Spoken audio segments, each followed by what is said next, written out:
album right here. It's called Spirit of Love. We're very pleased to welcome Majek Shek.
The pyramid of Egypt, when we used to live like princes and princesses.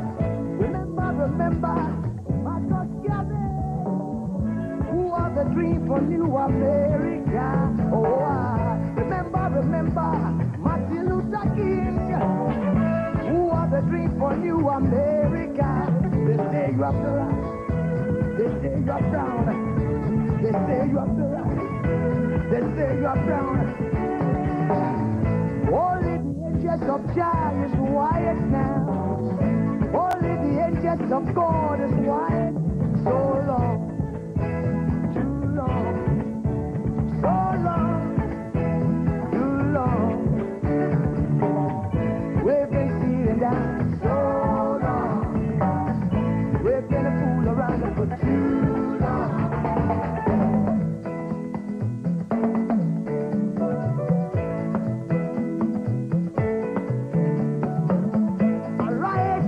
Sleep, Africa. Arise from your sleep, America.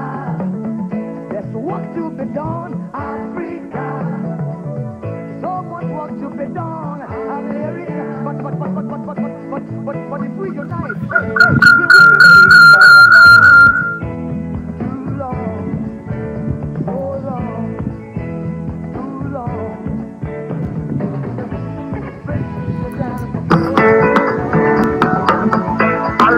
From your sleep.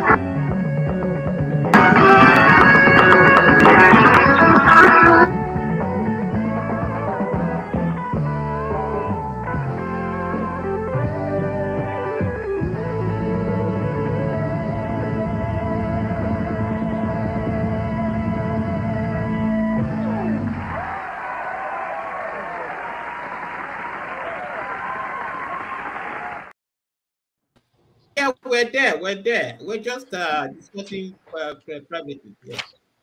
Yeah.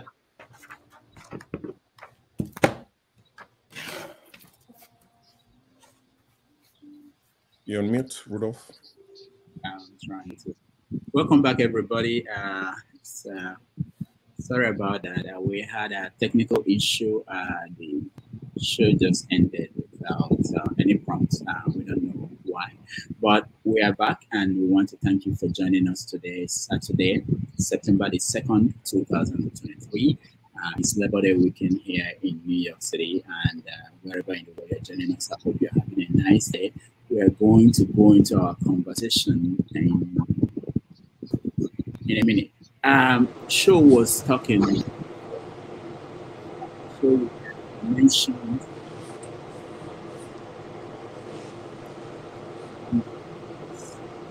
Please, can you mute yourself? Yeah.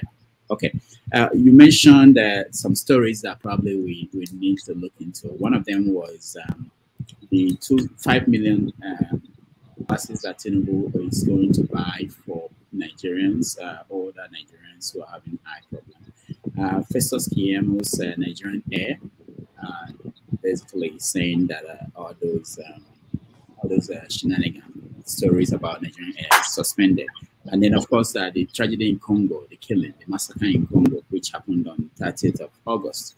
We also talked about the issue in Ogun State, where we saw council people bowing down, apologizing to the governor for the misuse of local government funds. And Olumide and other people were talking about the wider implication of that, which is the independence of the local government. So thank you so much for that. Let's go to Paul. Paul, go ahead.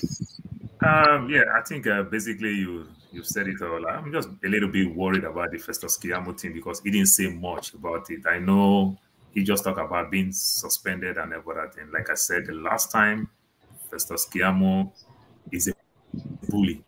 He's hard, he's well-read.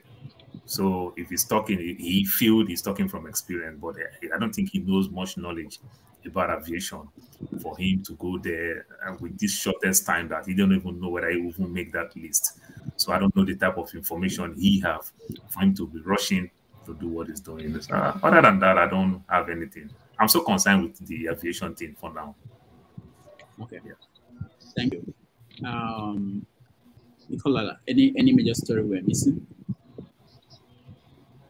I think we have covered all the stories that would interest everyone, you know. So I mean, there's so much story in the world, so we could be missing many things. But it's what interests us that matters at the end of the day. So I think we've covered the things that interest us.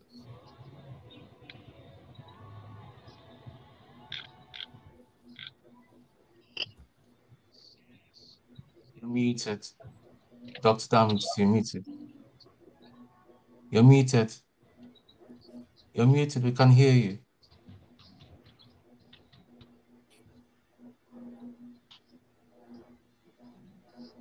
Dr. Damages. Is somebody muting him intentionally or what? Yeah, okay. Somebody did. Please. Yeah. All right. So go ahead.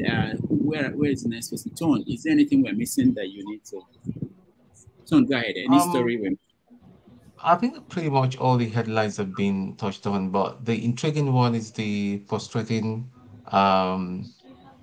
show in Ogun State where the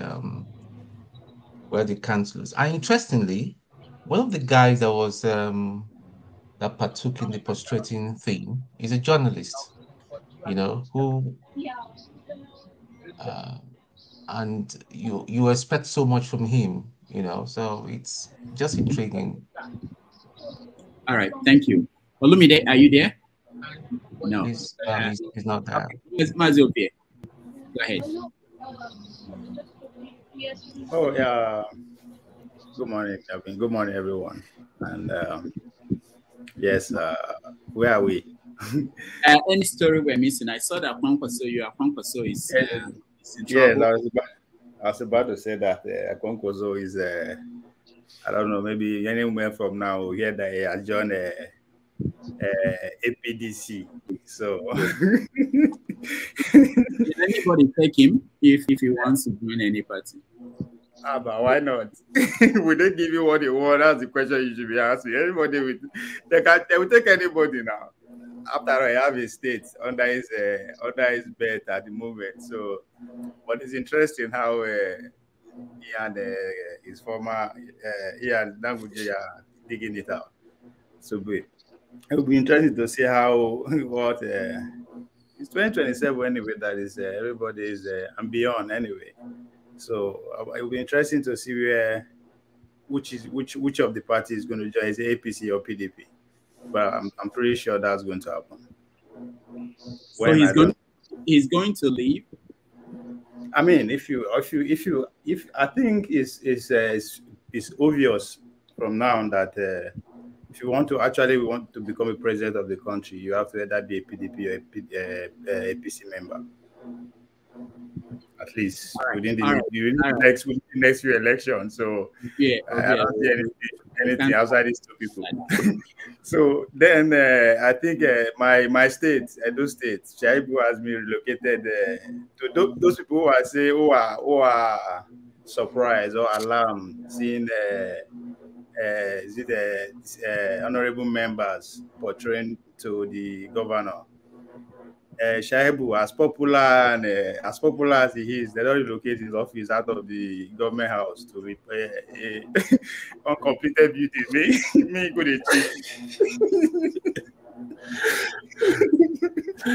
So as I tell you, things are happening. So it's interesting to see how things are going to turn out in those states. Knowing what happened 4 years ago, saying that I don't know Lagos, all of a sudden now nobody I don't know Abuja or I don't know Benin. So they're not relocating office outside of the government house, outside of the Avenue to an uncompleted building somewhere. Maybe I was scared of it too, I don't know, but that's a new development coming out from there. All right, thank you.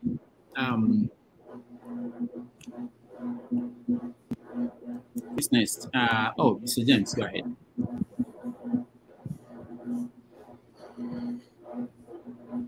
Mr. James. Mr. James, yes. Is it muted? We can hear you, James. Let's go to Chim. Chim, you're next. Good morning, everybody. Yeah, can you hear me? Yeah. Okay, so I'm not sure if you mentioned the NBA event in the week. A lot of controversy in that NBA event, from bringing up Portable to such a refined event to come and sing. I personally felt that was below the belt for Nigerian lawyers. I mean, if they have lawyers who are musicians, you have Falz, who is refined enough, who could have come to entertain them, but they chose to bring Portable, who is totally against everything the Nigerian Bar Association stands for. That's one. Then secondly, I don't know if we've seen the treasurer of the NBA openly accused the president of corruption. She said the president is running the organization without her input, signing checks and doing all those kinds of things. So I think it's another story worth looking into and seeing, because I mean, it's beginning to be obvious why Mr. What's that his name? Is it Makayaki or what? Is leaning towards the government. So clearly he has things in his skeleton that kind of makes him a comrade with Tinubu. So I thought, I'm not sure if you mentioned that, Rudolph. So yeah, not to interject very quickly. I heard from inside sources that Falz actually declined.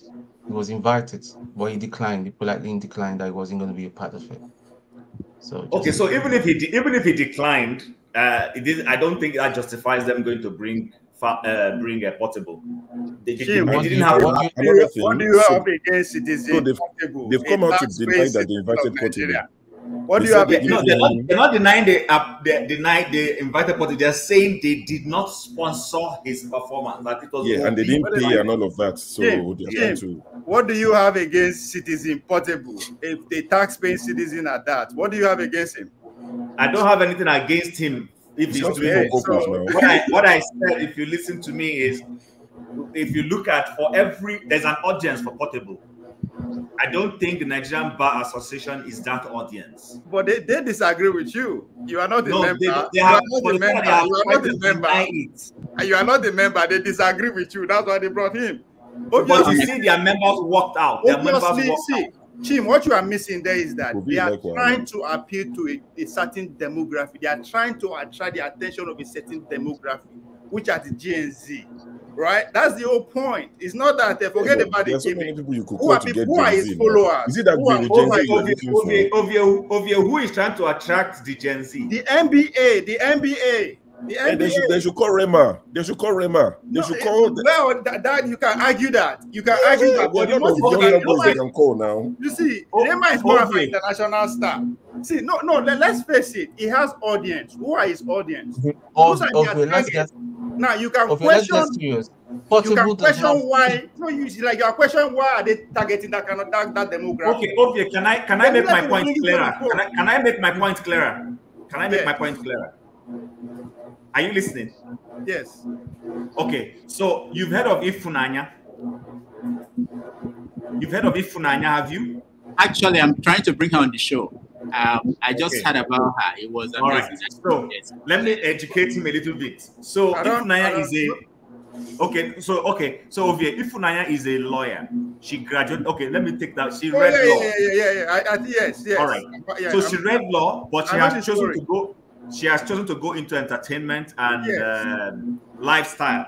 Yes. Now we may, on our own personal moral grounds, argue whether we support her lifestyle of what we're seeing. That's a different thing altogether. But the NBA got involved in the matter and said Ifunanya was bringing disrepute to the law profession, even though Ifunanya was not doing what she was doing as a lawyer. Okay. But because she read law, they found out she read law, they decided to sanction her because she was going nude, smoking, and doing all that. Okay. Now, the question is, if the Nigerian Bar Association is saying Ifunanya is bringing disrepute to Nigerian lawyers, is it now not a double standard if the same body that says Ifunanya's behavior is unacceptable to be bringing portable? Okay. Can I ask you a question? Go ahead. When was the last time out of the moon we sit down and discuss the Nigerian Bar Association? Well, see, we can discuss. I get your point. Listen, there's always two. There's three sides to it, not even two. You are looking at it from just one angle. Right? We would have discussed the Nigerian Bar Association. Okay. Without them having to throw in controversy. And that's why I asked you why don't we do it? Why don't we do it before now? Okay. All right. Hold on. We have been discussing them. Let's finish what we're doing. Okay, the answer is simple. If that didn't happen, there was something else to discuss. Maybe we know what they spoke about. Now we don't know. All right, AY, you're next. What are we missing? Hey, good morning, everyone. What we are missing? Any story we're missing that is big and important to you? The obvious one, actually, I don't know if you are was it the coup in Gabon? Oh, that's the I don't know if Trudeau is not a friend to Ali Bogo. Ali Bogo is saying you should make noise. So you guys need to make noise here. That's the goal today. We're going to make noise. So you guys need to make a lot of noise for Ali Bogo. Joyful noise. He said, make noise. All my friends, make noise. Noise. So make noise. So I think that one is the obvious one. Then I want to comment on one thing Chim said, right? Chim was talking about I didn't watch the news though where the treasurer of NBA was accusing the president, stuff like that. I didn't follow up on that. But what I would pick from that is that one and the case of local government chairman in Ogun State and the governor. What we need to learn from these stories is even the last NBA president, it was having the same issue. What's his name? Olumide.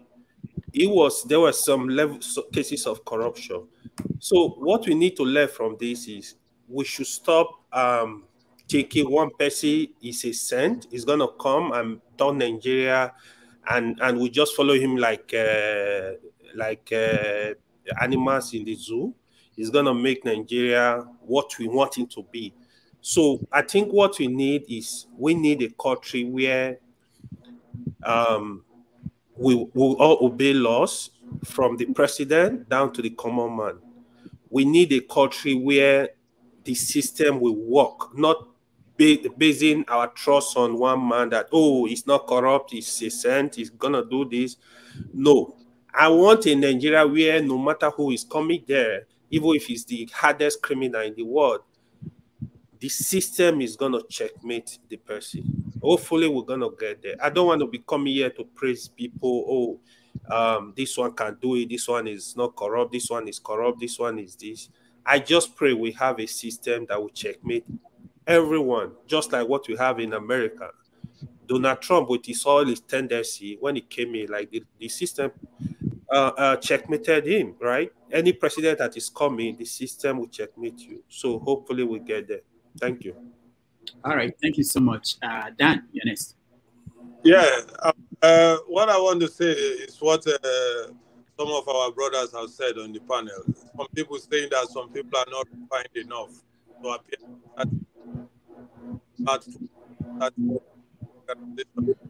These are the problems we have in Nigeria, you know. Some people will think that some people are not qualified enough, or because they have certain characters, you know. I think sometimes we should talk about those type of things because it divides Nigeria, and this is our problem. And this is what brings impunity. Somebody thinks he's better than the other person because the other person is not up to their level. Thank you. All right. Thank you so much. And let's I just want to add to it. Portable is also a job provider. He's an employer of Nigerians. Provide jobs, put food on people's families' table. So we should accord him that respect. We give Dangote and the rest. Thank you. All right. Thank you, Ovie. Let's sure. Can you help me run it and let me send out messages so people are reaching out to me. They are okay. Okay. Yes, sure. All right. In the meantime, sure. As you cut your beard, you can't look like a former minister. Are they? Only me. I don't look like what is this guy named himself? We look older now, though. Sure. That one named himself Asarido Kubo. I don't look like Asarido Kubo. Sure, you know, Abi say you know. They don't say you look like Portable. I'll be smart. I could look like. All right. So, Paul, let's start with you. The events in Gabon. You know, like most of us, probably in the US, you guys were still awake. But in the UK, we woke up to the news. You know, there's been a palace coup in Gabon. What do you think? You know, this means for? I mean, it happened in Central Africa, but still, it's Africa. It's a new trend. It seems like coups are now in vogue again. What do you think this means for Africa and for the French as well? Because, you know, there's been back and forth. In Niger, for instance, they're telling the French ambassador to leave. He's saying he's not leaving, you know. So do you think this will be a continuous trend, or do you think, you know, it's not going to come to us in Nigeria? Is there a possibility of this affecting us? And also, you know, the moves that the guy from Rwanda has made, the reshuffling and retiring soldiers, and the same thing the Cameroonian guy has done, haven't been there for 41, 42 years, retiring people. What do you make of the whole thing? Well, I think, I don't know how let me use the Yoruba parable, but I'll say it in English. Okay. The Yoruba parable, they said when King House born, it's a good thing because new modern house is coming. New palace. Exactly. So what is going on now, in as much as it's negative, if you ask yourself very well, the so-called African Union, whether AU, ENTRA, or every so-called regions, that have their small organization put to the big one, AU before the West and everything. If we saw all these so-called civilian, the so-called democracy, none of them is working. Everything is cool. You understand? We were narrowly lucky with Ken Nnamani. If not, we would have top 10 with Obasanjo. You understand? Obasanjo tried it. You understand? With the deputy Senate president then, Ibrahim Mantu. You understand? Obasanjo tried it. They try all this nonsense thing. You don't see AU condemn all these things. You don't see ECOWAS, whatever, condemn all these things. You understand? So when military come, what is the difference? The difference is just one is Agbada, one is khaki. That's just the difference. So if you ask me, I will still use the same thing. You understand? They said if you know spoil, you know go better. So sometimes let all this negative, let us, maybe when we continue to spread our dirty linen in public, maybe we are getting close to that place where things will work for us. Because it's not working. I definitely know that if they leave these military guys within the shortest time, they're still going to fail us. We all understand. But the first thing is that greater awakening is coming up than we turn, you understand, a civilian, a democratic system to a monarchy system where somebody just want to stay. Somebody want to break the queen record. Somebody is willing to stay there for 70 years like the queen. It can't work like that. And we are not growing. The population of Gabon and the population of Qatar is about the same. Look at Qatar. They finished World Cup. Nearly everything they use in that World Cup, they are sending it out to go dash other countries of the world. They send most of those chairs, everything to Argentina. They could give other countries of the world. Then look at our own African brother. I get tired when people who are not even supposed to talk to me will talk to me in the West here. You understand the level of ignorance. Sometimes when we want to try to spin all those things, to make all these things, even though when you try and everything, when you go back, you close the door, you just look at yourself, you say, where do we go from here? Even my own son, they ask me things like this. You understand? I try to bring answers. It's just hard. It's just hard. I don't need to go deep. Let's just use common sense. You know, these countries are not working. For God's sake, almost 2.5 million population. You understand? And they are getting almost 180,000 barrels of oil daily. They still have other things. This president that we are talking is well read. You understand? But look at the level of poverty. It's, my brother, it's just so hard. It's so hard. Look at me. We know no book for primary school, secondary school. Then I find myself in abroad. All the people with no book, that then they inbox, they beg me money. see what in Nigeria do then.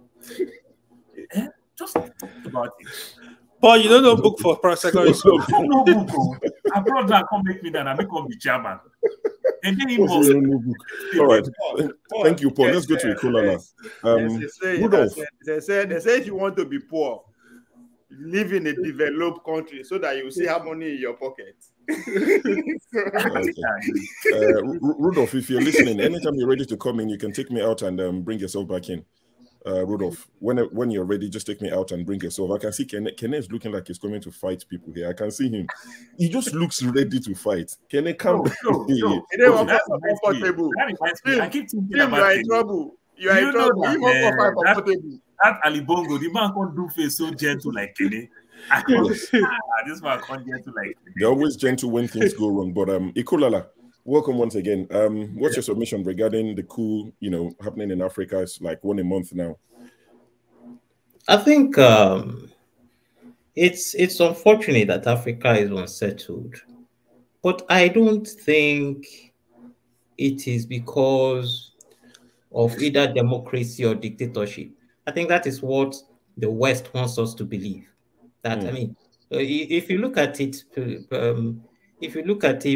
critically, the democracy you see in the West is, apart from Europe sometimes and some parts of Europe, but in others, it's not a true democracy you see.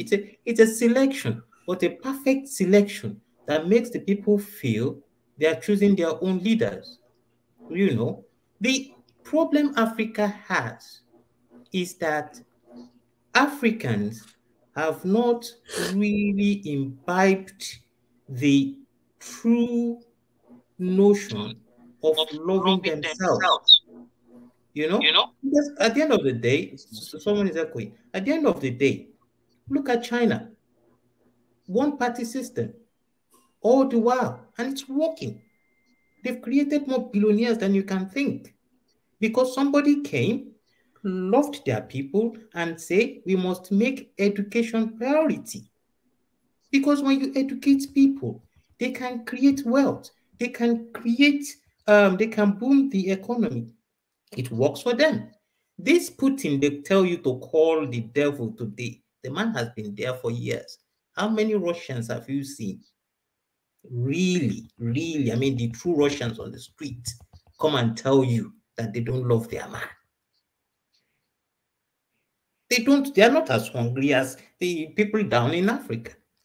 But they praise some people. Ali Bongo can still go to the LECs. He was even in there maybe a few months ago.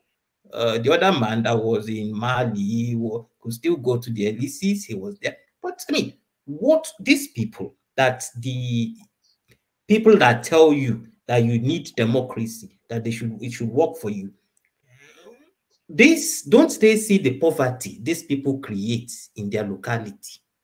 But they love them. But the people that don't create that poverty in their own nations, they tell you that they are devils. So it is not. This is what Kigami was telling one reporter sometime. Was it one CNN guy? It is the democracy. Dictatorship sometimes is not necessarily that you are bad. It is just at the end of the day, there might be councils all under you, such that when they take decisions, when they debate decisions, at the end of the day, it is you that sits down and say, this is the way we should go, such as not to create the sort of conflict that the so-called democracy creates. You know? So it's sad that we have to, if these people love their people and they want to stay there for 100, I mean, if Gabon works, Gabon makes $32 billion with 2 million people, and people are still in abject poverty. How can you? And you see Seychelles, the same. Probably they have the same GDP, and the minimum wage in Seychelles is about $200. So how do you match that? If they wanted to stay 100 years and make their people okay, and it is just low mentality or low IQ. Because I was just telling someone, it is not that you went to school that makes you intelligent, or no. It is that you understand the laws of nature and how it works. That is when you are educated, and you don't have to go to a university to learn that. Some people went to Babalawo houses in those years. They know how nature works. Some people learn on the streets. They know how to feed their family, you know. And if you went to school and still understands that better, then you are educated. But if you went to school and don't know all that, I mean, you're still a fool. In fact, you are the worst fool as it is, you know. So it's sad that our leaders have been brainwashed to see their people as mats that they should always step on. This same Ali Bongo came down to the airport. It was raining. His minister stood in the rain while he had an umbrella. Look at that mentality. It is not caring for people. It's just that you don't see them as you know. So, well, it's good for them anyway, but at the end of the day, it's the people that still suffer. Look at Goma. There's been a massacre, you know, so it will continue as long as African leaders don't understand that they have to start loving their own people, no matter who comes. All right. Thank you so much, Ikola. Thank you, Sho, for holding forth while I figure out some things. Today, we're going to adjust a few things. So one of the things we're going to do is we're going to give people 3 minutes instead of 2 to weigh in on any topic. And we're going to move people around. There are people who complain that we have, you know, like 10 people here or 3 more at the backstage, and then we don't let new people come in. So we move people around, especially when you weigh in on a particular topic. When we go to the next topic, you can come back in and then weigh in on the next topic. All right, Tone, have you said something on this? No? Let Mr. James speak. He hasn't spoken at all today. Okay, Mr. James. You allow him to speak. Okay, Mr. James. Unmute yourself. Yeah. Unmute yourself, Mr. James. You're muted. He's having some. Okay, James. I think it's your headphone, Mr. James. Yes, I think I was going to say that. I think he should take away his headphones. If you can take it out, remove it, disconnect it from the. Remove it completely and speak into your device. No, we can't hear you. We can't hear you too. Oh, you come back. All right. All right. So right. I guess everybody has spoken. No, I haven't. Yeah, go on, Kenneth. Tone, I think your line is you have to Oh, do I? Or maybe somebody, I don't know. It's not you. All right, let's go to. No, you. Let's go to is it Dan? Dan, have you said something? Kenny hasn't spoken.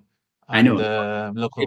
Good to connect. So what I'm doing now, let's just get it back to, we're weighing in on Gabon, France in Africa, all the aspects of that story. We want to, any aspect you want to take on. So when we call you, you weigh, and then we get in Africa, all the aspects of that story. We want to, any aspect you want to take on. So when we call you, you weigh, and then we get in Africa.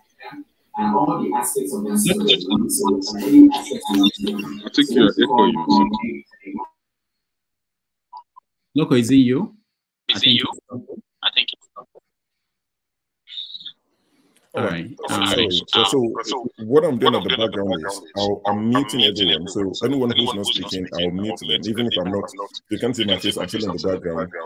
So I'm going to be muting everyone that's not speaking so we don't get echo. So please, except you're speaking, just leave the mute button alone. I'll manage that in the background. Thank you. All right. Loco, you're next. Hello everybody, nice to see you guys again, man. Been a long time coming. Yeah, let's shout now. We will not be shouting since I think we should be doing, hey, make noise, hey, make noise, hey, shout, make noise. Nobody's even, come on, I mean, he's our guy now, you know, except maybe he wasn't talking to us, he was talking to his now your guy, not my guy. No, fellow courtists, we're talking to the fellow courtist members. they didn't come to his aid, you know. So I like, well, it's all good. It's just a shame that I don't know. See, sometimes what is really the best way of governance in Africa? Because I think Africa is peculiar, different from every other part of the world. You know, is it, you know, dictatorship? People will say no because it's like you are forcing them not to do anything, like you're taking their rights, but you might be a dictator and you are still doing the right thing, you know, bringing governance right to the grassroots and everybody's feeling the good, your good governance, but you might be a dictator. So is it military? Military might still be okay, but because of that use of force and the fear of they are armed, they can do and undo. You might say, oh, the government is not good, but this new type of democracy that they call the governments they call democracy, over the years in Africa, we've seen what he has done. You understand? I think it's taking it from drawing the line between positive and negative. You will say yes, it has been on the negative side, and you might say, okay, maybe for Paul Kagame, yeah, he's like somehow trying, but look, governance is for everybody. It's not just for one person. So because government's for the people, by the people, and to the people, so you just can't be there as a person. You think you are the all-knowing and just be there. You know, yeah, we may say government is not for, or governance is not for, you know, trying to enrich yourself. But over the years, we've seen, you know, government, somebody who is a nobody, once they get there, their generation becomes multi-millionaire. Okay, just look at the Gabon guy, for instance. I think his media, his son's aid.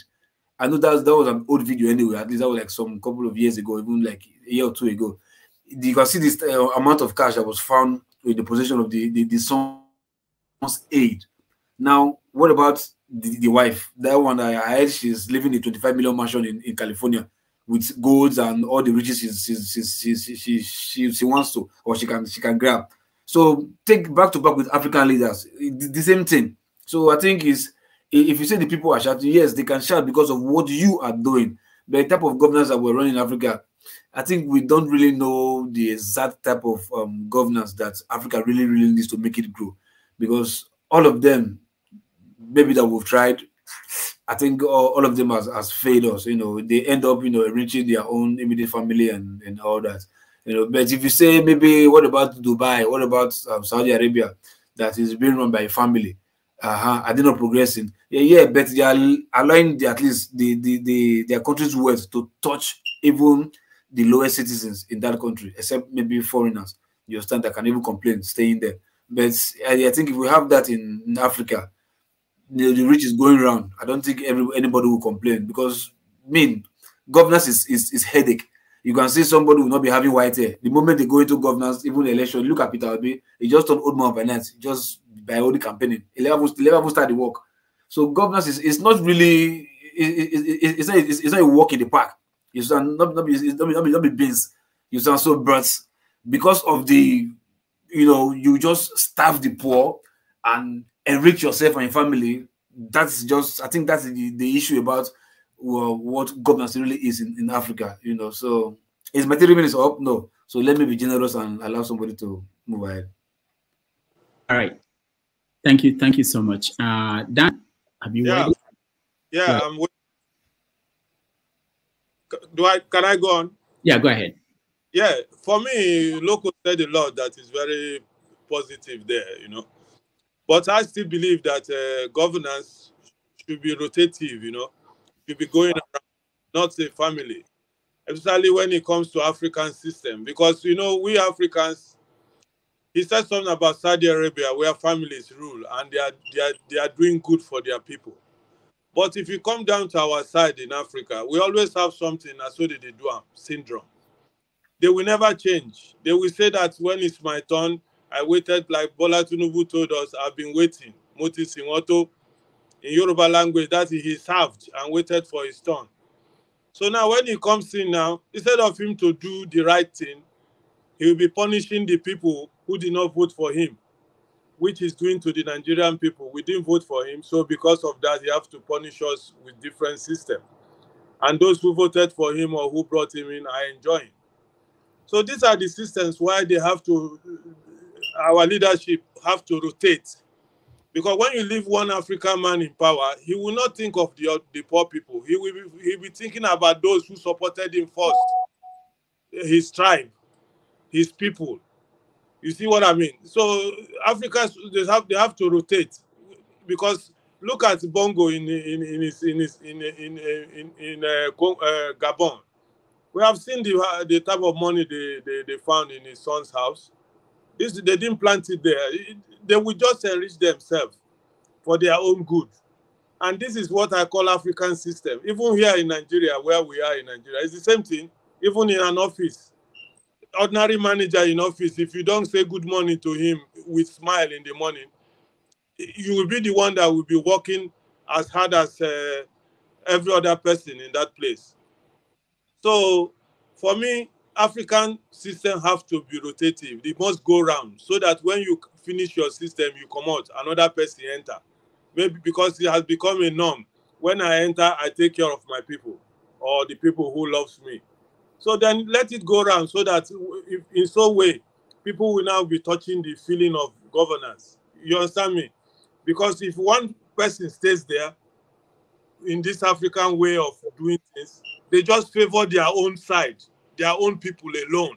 Tinubu, look at him, all the big positions in government now are given to the Westerners. The Yorubas. They handle everything. So, and if you allow Tinubu to stay there now, like permanently, you will find that the other people will not get anything from the system. So, African system really have to rotate because they refuse to change. P2B, maybe we are saying is, let me just land in a 30 seconds. We say P2B is good. Nobody knows if he comes in there, he will say, okay, let me do what the other guy did and help only the Igbos. Thank you. All right. Thank you, Dan. Kenneth, you're next. Good afternoon, everyone. Let me beg for 30 seconds to speak for the poor. You know, I like when Shim was trying to speak for the lawyers or the bar association in Nigeria. You see, I may not like Portable's style of music or his lifestyle entirely, but I think Portable is a citizen of that country. Sorry, my phone is acting up. Portable is a citizen. Everybody may not like citizens' Portable's style of music, so that he was invited to the bar association's gathering, and some felt that he shouldn't be the right person to be there. And I wonder, who is actually the right person? Have you forgotten that Portable was the only celebrity or musician that supported APC government during the election?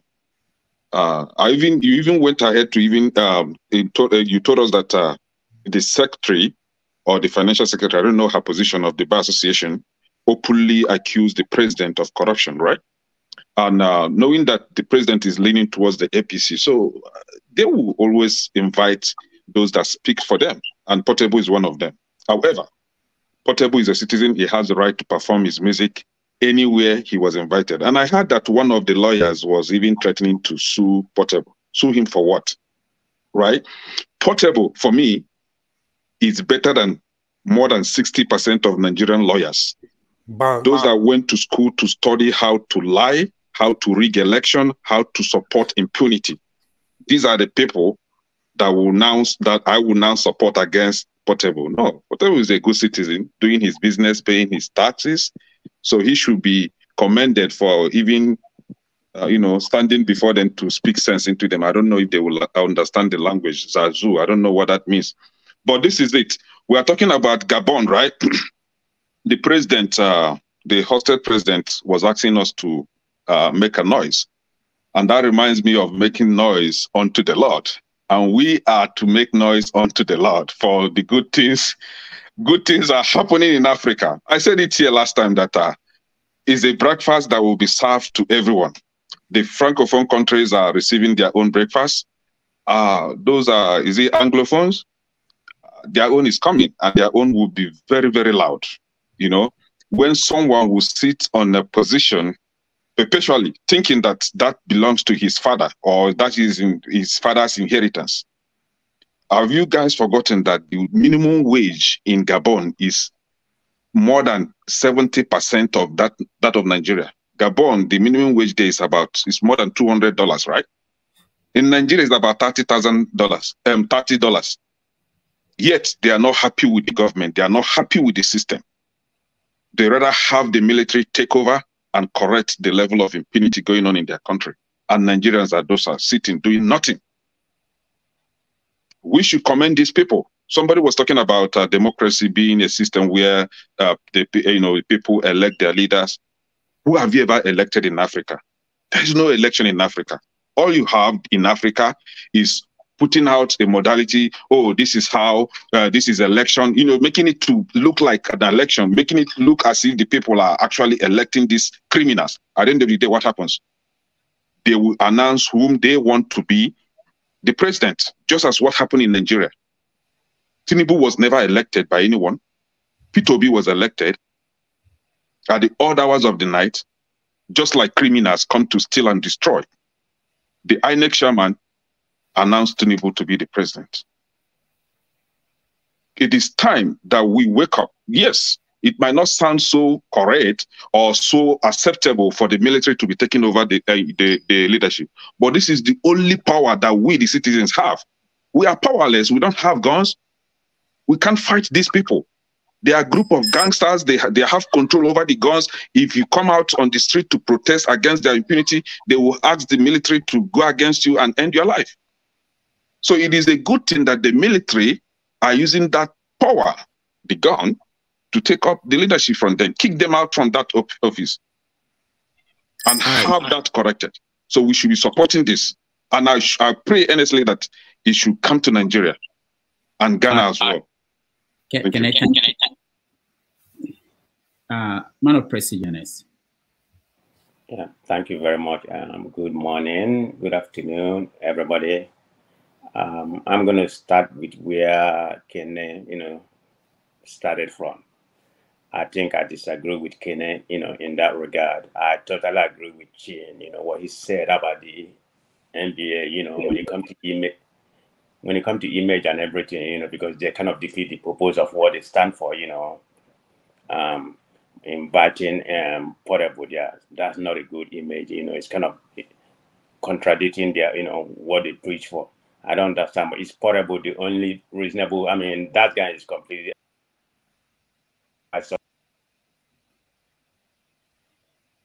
All right, I'm not sure what happened to Man of Prestige. Keep talking shit about Portable. Keep talking shit about Portable. That's what we came up with. All right, he's back. Man of Prestige, we can't hear you. Can anybody hear him? No. All right. So. No. This is what we're going to do. I want us to go. Like, I have been waiting on that one. Oh, you haven't? All right. Let me come to you, Achim. Let me come to you. Let's look at this. These are the figures. Okay, we know that Gabon, the population is about 2.7. Sure. The population of Gabon is about 2.24 million. I'm gonna persist talking. And but we can't hear him. And he doesn't even know. GDP is about 20 billion. Their per capita is about $12,000. Now, when you compare that to Nigeria, Nigeria has a GDP of about, it varies now, we don't know, let's say 400 billion, and for 200 million people. So for Nigeria to have the kind of income per capita that Gabon has, Nigeria will have to have $2 trillion as GDP to get to where Gabon is. But the country is not any better. I mean, for the poor and their majority than compared to Nigeria. So and then for those who are saying that this is a good thing that happened, the military coup, we also have to know that the person that took over is a cousin to Ali Bongo. So it's not like you helped him doing all this the whatever he was doing. He's also corrupt, and also we people are now saying that it's probably the French government that initiated this. They did this to make sure that people don't get angry about the man who obviously is old and probably did not win the election. So they wanted to, this is their own way of calming the situation down. So now we can take it back to the bigger conversation is why is France getting away with these things in Africa? That's the bigger conversation today, whether it's in Niger, Mali, or wherever. And it's not about today only, it's about if you go back in history, from the time they came into Africa till today, and it's continuing. I don't think, my own take, I don't think that African people are yet awake and they are yet taking action. The military, some people might assume that they are speaking for us. No, they are not. I don't think they are speaking for the regular people in Africa. But anyway, let me go back to you, Chim. Chim, what is your take? Yeah, thank you very much, Dr. Damages. So I've listened to everybody speak their views. A couple of those views, on the face of it, look very plausible. But first of all, you took that off me, the conspiracy factor. I was going to bring that in. The argument this past week has been that this is a sham, that the French haven't read the handwriting in Guinea, Conakry, in Mali, in Burkina Faso. Where else have they had this coup? And then in Niger, decided to be preemptive and kind of remove, because if you consider that it's all their stooges, all the people who are working for them that have been removed in all those places. So they decided not to lose control entirely, to move Ali Bongo away and bring in somebody who is also within the framework of what they've been accomplishing to take over from him. And of course, we know that man is his first cousin. So it seems very plausible. I tend to agree, even though it's a conspiracy. I tend to agree that what they have done is a damage control to get in there. Nothing has really changed. But now let's look at the issue of democracy, or whether democracy should be or not to be. I've heard the arguments about dictators and all that. Tenured leadership. I'm not going to use the word democracy. I'm going to use the word tenured leadership, which is what we're doing, because we're not really running democracy. I mean, in our own case, Nigeria, where we hold elections, which are shams, I will not call that democracy, because the will of the people is always subverted. But I will use the word tenured leadership, because so far so good. Since 1999, we've had tenured leadership. People come and go, seemingly through the electoral box. Now, there have been places like in Singapore where we've had a dictator. Lee Kuan was a dictator, but there was a reason, and I tried to look at it. Is there any time where you can justify that kind of thing? And if you look at what the man did, you'll be able to justify it. Not that it looked right when he did it, when he turned Singapore into a one-party state, but there was a reason. And if you go and read his books, he would explain why he did what he did. And as soon as he realized that, okay, he had accomplished that goal, from his perspective, he stepped away and opened up the democracy back and moved away from public life and allowed the system to blossom. And he just became a leader. They all went to, ask questions and all those things. In the case of Africa, I haven't seen any dictator that you could refer to as being benevolent. Well, maybe seemingly now, we would have said the man in Rwanda until what he did this week. What did he do? Okay, so the man in Rwanda came in and he has been developing his country. He's been trying to improve the economic life of his people. He's been trying to change all those ethnic things. You don't talk about being a Tutsi or a Hutu. You would say that his initial being a dictator was to stabilize the nation, was to help them heal from the past. But there should be a time frame to say, okay, I've accomplished these goals. See, maybe dictatorship in 1950, 1960 would have made sense. In 2000, people are getting more educated. Life is changing. The world is transforming. There is no room for that kind of system. But in the case of Rwanda, like I said, I would like to make a case for them initially. You could say because they were coming out of that bloody civil war, that they needed somebody to stabilize the society, which it looked like Kagame has done. But with what he did this past week, he didn't learn a lesson. It just simply shows that he is trying to undo all the good work that he has done. So I asked you again, what did he do this week or last week? This past week, he retired a gazillion number of military generals in the army in response to what happened in Gabon. So why is that wrong?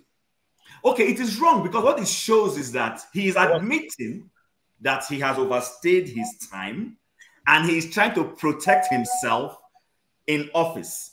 What I would have expected him to do, is to say, okay, I'm becoming sensitive with what is going on in other parts of the world. My fellow Rwandans, I hear you. Maybe it's time for me to go, but can you give me the next 3-4 years to put in place a procedure and then I move and then we move on from there without me? But for him to be, yes, go on, say what you want to say. If you think, if you want to, you are thinking that he thinks that he's done all that he accomplished all he wanted. Maybe I'm not saying that I think he thinks. I'm saying with his response, because it is him. He's protecting himself. Yes. And okay. I'm saying I don't agree with that. So you should let them overthrow him. Is that what you're saying? No. If he means well, because now I'm beginning to think that he doesn't mean well. Let's say he has 10-year plan that he feels he's the only one that can implement. If you are supporting that kind of benevolent dictatorship, and he's thinking, because that's how they think. You talk to there's someone who comes there. Please mute yourself. I don't know. Let everybody mute. Yeah. So Chim, not you. Chim, we're having a conversation. So let's say that he thinks in his head, because that's how they all think, I still have something to do for the next 10 years and nobody else can do it. And now this is happening. His reaction is, okay, I want to finish this goal. Why will I let these people who might be ambitious, who are around me, let me retire them? So what's wrong with that? Because you seem to be supporting the idea of benevolent dictatorship, which I've had. I'm not supporting the idea of benevolent dictatorship. I could make excuses for benevolent dictatorship, which is why I went back to Li Quan, who is incidentally the first person I have seen do that benevolent dictatorship. I won't call Stalin a benevolent dictator. I won't call Tito in Yugoslavia a benevolent dictator. But you could call the man in Singapore. You could see where he was going. I mean, you know this before. Dr. Rudolph, you're well read. You saw how he systematically trained his people. That today Singapore is with the level of education in Singapore is among the highest across the world. You know why I'm questioning you is that the danger in supporting that idea, because your own thinking. I'm not supporting it though. I know. Okay, I agree with you. You're not. So I think there's that danger. You are talking about one person out of all the leaders of the world in the last 60 years, maybe, or the last. That you only found one that you think is good. So I don't think that's the best kind of idea to sell to Africa, because we can implement that and all of them will fail. Fair enough. I'm not selling that. So I will move on away from there. Okay. But you see, looking at what is going on in Africa, it just shows that we have not learned. I took time to go back to start looking at the history of all African nations, and it will be to surprise that the only consistent, stable democracy in Africa is actually Botswana. It's not even South Africa, nor is it our Ghana that we keep praising, nor is it not even Kenya. After Botswana seems to be the one taking the next step. Botswana has had a consistent democratic procedure quietly. Nobody hears any noise about them. They've been changing leaders through the electoral process peacefully. And at some point, I recall that they had the highest GDP in Africa and one of the best economic, climate in the entire region. So I think, I'm no case for dictatorship. Why is France doing what they're doing? Clearly, the French are proving that they cannot survive without the resources they are gleaning from Africa, and they will do every and anything to hold on to it. I will end there, but before I end, let me touch a little bit on this Portable that was raised. So Portable is entitled as a Nigerian to make money and to be invited in any fora whatsoever by any organization that deems him fit to be invited. I want to put that out there. I have nothing against him. The point I am making, if people are listening, is this. For every organization, there are values. There are things you say you stand by. The Nigerian law body called the MBA is not the environment, is not the target audience for a Portable. And it showed the way a large chunk of their members staged a walkout of that event. Tim, you said this. Can I finish, Dan? No, I still disagree with you when you said so. In Republican, he went to the White House. Rodolphe, I'm the next person. Because the White House. Why don't we mute Paul? He has a way of interjecting. Paul, let him finish. Go ahead. Okay. So, I repeat again. Portable is welcome to be invited in any forum. So if the Nigerian Bar Association want to invite him, that's fine. My view is that considering what the Nigerian Bar Association stands for, a Portable cannot be the one. Now, why can he not be the one? I mentioned the fact that there is a lawyer, a female lawyer called Ifunanya, who the Nigerian Bar Association has labeled a misnomer to the organization. Why? Because she dresses almost semi-nude, she smokes, she does all those things that you will say do not fit the legal profile. And they've castigated her, including trying to debar her, whatever their plan was. So you cannot be saying you want to do that. And then in one hand, you are inviting Portable. That was the point I was trying to make. I don't listen to Portable's music. Not because I have anything against him. He's not my preference. He's not my preference. And I can assure you, I've seen videos, and he is not the preference of majority of Nigerian Bar Association lawyers who listen to music. And then lastly, Mr. Dr. There's a video I want to share with you. And how do I share that video with you? Okay, it's about... I'll send you the number. Okay. Okay, Rudolph, Ewan, hold on. Let me see if James can say something first before other people come back. James, can you try a little bit? It's not very clear. It's fence. Can you hear me now? Yeah. Now it's too loud. It's too loud. Yeah, I've been very interested in the event in Gabon, because there are a lot of things we seem not to understand about what is going on there. People have been talking about what we call a seat-type president, that there should be, there should be regular elections. But that is not the problem of Africa. Look at Senegal, my neighbor here. Leopold Sédar Senghor won their independence in 1960. He handed over to Abdou Diouf of Senegal. From Abdou Diouf, they went to Abdoulaye Wade. From Abdoulaye Wade, we have Macky Sall. They are preparing for another election. How developed is Senegal? Look at Nigeria. In 1999, the so-called democracy came. We'll be changing governments continuously. How developed is Nigeria? Look at Botswana. It's true they have a very stable democratic, what's it called, dispensation, but how developed is Botswana? So the issue is not the question of regime change. The problem Botswana is very developed. Botswana is very, very developed. Please go there. I was there in 1990. I was in Gabon. I've been there. Now the issue is the issue is this: we are securely tied to an international economic political system we know nothing about. This is the root cause of the problem. Now, in this problem in Gabon, why is it that up to now the Gabonese are not talking about the role the French have been playing in their country? Whereas in Niger, Mali, Burkina Faso, and Guinea, they are heaping all their calamities on France. But this very coup in Niger, nobody among the Nigerians, in Gabon, none of them is saying anything about what France is doing. So France is the author of this coup. I mean, we are saying in Gabon for this reason. Gabon has joined the Commonwealth of what's called the British Commonwealth of Nations. It's not a French, English-speaking country. Rwanda also joined, as well as Togo. This is very annoying to France. And not only that, he has been questioning this so-called, colonial pact and financial liabilities, which they have been paying to France since God knows when. This boy, Ali Bongo, has been questioning it.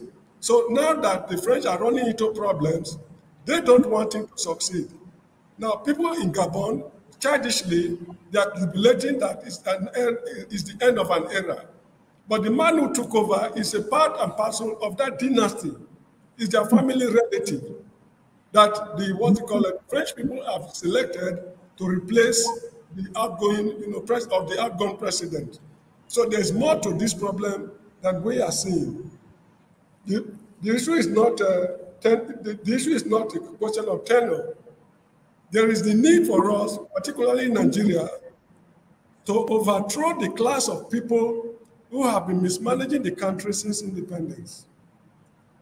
If Bola Tinubu is killed today, the problem will still continue because that class of people is still there and they are already recruiting new members to replace them. It is that class we should uproot. If it is not uprooted, we are just wasting time.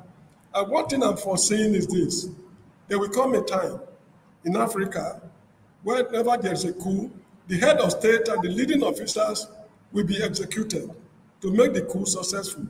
That is not taking place yet, with the exception of maybe 4 countries or so. In Liberia in 1980, Samuel Doe toppled Tolbert, and Tolbert was killed in the executive mansion. Murtala Mohammed was killed February 13, 1976. Haile Selassie of Ethiopia did not survive the coup eventually. In Ghana, in fact, Rawlings killed Afrifa, Akufo, and Achampo. The problem is this: whenever these governments are overthrown in Africa, the heads of state, the henchmen and everyone, they are let loose. And when they are let loose, that gives the ground to connive with their Western counterparts to undermine the integrity of their countries. So now, the last thing I want to talk about is this issue of democracy. Must we be democratic? The people who enslaved us for 400 years, after 400 years, we have 200 brutal years of what's called neo-colonialism. They've come to tell you and me that we must be democratic, if we like it or not. What is the Estrada doctrine of international relations about? Every country has the right to determine how they should be governed. No country has the right to withdraw legitimacy from a particular country for the reasons of why they are governing themselves the way they choose to govern. Even in the UN Charter, it is there. Every country has the right to determine their type of government. That is why whenever there's a coup anywhere in the world, the UN does not impose sanctions because that is what the people want. So look at Russia. They are not developed, so they are not democratic. The people are not rebelling against them. Look at the Chinese. Look at the Iranians. What's called the Koreans. Even the man who founded Singapore, modern Singapore, he was not democratic. What are the gains of democracy? Time will not permit me. I would have read out a list of what the military did in Nigeria for 25 solid years, consistently. No government in the West can break that record. It's a pity I don't have time to read out all these accomplishments the military did for Nigeria for 25 years. So if we want to see the promised land, the military must come back. And lastly, there are 4 countries that are susceptible to, military coup before the end of this year. Cameroon, Nigeria, Ivory Coast, and Senegal. Thank you. All right, thank you, James. Hold on. I think that might be coming from you or from Kene. Someone's you have 2 different platforms open, so check.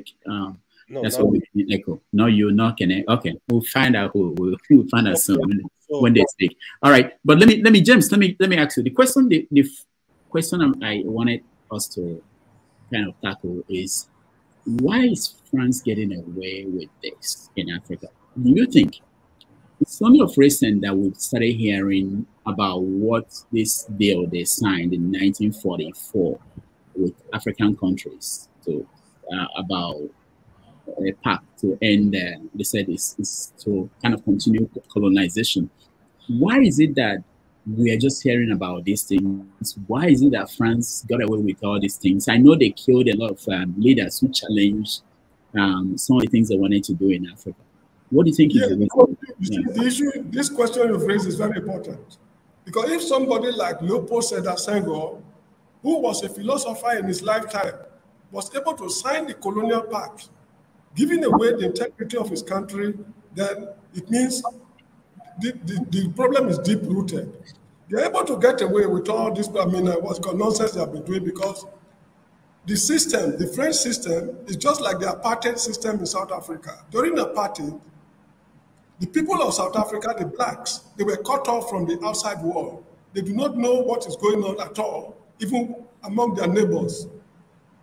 In French territories, your students must be trained in France as much as possible. Your soldiers must be trained in France. Your diplomats must be trained in France. Your foreign relations must be tied to France. Your ambassadorial appointees must be approved by France. Your money must be kept in France. Your minerals must be mined by France. Contract awards, everything they do is just French. So they were brought up just like let me say somebody brought up in slavery who is not used to freedom. If automatically a slave master says, "My slave, I grant you freedom today, you can go," he's surely run into problems in society because he's not used to living as a free man. Just like a bird born in a cage and another used to wildlife. If that bird born in a cage is released into wildlife, within a very short time, he will be coming back to that cage again because he's not used to the tricks of living in wildlife. Whereas the one born in wildlife, he grew up, with that system. So this is the problem with the French people. Now, majority of their soldiers, they had they by mistake, not intentionally, they are exposed to soldiers from other parts of the world, just like here in the Gambia. When they went to Liberia on peacekeeping mission, when they returned, they start telling stories about what they heard from Nigerians, Ghanaians, and others. July 29, 1994, there was a military takeover. So these soldiers in French-speaking countries, they've been exposed through seminars and what have you to soldiers from other parts of the world. And they're also reading. And with this, internet, social networking, their eyes are getting open every day. And I'm sure this is why France has been able to get away with this nonsense for a very long time. All right. Thank you so much. Let me hear from a few other people before we move on. AY. Rudolph, I think you don't join PDA PCO. I thought you spoke already, no? So, Mr. James made a lot of sense. Chim too.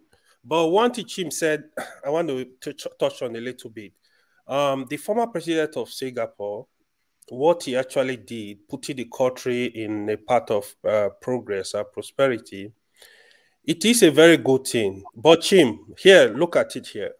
When you come back to Africa, a lot of Africa past leaders, they had this opportunity to put their country into a path of progress, but they're not doing that. Let's not go too far away. I strongly believe somebody like Obasanjo from 1999, after ruling for 8 years, Obasanjo had the capacity to be able to put Nigeria, build a system that will work for Nigeria, but he refused. Instead, he was looking for third tenure. This is my fear.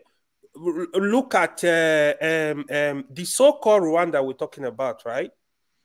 Paul Kagame has been in power since 1994 as Minister of Defense. From there, he moved as the Vice President. Then in 2000, he became the President. What was it called? The President of Uganda, same trouble. They're doing nothing for their country. Museveni, he was the one that even helped Paul Kagame, because Paul Kagame was a military officer in Uganda. He helped, is it the RPF, what was the name? He helped Kagame to get to power in Rwanda. So you see, they have the same character. Zimbabwe, the same thing. Robert Mugabe was in power. Instead for him to build a system that will live after you, but they want to stay in power forever. This is my pain.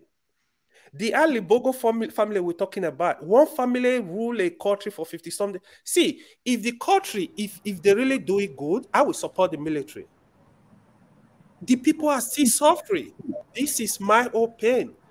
Put the country in a path of prosperity. Let your name be written with gold and exit the system. But they're not doing that. This is just my pain. So how are we going to support a system to stay in power where the people don't have freedom, the people don't have, they are not really benefiting much? So it's, I don't have anything against the military, but however, the coup that happened in Gabon, I love it anyway. It's okay. I love it because I know there could be a conspiracy because the leader currently is a cousin to Ali Bongo. You know, how this is playing now, I don't know. Gabon is 2-point-something, around 2.5 million. Why can't you build a country with the resources? See, with the resources Gabon have, Gabon people are supposed to be sleeping. They bring foreigners to work for them. They will be paying them salary. But no. All right. Thank you, everyone. So, can you chip in something? Please. Very little. The issue of Zimbabwe. Oh, it's echoing. The issue of Zimbabwe. All right. Can you say what's done? Pardon, you called me, right? Can you mute? Can you mute? Okay. James, say something. Now, the issue of Zimbabwe should be handled carefully. It's actually from Ken. It's from you. The issue of Zimbabwe should be handled carefully because what they went through since 1897, when they lost the first Shimuragi War, then the second Shimuragi War started in 1962 or thereabout. What now? The issue is this: in Zimbabwe of today, there is the CCC, a political party, which is an extension of the MDC of Mongan Shangarai. Members of the CCC, while they were in MDC, they went to the United States of America, pleading with the U.S. government to impose sanctions on Zimbabwe. Because you want political power, the U.S. government to impose sanctions on your people. And we know what sanctions have done in Zimbabwe. Now, how can these same people turn around tomorrow to say they want to govern Zimbabwe? This is a Zimbabwe, what's called ZANU-PF, they fought and died for. 50,000 Zimbabweans died during the war of Ian Smith. These are the people who connived with the white men to reduce Zimbabwe to Latin, and now you are telling me you are more democratic, you are holier than the Pope. You want to govern Zimbabwe. For people of their type to win an election in Zimbabwe, Zimbabwe should better go back to the trenches. They better go back to the trenches and fight the white man once and for all. If there's anybody who's willing to know more about this topic, I have 2 books, the electronic version. I post my WhatsApp number on the private chat.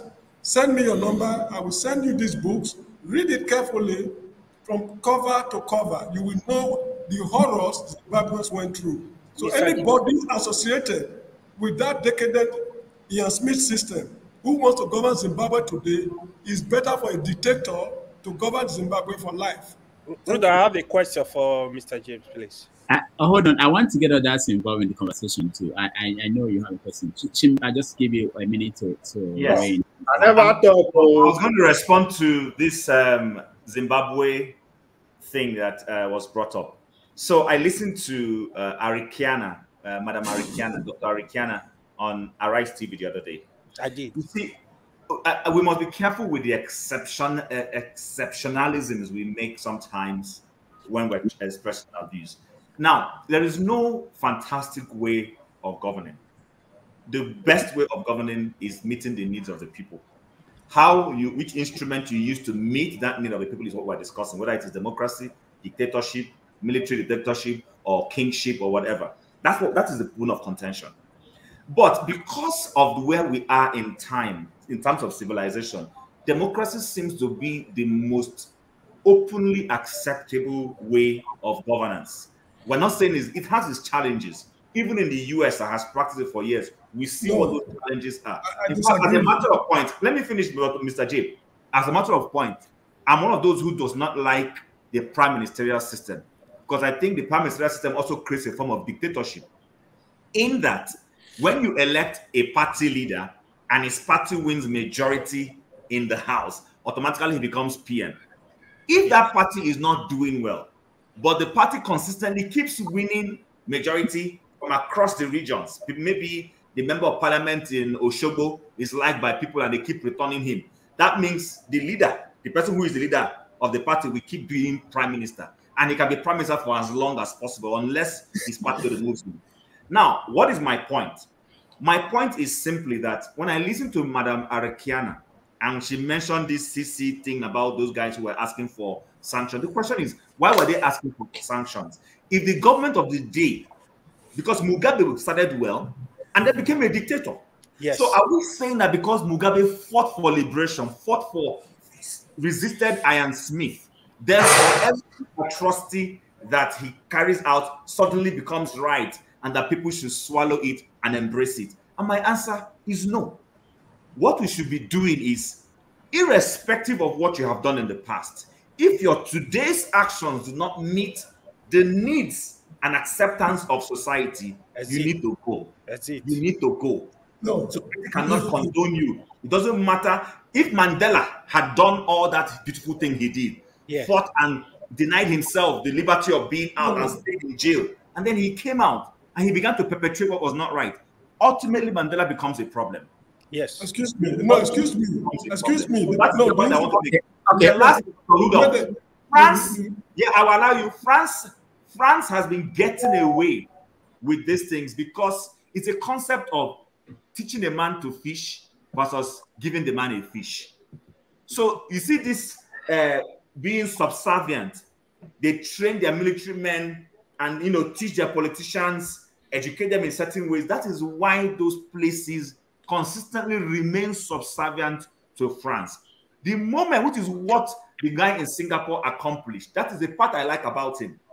He freed the mind of his people, educated them. You hear Singaporeans talking about how, even though they learn from America, they don't accept certain things the Americans do. You hear them say it. I've watched videos where they are castigating Americans. So you can learn something good from a certain people, but also stand your ground and say you reject certain other things about them. Not everything the British are doing or the Americans are doing are good. I do not believe that the former leader of the House in the Senate of America that has been going blank, that just because that's democracy, then we should be allowing octogenarians to be in the Senate for that long donkey period of time. I don't agree. That is a part of the American democracy I don't like, where you find somebody 70 years, 80 years, and the person remains in the Senate.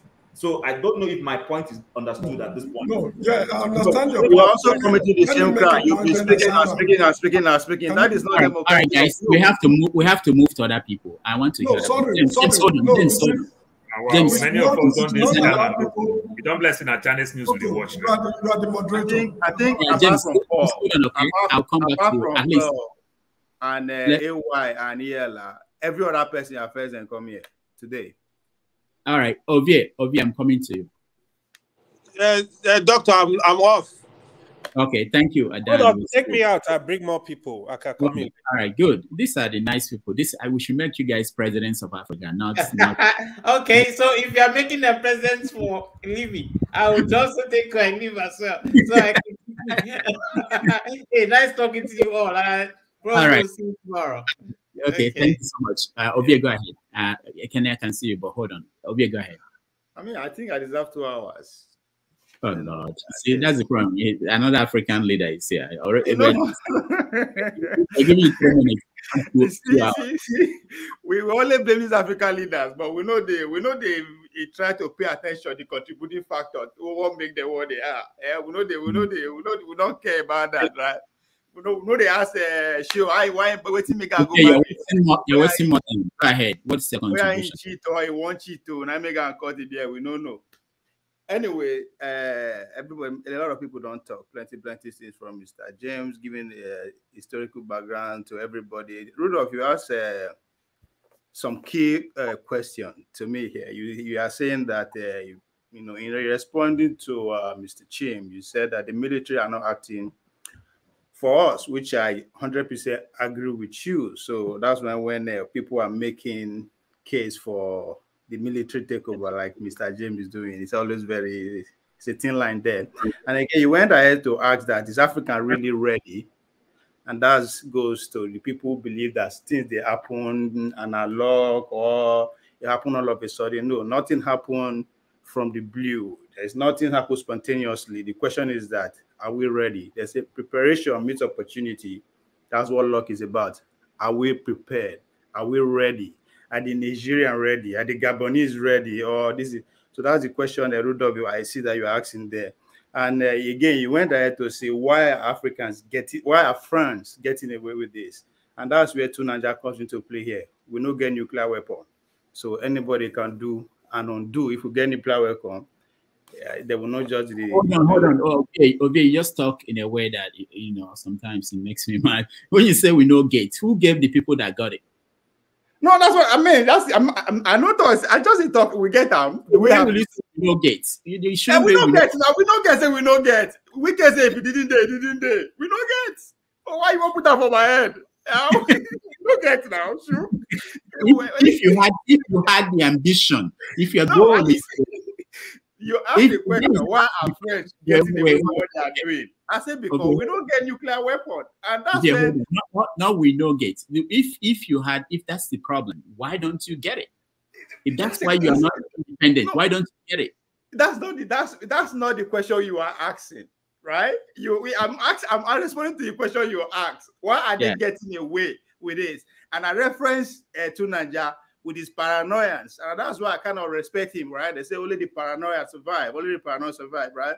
We don't get nuclear weapons, so anybody can come and dance and play as he or she wants, right? It don't happen before, it's happened again, it will happen again until we find a way. Then that's where that question now coming, why we no get, right? So that's a different question for another day. I think Paul said something when he started about new beginning.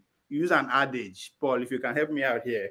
Which I really like, because there's a book by Peter Zahan that he says that the title of the book is that the beginning of the world is just the beginning, right? What we are seeing here with what is going on in Russia, the South China Sea and all that, it's all connected, right? The new map is being redesigned, new alliance is being built here.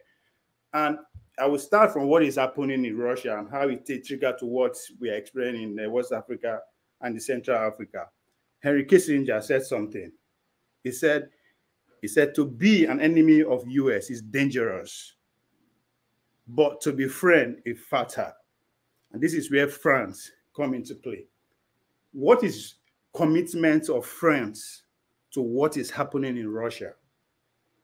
If you pay attention very well, you can tell that now Europe in general, then they are the receiving end of what happened between Russia and Ukraine, because the first target was to make sure they cut the Nord Stream pipeline, which is supply energy direct to the Europeans. So as we speak today, the French people are buying gas 6 times more than the Americans are buying.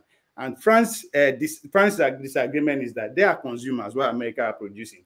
Why would they take that kind of measure, right? So in December, it was in White House. He came to America and they granted the interview. He makes this very clear that they are in this war together. Now, the same ideology gets everything they govern together as a European, as a Western nation.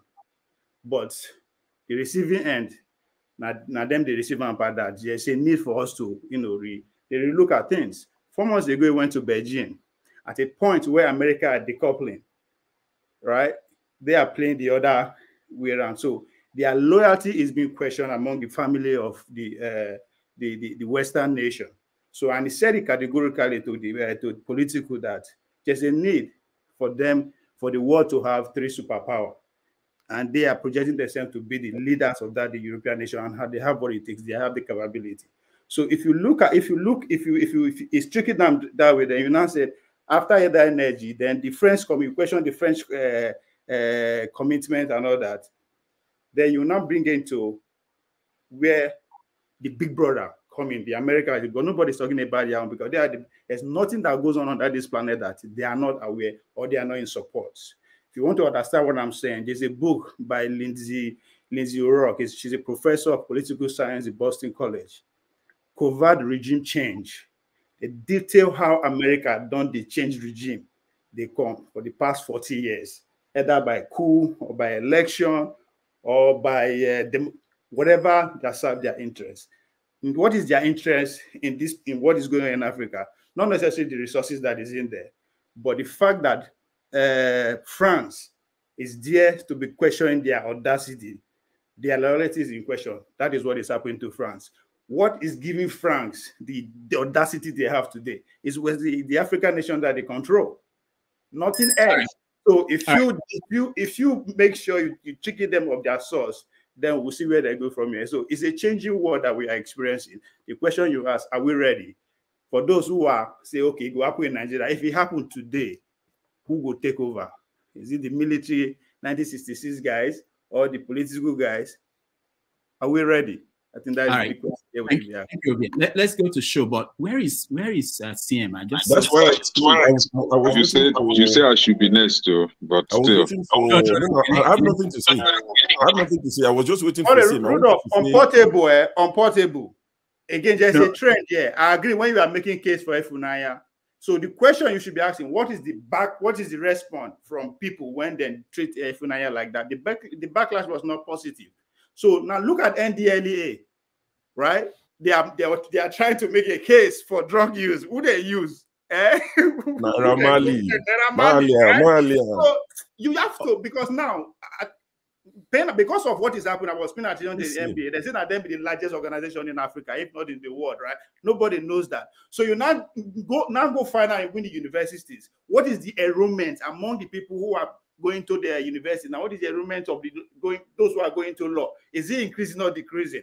So there are so many things you have to look. You are saying it from that, as I said, that three sides to a coin. There's the head, the tail, and the edges, right? You are just paying attention to one side, the moral side of it, being a lawyer. You have to be morality. Yes.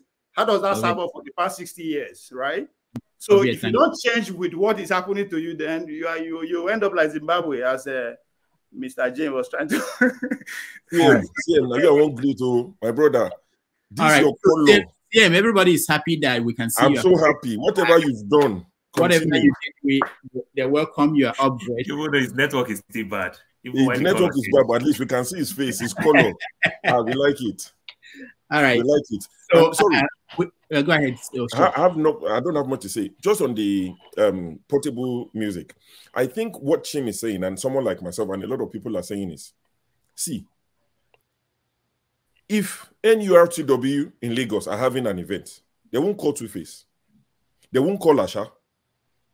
They won't call Paul Play.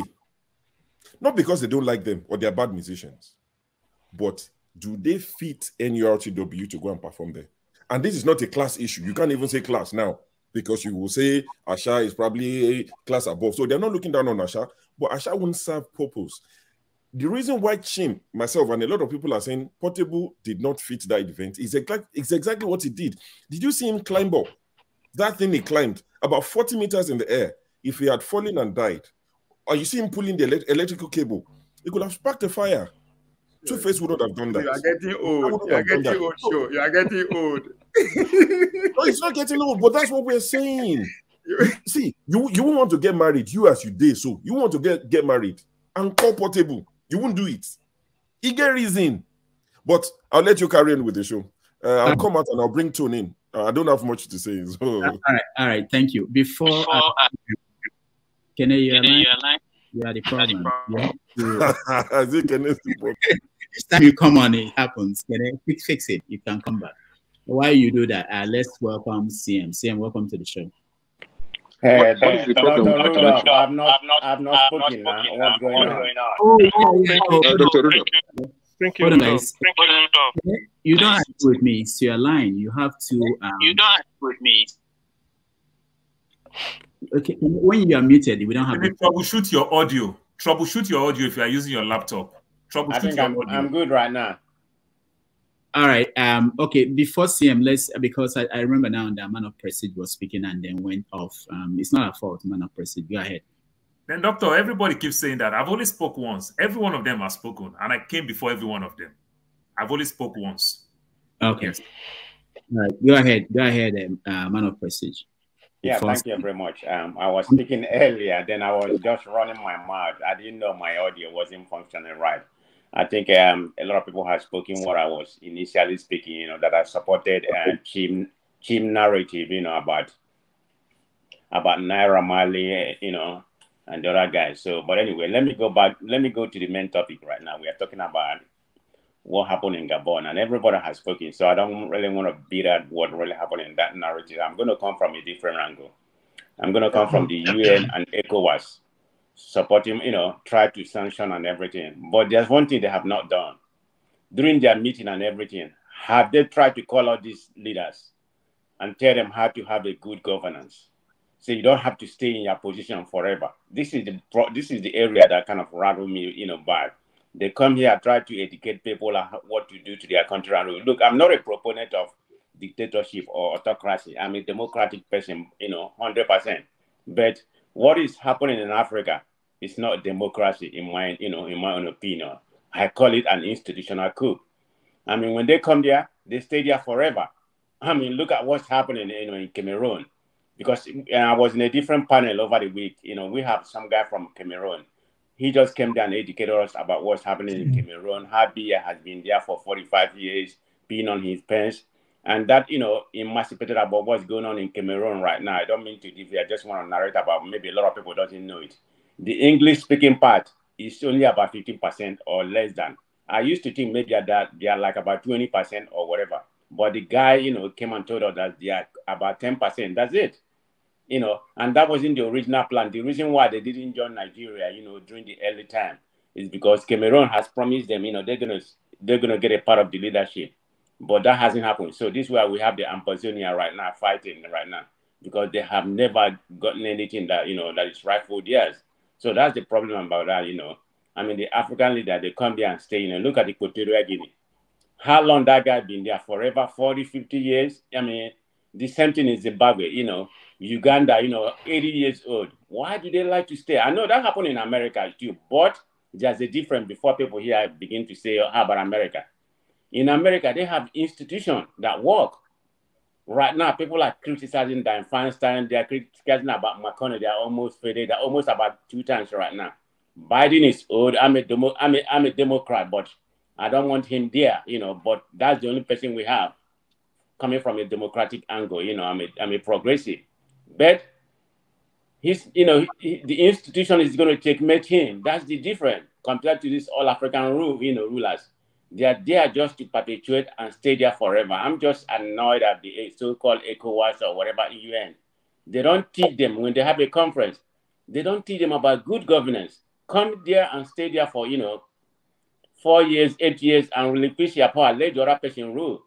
I mean, the power is not made for one person. So the ECOWAS, they are just, I don't know what they stand for, okay? That's, let me stop there right now.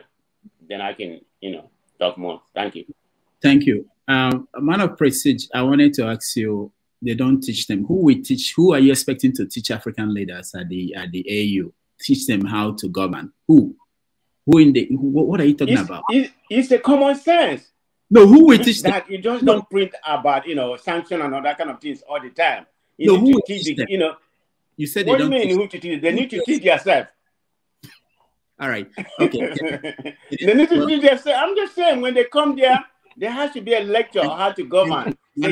Thank you. Let's be realistic now. We are facing a problem in Africa. Go ahead. Who will teach? Okay. Can I go? Thank you. Thank you, Dr. Dominic. Let me start with man of prestige. I don't want to call it claim, but I think when you check on the chart, the current chart of the best maybe top 17 best governed countries, US is not even in that list, right?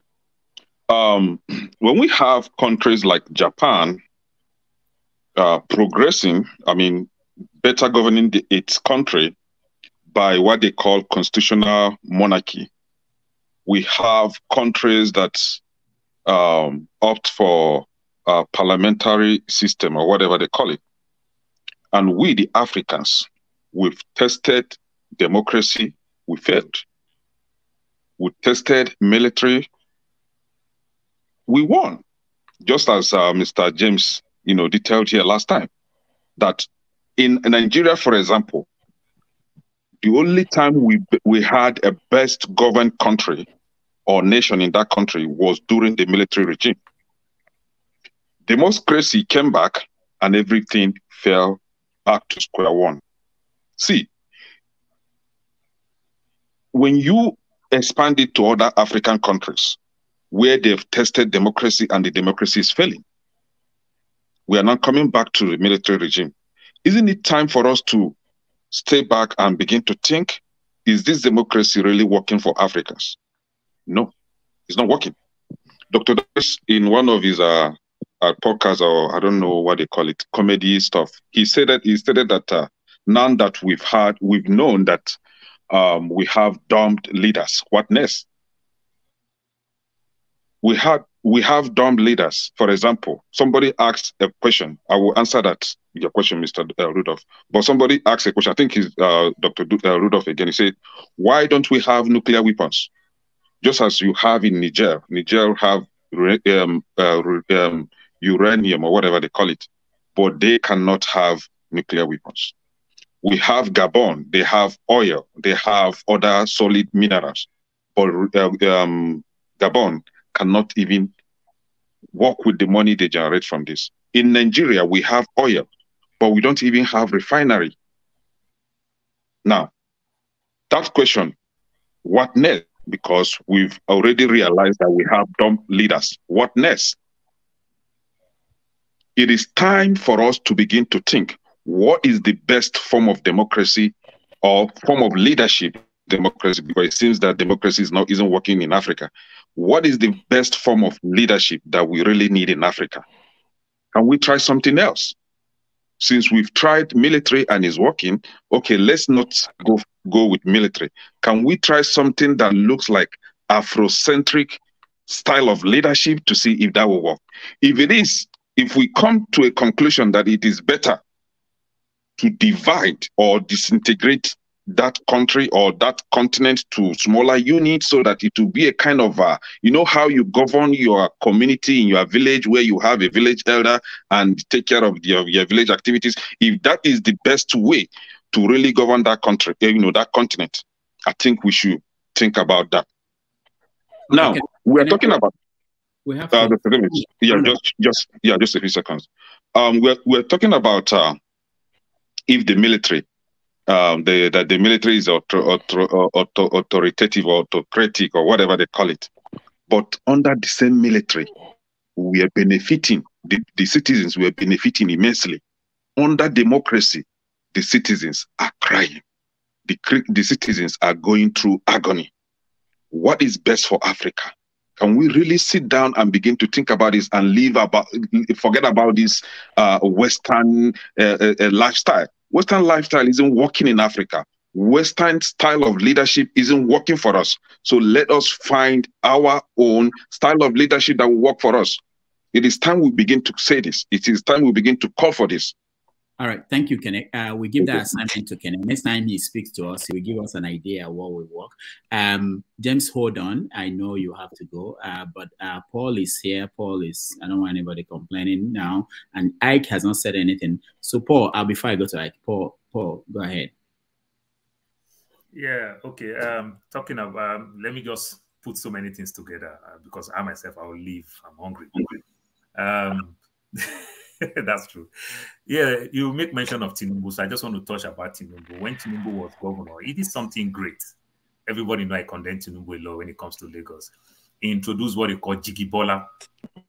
These high glasses that he's bringing during his time, he used that glasses thing to help a lot of people, and that also formed that style of glass that he used to wear.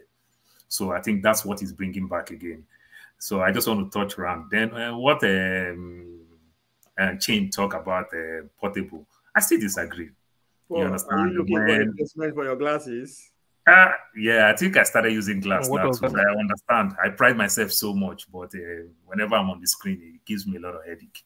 So I think it's time. So talk about what Chain is talking about Portable. When Snoop Dogg was introducing all this no thing, carry women and everything, we're talking about Republican governor, you understand, president. Snoop went to the White House. It belongs to everybody. The NBA might do everything they're doing. This is the last day. Let us unwind and dine. You understand? We've done the important thing. They brought the president and everything. This show is finished. What we fondly call in Nigeria, item 7. You understand? Let us wine and dine. The thing is that what Portable did there, when you are inviting people, doctor bring his own standard in this forum. You don't stay in your bed. You don't open your clothes. In fact, doctor even tell us to even dress properly. Look the way doctor dress. Some of us will even come here with ramp polo. I don't think doctor really approved it. You understand? We break the rule, but it's okay for us. But when the next person break the rule, we quick to hammer on them and the likes. You understand? I screen at my kids to hide myself in my little cocoon so that I will not bring all type of noise, just to try to keep to the rules, in as much as I will still break the rules. But we have to understand this thing. So if you are bringing Portable, the honor lies on you to tell Portable what you want him to do there. When they bring people, I've been to several seminars. When they bring people in seminar, they might bring Two-Face in seminar. At the same time, they'll still tell Two-Face the type of songs they want him to sing and the type of song. They will even want to tell him his type of dress code. You understand? If Two-Face is coming to an HRO seminar and everything, they don't want him to come with all the big chain. Come on, dress a little bit corporate. So they might fail on that part. It is not about Portable. It is what you ask for him. You understand? When you invite people, you give the people your terms and conditions, the things you want the person to come do. It's like a journalist want to interview you. Sometimes they tell you the type of questions they'll ask you so that you prepared for these questions while coming. But saying we'll just write Portable off. We've done that aspect in all facets of our life. In churches, they criticize, they do everything. Chim, I want to ask you, if you are an evangelist in the church and they ask you to go for evangelism in the church, and they ask Mr. James to go for evangelism in the church, if you, Chim, went to an hotel to invite 3 prostitutes to the church, and Mr. James went to a banker to invite, it is easy for the people Mr. James invite to the church. It is very, very easy for them. Why is it easy? Even though why they're not prepared, they just remember, oh, Sunday, that man invite me to church. What would they do? They have the sleeve and tie, tons of them to just take and come to church. A prostitute, what do you expect a prostitute to do? The prostitute will come to the church hot, but everybody is welcome in the temple of the Lord. You understand? That prostitute will see the environment and understand that, okay, maybe with time, I will change. You understand? You, Chim, you will feel bad if that prostitute just come to the church and the pastor stand up and walk him out from that place. That's not how. I'm starting to suspect you, Paul. That's not how to do. You understand? I don't think it's right when we're quick to criticize one of our own. I don't think it's right. You know, people, the way I am, I'm a skinny person. I go certain place in my Nigerian community. They're quick to look down on me. Then you see another aspect of me and say, that guy, how much weight they make? Then you just see suddenly people start making friends, no verse. They start gossiping themselves and the likes. We don't need to treat people by their size or by the size of their pocket or the way we see them behave in the society. Everybody is welcome in our different ways. I will school you on maths. Maybe you might school me better in English. You understand? So we are useful in our different way.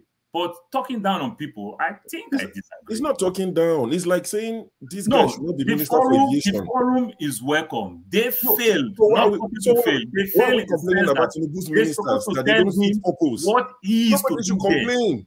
All Tinubu's ministers are fine. The Let NBA everybody be failed. anywhere. The NBA failed to tell him what they expect.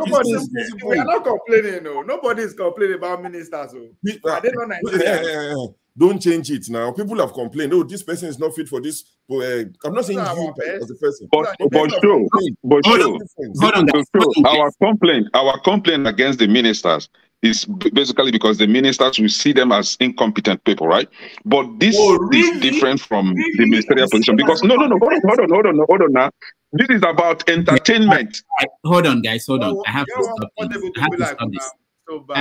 Ike, welcome to the show. I don't know, Portable was not on our topic today, and he's taking up more time than anybody else. Ike, welcome to the show. Good afternoon, Damages. You can hear me? Yeah, we can hear you. I'm hearing noise again. Maybe it's from you. I hope not. Ike, before you speak, let me play a little bit of this video. This is from a Ghanaian, basically talking about the American military. They built a base, they had military base, and the conditions of the military that the Americans gave to Ghana. I don't think you know this. I want to play a little bit of that, and then I will let Ike and Wayne. Let's listen.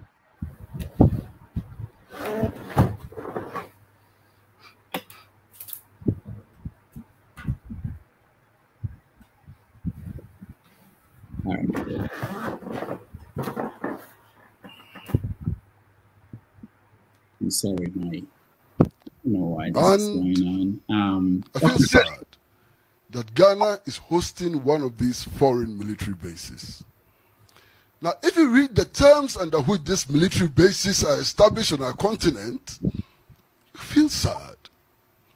You feel hopeless. In Ghana, we have allowed the United States of America to establish its military base on our soil. Under the agreement which allows the U.S. to establish this military base, our head of state is stopped from entering that territory. The U.S. military base is not accessible even to the head of state. As if that was not enough, in the agreement, we have committed to an arrangement under which if U.S. soldiers come to Ghana and kill Ghanaians, Ghanaians cannot go to court to ask for redress.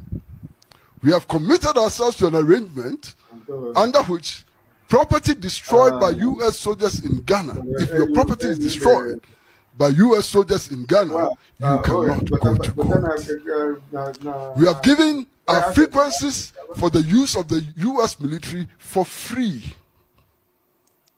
Our frequencies are given to the U.S. forces for free. When Ghanaians have to pay millions in order to get frequencies to establish radio stations and television stations and so on, the U.S. can take it for free. Under the agreement, U.S. soldiers entering Ghana are not subject to inspection. They are not subject to search. You can't search them. You can't look through their bags. You can't examine what is on their body. And when they leave, they are also not subject to customs inspection. They cannot be searched. U.S. soldiers do not need passports to enter Ghana. They don't need passports to enter Ghana. All they need is their ID cards. Under these circumstances, we have given U.S. soldiers privileges way and above diplomats. Because even the American ambassador needs a passport to enter Ghana. A U.S. soldier does not need a passport to enter Ghana. All right. I'm not sure how many people in Ghana know this. When we look at the French and what they did with French-speaking African countries, we tend to think that it's only that probably that, you know, something about them, that this will not happen to the English-speaking part of Africa. We don't know till today what our leaders are signing off to get loans from China. We don't know. So if 10 years from now, 20 years from now, 30 years from now, it comes out, we'll be surprised that we were also subjected to things like this. So James is on the phone, so let's go to someone else. Laba, welcome to the show. Yeah, thank you. Thank you. I'm glad to be here. All right. So we've been talking about what happened in Gabon and what is going on in Niger, and looking at it from the bigger picture, which is what is France doing in Africa. The French president said this week that without France, there won't be Niger, Burkina Faso, Mali, and so on. You know, he was talking in the context of the challenges there. We also know that Omar Bongo, the former president of Gabon, said that, this is a quote, that Gabon without France is like a car with no driver, and that France without Gabon is like a car with no fuel. So what is your take on what's going on in the context of Africans and their relationship with the colonial powers? I still think that they're taking us like children. You see, we've not grown to the stage to be their equals yet. When we're not even considered, we're still like their slaves. They're still our surrogate fathers. And sadly, our leaders in Africa are acting in such a way that confirms that abnormality. So they still see us as people who are not mature enough. We can't rule ourselves properly. We are subjected to their imperial dominance. And I was just listening to that outline of what they give a US base. How, you know, it's dominion. These are the little Lilliputs. Let's just dominate them. How can you walk into a country without passports, without search, without anything?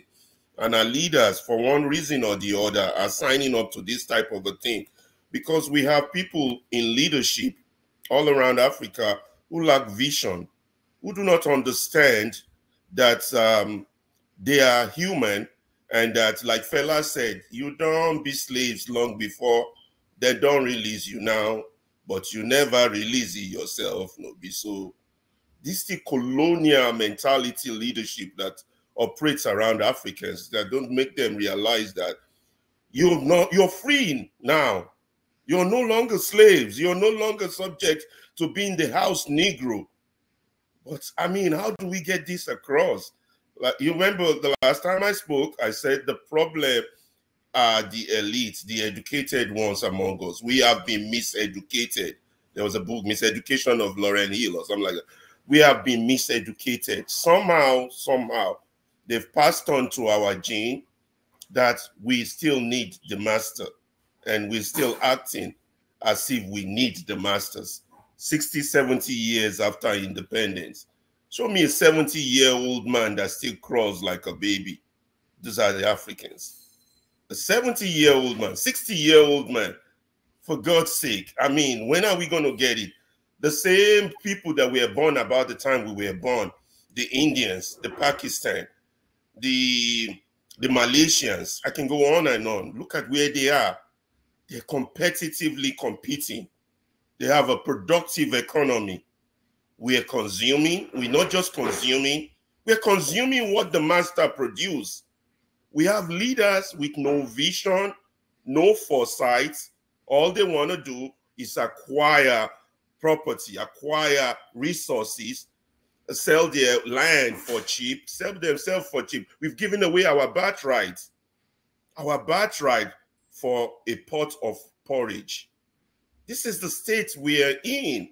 And we have to keep telling ourselves that we are not doing right. Those of us who have a compromise attitude, a pacifist attitude to situation, we have to be more radical and vocal about what the state is. We should call things a spade, a spade, a spade. We should stop saying, yeah, we have a democracy when we are not following the rules of democracy. Yeah, we are independent when we are not independent. Yeah, we are we should stop going along with this garbage because it's annoying. It's like we are now even below the stage of a baby. Below the stage of a baby. At least a baby will crawl. We put a food to their mouth. We're just doing everything opposite. We're going back retrogressively. You understand? So we're slave master relationship. We have not proven ourselves to be worthy of the independence we claim to have. Our life is like that yeah, but we want yeah win, they blow for one yeah corner. That is it. I mean, we got to call these things like that. Yeah. Did you get the stuff I sent you when I contacted CSU the other day? I tried to send you an email, Rudolph. No, maybe you said I've not checked. I'm sorry. Yeah, I did send you something. I will check. Yeah, I have to Google your email. I don't know if I got the right email and all that. Oh, okay. I will check and see. Thank you. But that's my take on it. And with conversations like this help, we got to keep talking. Those of us who always excuse, please, when we make points, let us, because we know the people here, these are the choir. We're not preaching to the people here. Anybody on this forum, anybody that comes on all these pages, they are the choir. You're not preaching to the choir. We already know the problem. But what the choir shouldn't do is take this pacifist compromise position on how bad things are. Because if you do that, you cannot convince the next person who doesn't know that things are that bad. Thank you. Thank you so much. Ike, welcome to the show. Yeah, sorry for that. I want to ask a question too. Have any of us that are in the panel lived in a French country before? I did. I lived in I lived in Belgium before. No, I mean African country, French. African country. No.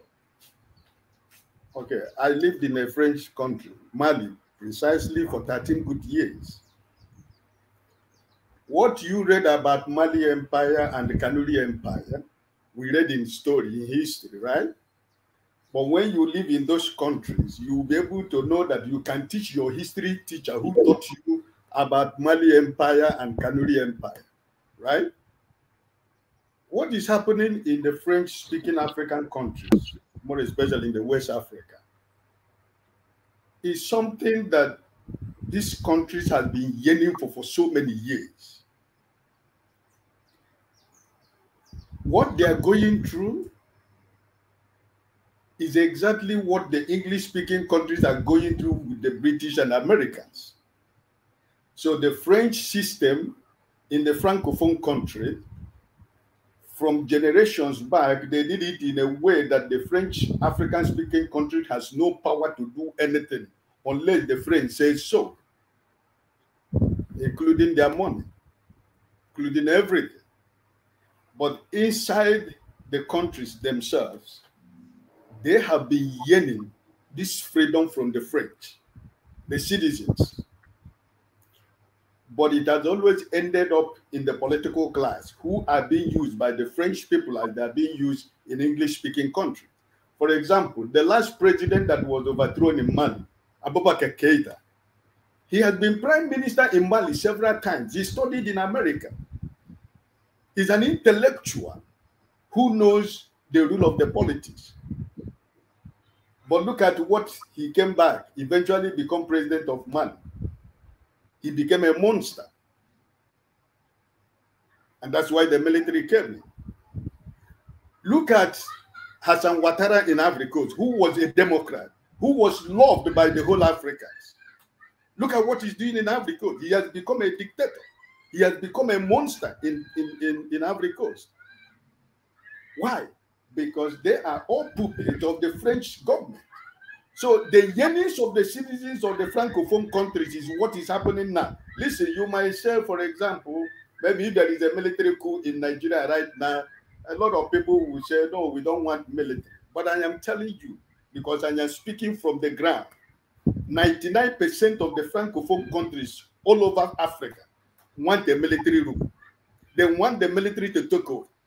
And you can see what the military people who has taken over, the young military officers that have taken over their countries, are doing what the people want them to do. What is it?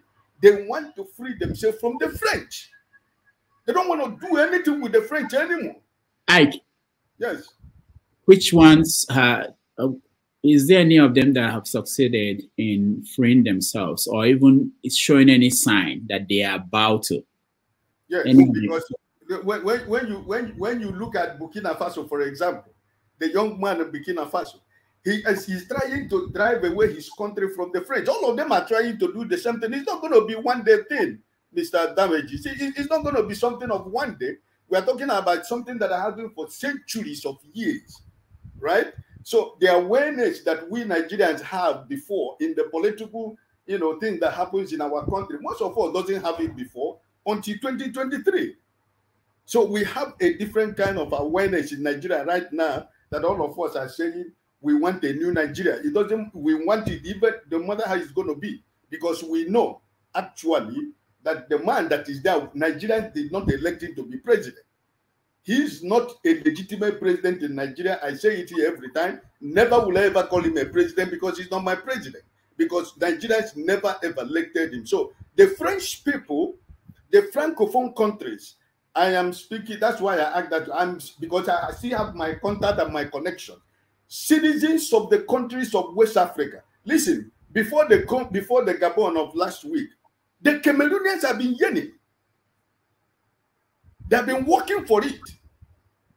Because they said that the politicians has failed them. Because if they say, okay, let's go to democracy, it is still the same French people, because these people are not, the politicians are not ready to break away, because the French has their fight, each and every one of them.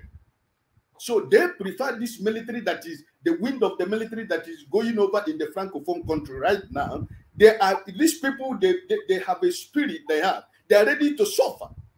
They are ready to go through the pains, in as much as they can free themselves from the hands of the French people. So, Ike, because you live there, I've not lived in any French-speaking West African country. Are you saying that the idea of assimilation that the French brought with colonization didn't work for them? It didn't work, and it never worked, and it's not going to work. I'll give you one example. An American, when an American comes to you, an American see you that you are doing something that is wrong, American man would like to teach you, right? Or some British men would like to show you, hey, this is the way to do it. Well, you know what the French people do in the Francophone countries? When they're in that Francophone country, when they see you eating your food from the dustbin, they will join you to eat the food in the dustbin. They will not tell you that eating that food in the dustbin is not a proper thing. This is the problem the French people have with the French people, because they never show them anything that is good. But what they are doing is to take everything that belongs to them. Look at Mali. Where they have gold, we call it Sajola in Mali. The gold that you have in Sajola area in Mali, Malians are supposed to be living like, like somebody was talking about Gabon. How many population are there?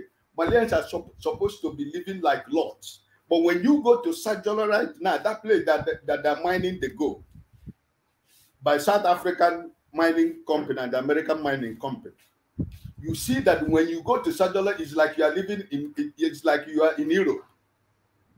The people that own that thing don't see it. They don't know where the money of the gold is going. So this is why that the French people, the French citizens are so angry with the French people, because they don't teach them anything. I give you one example why this thing is happening right now. In America, you have Nigerians, you have other countries of the world who are in the system of government in France. You cannot find any black man, not even from the Francophone speaking country, in any government, not even in the local government in France. But in America, you have at least, I know one of our brothers, the Yoruba, who is the assistant treasurer of state in America right now. We have Americans in so many political fields in America. Even in Britain, Britain have beginning to assimilate like that. But in France, show me any black man that has any political power in France. No single person. All right, thank you, Ike. I will come back to you next. But let me go to Mr. James. I know you have to go. I want to hear from Forefathers what he thinks about this topic before we leave it, and also Lumide. But let me go to James. James, I played that video of Kwesi, the Ghanaian, talking about the conditions that Ghana gave to America for them to have their base in Ghana. We don't know the conditions that the Chinese gave to Nigeria for the loans that we signed. We've not seen the document. You know, are you not worried about these relationships?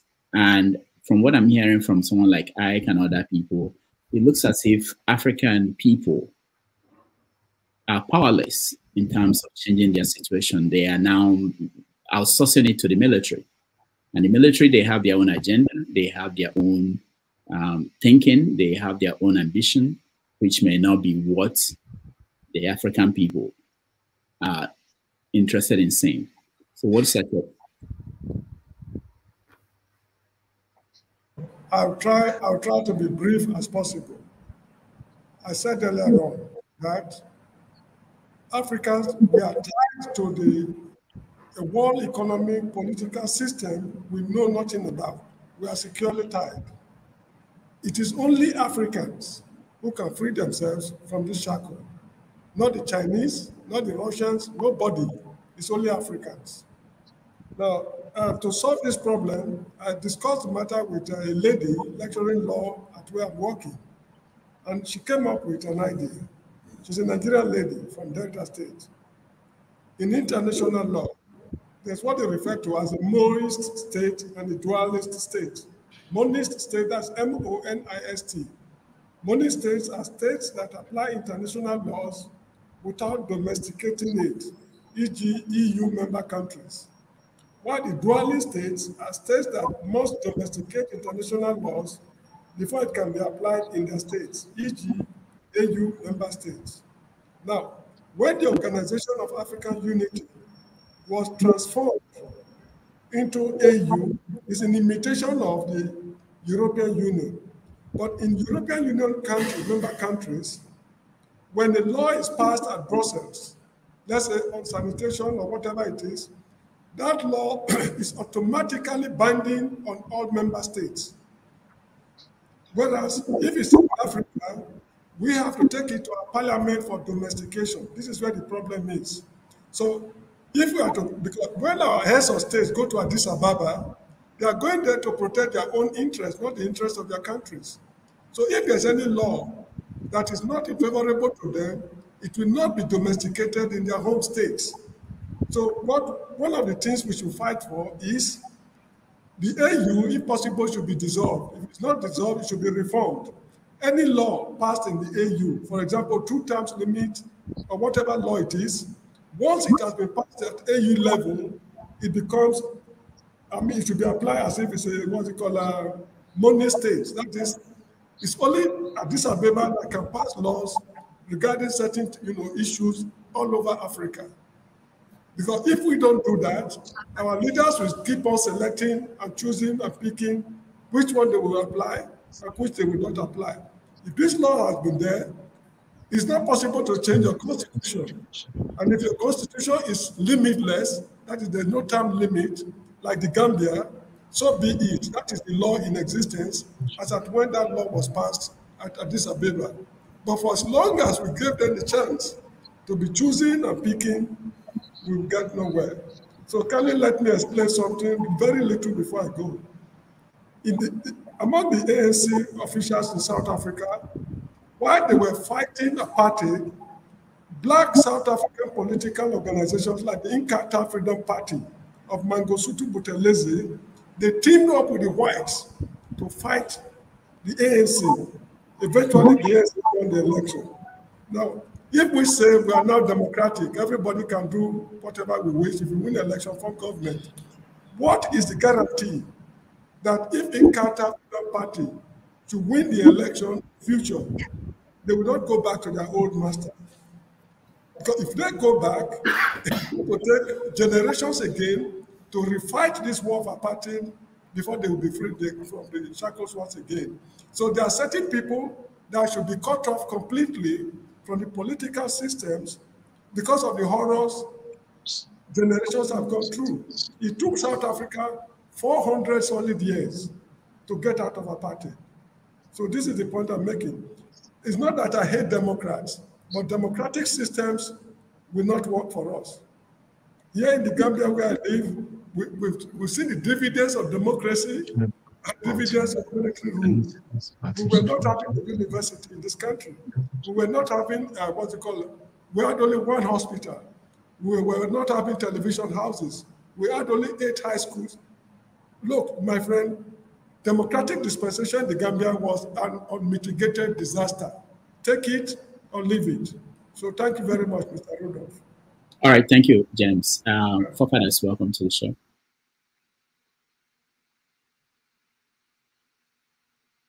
Forefathers. Thank you, Rudolph. Thank you for having me, and greetings to everyone on the. Oh, you can't hear me? No, we can hear you. We can hear you.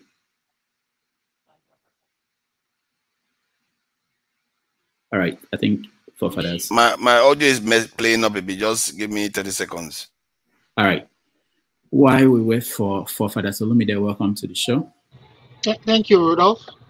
And I'd like to make a comment about what that guy from Ghana. Okay, I think it's sorted now. Sorry about that. Right, can you hear me? Anyway. Yeah, Tone, hold on. Tone, hold on. Let's hear. I can't hear you. Sorry, I can't hear you, but you can hear me. Can you hear me now? Yeah, we can hear you. Okay, perfect. I think because we're going from the other channel. Sorry. Thank you for having me, Rudolph, and greetings to everyone on the channel, on the panel, the chat, and to the viewers. The chat, it's all right. It's all good with the chat. About the question why France is getting away with murder on the continent, you saw what was going on with Ghana, coming. I said it before that one of the terminals of the Ghanaian airport is dedicated to the US military. They allow them to come in. Our leaders have been saying it repeatedly. These leaders, they are not governing for you. They are here to sell you off and pretend as if they are doing anything. They are not doing anything. And the fact that they refuse to develop the countries tells you what their real objective is. Their whole objective is to keep us underdeveloped until these people choose to do whatever they like with us. Because they don't want to develop the country. It's clear. I think they were asking the question earlier on the show about why we don't have nukes. Because they don't want to do it. It's not because they cannot do it. We've seen countries where leaders want to do something. Within 4 years, you'll be surprised what they are capable of doing. Human beings are capable of building stuff if they mean to.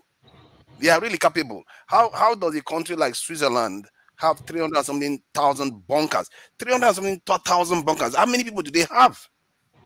It tells you we can't even dig this in there. What they call it? We can't even dredge to save our lives.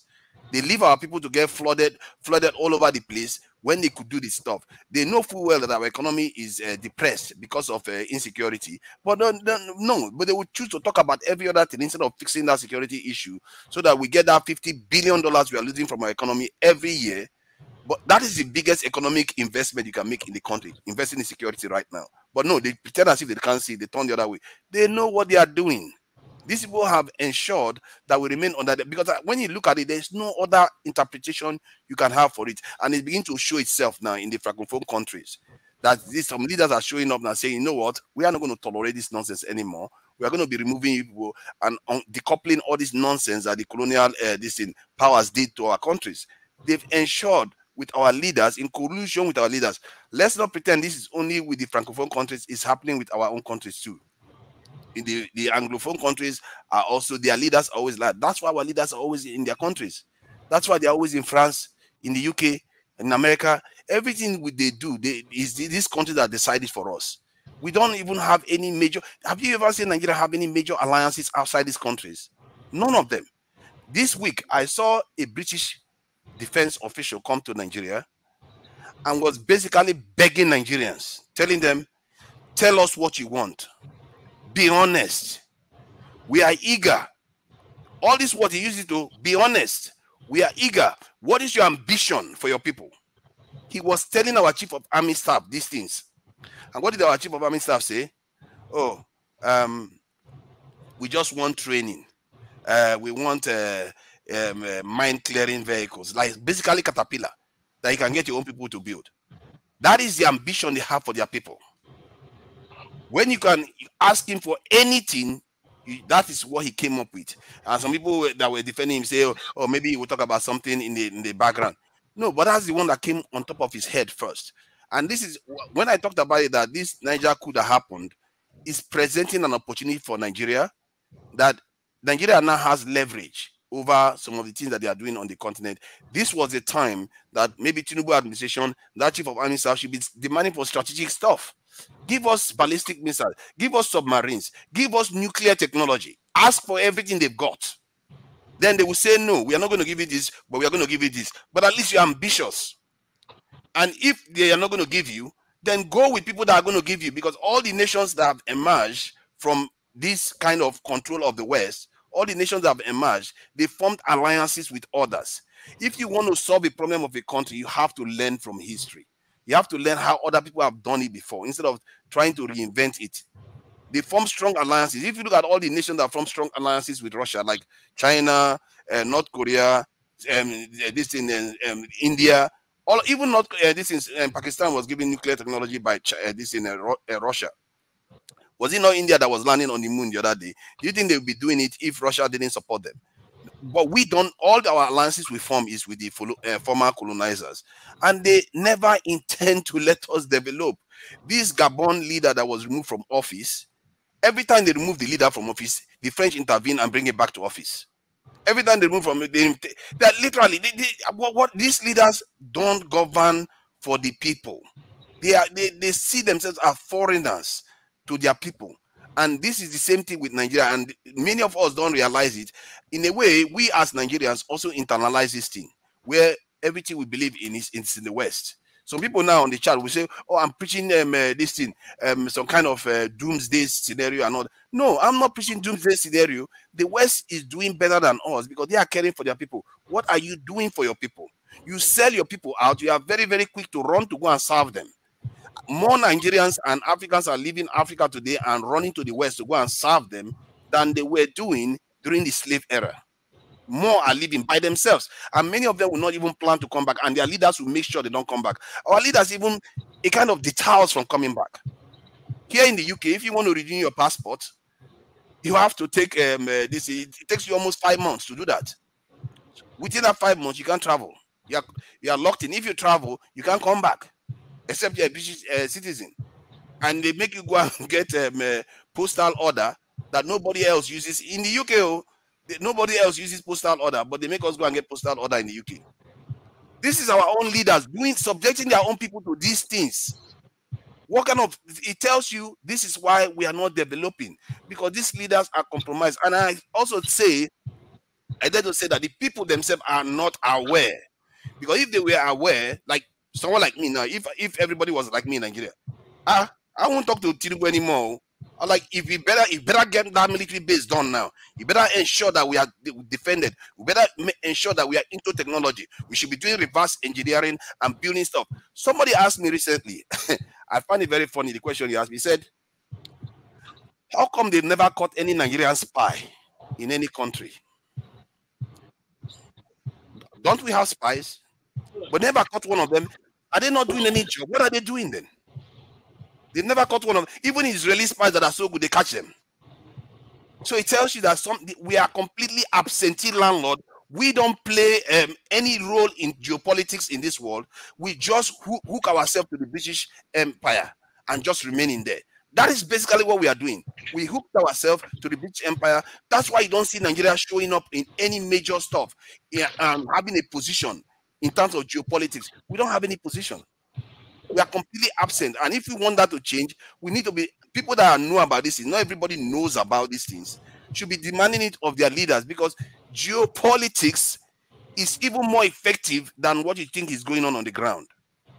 All these nations that earn their freedom from the West, do you think if they didn't play geopolitics, they would be out of it? They will not. They will still be stuck in it. If China didn't have that alliance with Russia, they will still be in their mess. If India didn't have it, they will still be in their mess.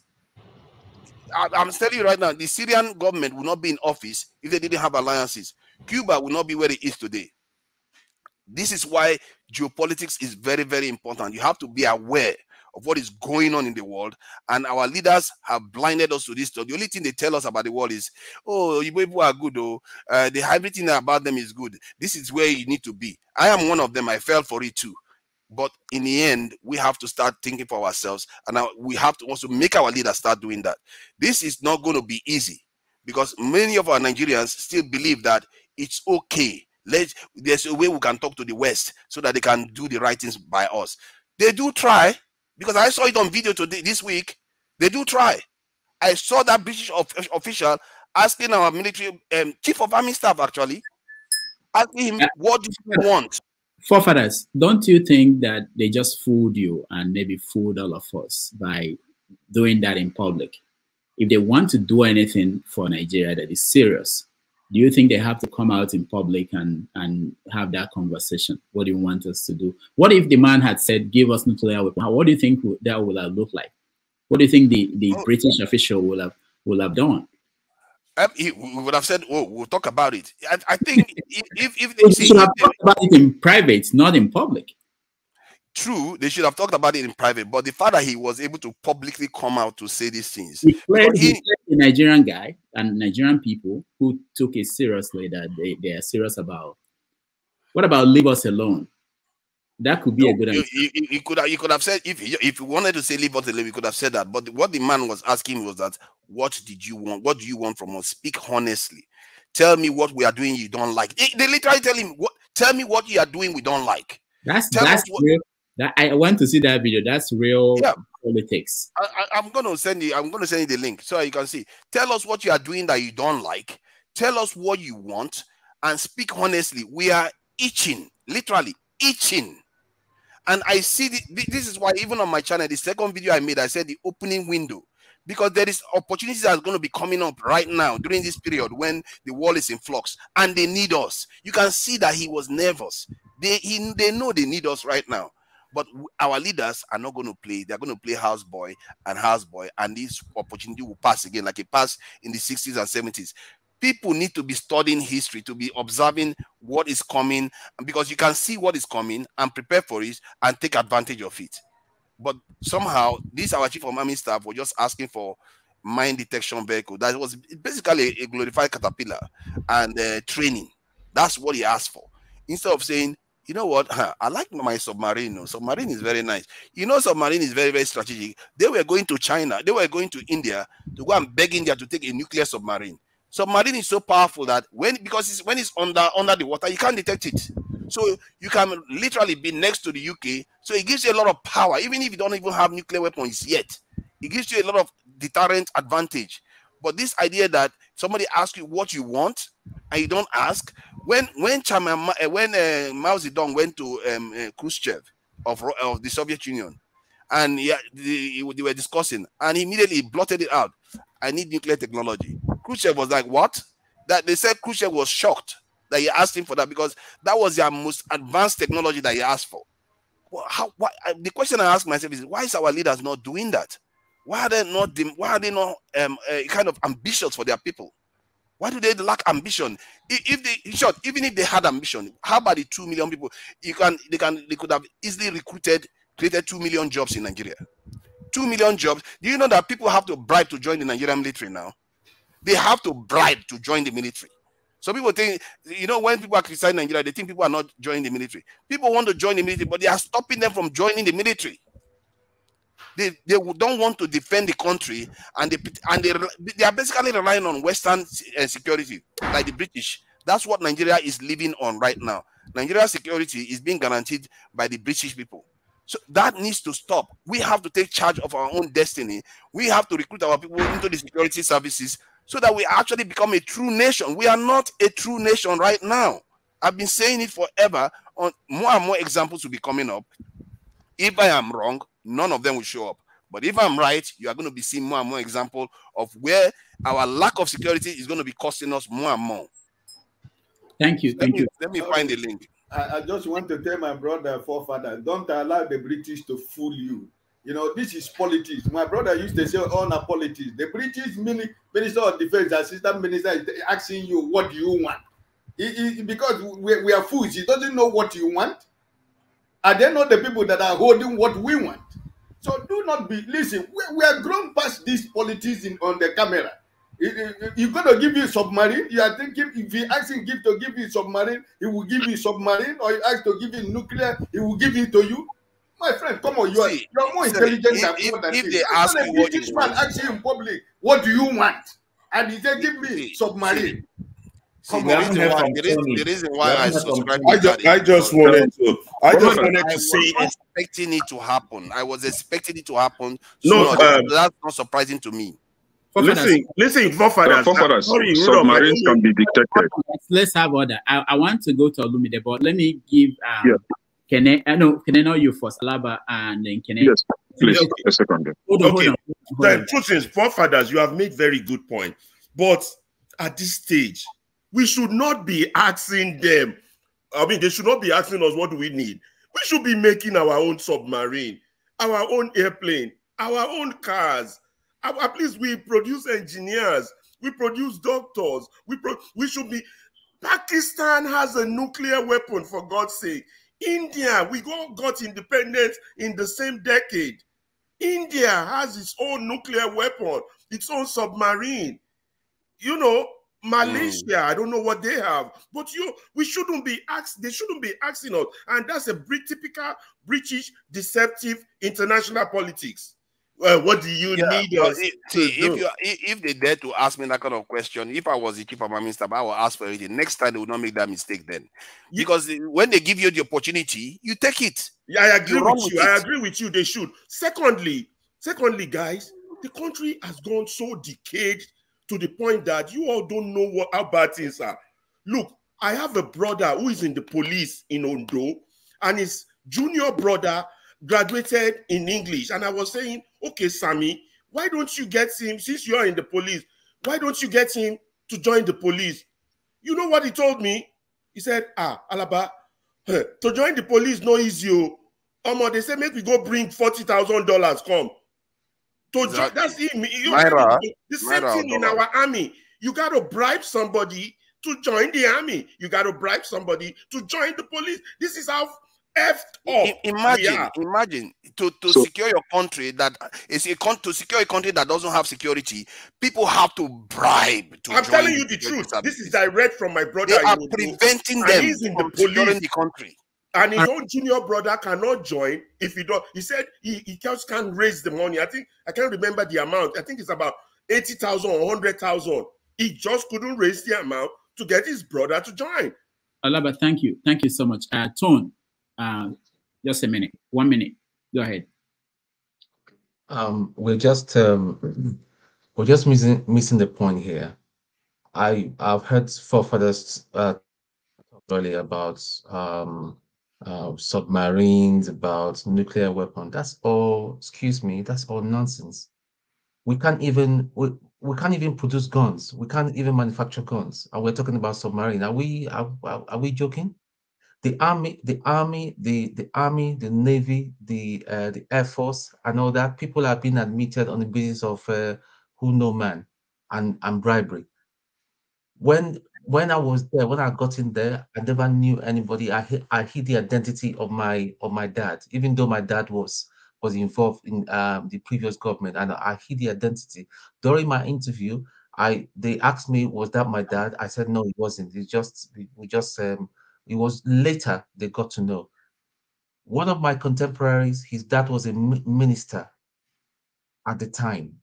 So when you have people you have as heading the army, heading the police, heading the air force, they're all airheads. They don't have a clue. will you be asking someone? I mean, a British officer, military person. What is his level, his pay grade to be discussing nuclear weapon with you? I mean, it's something that will be discussed on a much higher level. So that's not even what we want. We need to get back to the basics. During the Biafran War, I know that we produced the Biafran then they produced weapon. I know that after the Civil War, that project was shut down, and they had these research institute in Enugu that was producing things. It was all shut down, and we're talking about nuclear weapon. You want to give nuclear weapon to somebody like Buhari? When IPOB will make noise, he will go and tell them they will release a nuke to them, or he falls into the hand of a madman, Asari Dokubo. What are we talking about, man? Oh, come on, stop that. Just don't stop being silly. You are the one being silly. Imagine what you just said. No, I'm not being silly. What makes I'm you think telling that you he's going to nuke the Southeast? Come on. See, listen, the thing is that it's not what we need. It is not what we need. We need to go down to the basic. We can't even feed ourselves. We need to go down to the basic. We can't generate electricity. What kind of talk is that? You're an ex-serviceman and you're saying this nuclear stuff. weapons. You're an ex-serviceman. Don't you understand that if you don't have security, you don't have anything? Don't you understand that? Forefathers, you don't understand what I'm trying to say to you. What I'm trying to say to you is that most of the so-called commissioned officers are not fit to be there. They are all political stooges there, wearing that peep. That's what I'm saying to you. Because they are ragtag right now. They are not the appropriate size. It's a political thing. See, listen, Tinubu had just Tinubu. Do you know how many people that I know personally? Yeah, that were even my seniors and contemporaries. Their promotion was slowed down. They sat on it until they left out of frustration, and some were retired. They were brilliant officers. So that's the reason you don't secure your country, because you're worried about because they didn't come from a certain part of the country. Your argument is for paralysis. For you to progress, let me tell you, whether you want flimsy excuses not to secure your people. Come on, there are can you move forward, please? Stop using such excuses not to secure your people. Let the man talk. Whether who are you securing your people from? Are you securing them from? Don't worry now. When it happens to you again, then you will realize what I'm saying today. You're gonna witness changes that are gonna result. You realizing what I'm saying today. The kind of the kind of gospel you are propagating is what North Korea is doing, and your people. Hold on, guys. We have to. Dr. Domegis, please let me come in. I need to go. I'm middle of them. Yeah, I know you are there, but can I not yet? Tone, are you done?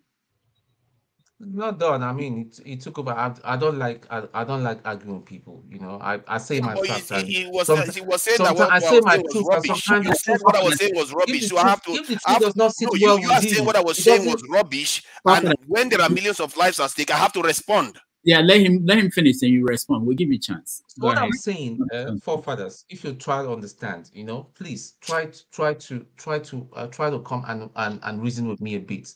The thing is that our military, the standard of our military had gone down. That's what I'm just trying to say. Across the army, the navy, and the air force, it's gone down, and we're talking. See, we need to start organically again, and because and what we see is a reflection of the leadership we've had over the past years. The leadership has let us down. You know.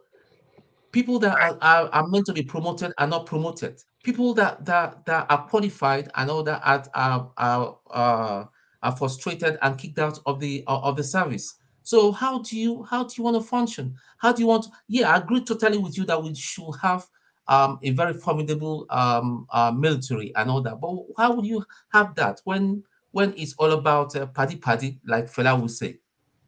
That's all I'm talking about. All right, thank you, Tone. Let's go. Olumide has been patient, and it's not easy for him, I know. So let me hear from him before. Forefathers, you have time to respond to people. Go ahead, Olumide, and then Kenneth. Thank you, Rodolphe, and good day to all the panelists. So I just want to weigh in a little bit on what Forefathers has a point about security, but you also need to understand people's, I mean, the general point of view right now, the country needs to be rebuilt from the ashes. We are trying to put the cart before the horse. People are hungry. You're talking about security. Security against who? I mean, internally, we are not even secure. People are carrying AK-47 in the bushes and killing their own people. Olumide, hold on. Olumide, let me stop you. Hold on. In India today, they sent craft to the sun. People are hungry in India. I don't think that's we can do just one thing. We can't just stop everything because people are hungry. We can still do things while dealing with the hunger. No. I agree with you, Rodolphe. I agree. India is a 5 billion, over 2 billion population, or over 1 billion population plus. You understand? But the country is not as bad as we are. There's corruption in India too, but it's not as bad as we are. You understand? We have the situation at home is really, really bad. You understand that we can't even compare ourselves to India. Their industry, their healthcare industry surpasses ours. There's manufacturing. Most of our drugs come from India. You understand? So you can't compare India to Nigeria. They are far. If you say both of them are developing countries, they are really far ahead of us. We are still in the Stone Age. You understand? So they've left us. So, but what we are saying is that we're not saying we shouldn't secure our borders or secure our country. You understand? But have we done the right things first? We are not even obeying our own constitution. We are not following our own laws. We are not securing our people. You know, people were carrying AK-47 and killing people in the farm. They couldn't go to the farm. And not yet, 8 years after, not one person was arrested. You understand? But we are talking about having a country where the rule of law, you understand, governs everything we do. And which will bring me to this, what I think we should all be talking about, this thing happening in Ogun State. It's not just a fight about interest or about politics or about just Ogun State. This is a fight for true federalism. Olumide, when we get to that, we are going to move away from international to Nigeria. When we get to Nigerian topics, you can bring Okay. that. For me, about international, I don't want to weigh in too much on what is happening in Africa. Everything is just so similar about what is happening in Africa. The first thing should be, even in America today, where there is the people who sat down and wrote the American Constitution, they were all one language, English. You understand? They all descended from the English people. A large majority of them sat down and wrote that Constitution with a view that in future things will change. And this Constitution is what will guide our current conduct and our future conduct till today. And this is what has created prosperity and led the way for America. How much more a multicultural society, multi-ethnic society? We need to sit down. The people need to sit down and fashion something that all of them will respect, and not one person lording it over them. We almost got it right in 1960 when we got our independence. When the British handed over to us, we had a constitution that we had a regional government, and the Southwest was making progress in their own way, East in their own way, North in their own way, maybe not equal, but some people truncated it. I remember then Awolowo was paying the best salary for all civil service people. Maybe today, if they allowed it to go smoothly without any coup interference, who knows? Maybe North would have been the hub now. The North would have been the hub. Maybe they don't have oil. They may have human resources, like Japan, 30 million, third largest economy in the world, no oil. You understand? So who knows? But they didn't allow it. It's all greed. All this is greed. All right. Thank you. Thank you. Thank you. Yeah, thank you, Olumide. See, I agree 100% with Tone and partly with forefathers. See, I don't think you take it, you run with it, you grab it, and you grab it. The funny I don't think Tone. Can is talking as if I can miss it. I don't think Tone. Nothing. Yeah, I didn't hear. Hold on. Can you hold on? Can they just seize the stage and it's talking as if I can't miss it? A la carte. You know, look at hold on, because Kene just inspired me to. When you see the Ali Bongo crying, I don't know what is happening around me. They've taken, and this is somebody who was all powerful until they muted him and he didn't know what was going on. So Kene, go ahead. But I just wanted to point out, I know what you did. Thank you. See, I had to come in. See, Tone, I agree with you 100% and partly with forefathers. I didn't hear Tone called say that what forefather said was rubbish, but he said nonsense. I think nonsense is something that doesn't really make sense, right? So we shouldn't take it as a personal attack. But this is it. Why I said I agreed 100% with what Tone said was because yeah, forefathers were asking for submarine, nuclear submarine in Nigeria for Nigerians. How? See, he also stated that that submarine cannot be detected. Forefathers, no. Submarine can be detected. Presently, America and China has a technology called hydroacoustic sensor that can detect submarine anywhere around their territory, so it can be detected. So we don't even need that. Somebody was talking about when we are asking for submarine when we have hunger in the country. I think you should try to address that hunger in the country first. See, I really have response for almost 50% of us here, but let me just cut it short. Mr. I was saying that in France, they don't teach you, but Americans teach you. No, Americans don't teach you anything other than immoral and moral vices. If there is anything like that, there is nothing good the American will teach you. And same way that going back to forefathers, that we cannot ask for submarine when we allow military bases, Western military bases within our countries, around our countries, and you are not asking for submarine to fight the same people that you are allowing to have their military bases in your vicinity. That doesn't make sense. Alaba was saying that that we appear as children before the Western war. No, not we, our leaders. But if even at that, you don't compare them with children, because to me, children have of higher class than our African leaders. I would call them dumb criminals, nitwit maybe. These people don't have anything in their head other than criminal-minded set of gangsters that only cater for themselves. They only want to take care of themselves, their children, and their generation. See, in Africa, right? I try to correct, to control that. This is it. See, in Africa, you cannot travel from Nigeria to Kenya without a visa. You can't travel from Nigeria to South Africa without a visa. It's everywhere in Africa. But in the Western world, for example, those that live in the Europe, you can travel from one country to the other without a visa. All you need is just a form of identification, right? But why is it that it's only in Africa that we restrict communication, we restrict, communion, we restrict movement within? I don't know what is going on here. So what is our problem? And you want to equate this kind of leaders to children? Children are better than these people. They are just a group of gangsters that don't have anything in their brain, So we should be talking about taking off those military bases first, trying to allow ourselves to communicate. We can travel within Africa without restrictions, but you can't. Try it. Try to travel maybe from Nigeria to Kenya. You see what you see on the road, right? So now, hold on, just a minute, please. If we're able to take care of those restrictions, we now come back and now say, okay, what model will work for Africa? Olimide was talking about just after the independence that things were working fine in Nigeria, right?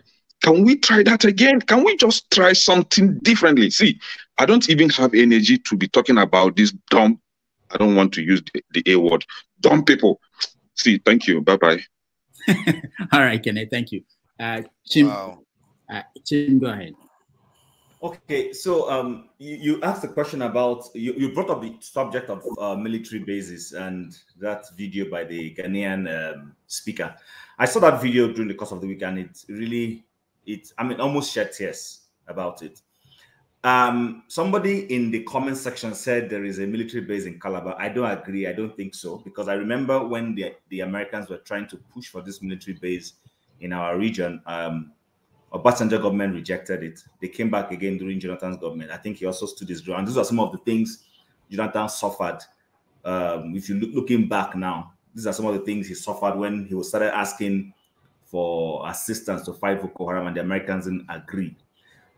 How do you get married you are married as a man, even the woman, either way, party, because I don't want to be accused of being chauvinistic, but you are in a marriage which is supposed to be a union of two people, independent two people, and then you are bringing your in-laws either side to come and interfere and intervene. Your mother-in-law or your father-in-law is the one deciding when to ration food to your children, and they're the ones telling you, even when to go in and have bekus with your spouse and all those things. Part of my use of that colloquial language.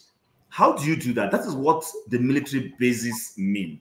And I think it's time the African Union starts saying no. Remember last week I said here on this program that the African Union needs to tell America and France, stay away. Let's sit down and resolve these cool issues with these people. And then sit down and be honest with themselves and say, guys, it's time we stopped being sit tight. We've asked ourselves, which is the best form of government? I've said it, I don't have an idea.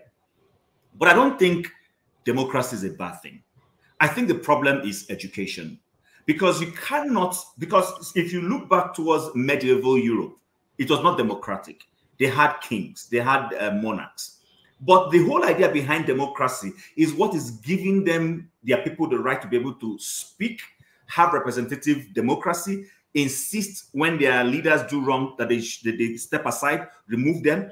Without education, nobody would have asked Boris Johnson to step aside after COVID, when he breached COVID protocols. So what is lacking in our democratic practice in Africa is actually enlightenment and education of the people. The more the people and nobody should tell me Nigerians are educated, because I think, no, going to school is not education. There are a lot of Canadians where I live who don't have an idea of what the four walls of a university is, but they are informed, they are educated, they are active, they are party members. If the leader of their party is doing the wrong thing, they wait for the next convention, they go there and they vote this guy out and get somebody who's going to do their bidding.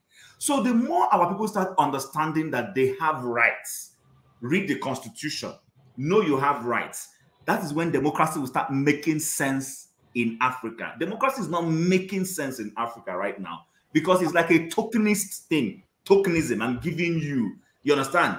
I see, Soludo with all his education, Soludo, central bank governor, economist. Did you see the kind of thing he's doing in Anambra State, the way he's looking down on the people? So those are some of the things we're talking about. Our people need to be more enlightened and educated. The more enlightened our people are, you see the more courage to ask.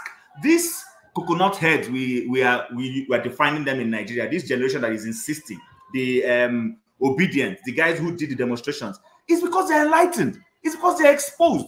All the Wesele syndrome, at least I'm Igbo, but I hear Yoruba, the Wesele, the kings will decide anything. The moment our people start knowing that I owe you nothing, you don't feed me, and start asking for their rights, that is when democracy will start making sense in our region. Right now, it's not making sense because our people are not enlightened. And then lastly, I watched the video where Femi Falana was talking about the Naira swap. I'm just trying to bring this down to responsibility of governance, just opposing it between what Tony and forefathers were discussing earlier on. So China came into an agreement with Nigerian government to say, can we reduce how we use dollar to do business? You do a fair measure of trade with me, rather than having to do this exchange in dollars. Sometimes I will allow you to buy it in your Naira. I collect a fair portion of your Naira. When my own businessmen are doing business with you, you collect a fair portion of my yan. This agreement was signed by the CBN and the Nigerian government. But do you know that the Nigerian traders who trade in China do not know that there's such an agreement? They are busy running out there looking for dollars. Meanwhile, the Chinese counterpart knows, and his government is making it easy for him. So when you see, it begins to look to me like our governments want to punish their people. Because the people who are benefiting from that swap are the private big men. They will go and collect the yarn for their private businesses. But the real businessman that needs this money does not see it. And then we are busy crying that the economy is crumbling. Why wouldn't the economy crumble when the government is responsible for impoverishing its people? Chim. Dr. Damages and my co-panelists, I think our people need to wake up. Chim, I just want to... Coffee. Chim, in as much as I agree with most of what you've said, the only thing I disagree with is the fact that our people are not enlightened. I disagree with that. No. Let me tell you the reason why I disagree with that. Okay, go ahead. In 66, it was Nigerians themselves, people, Yorubas, Igbos, Hausas, that sat down to write the constitution that formed the regional government. The British coordinated it. They sat down. They knew what was happening. They may not, the people in the local area may not understand English, you understand, or the crux of it, but in their local dialect, they knew who was in government. Okay, you're misunderstanding me. You're misunderstanding me. I think you're misunderstanding me. That enlightenment word, I know, is not the word you probably want to use. Okay, so what I think the fault is that the democracy should be participatory. This is not participatory enough. The elites are not allowing the people to choose. Olumide, I think enlightenment is the right word. Let me use the Yoruba word to explain it to you. I don't agree. You guys can take over. Is what matters. Enlightenment is different from education. People who are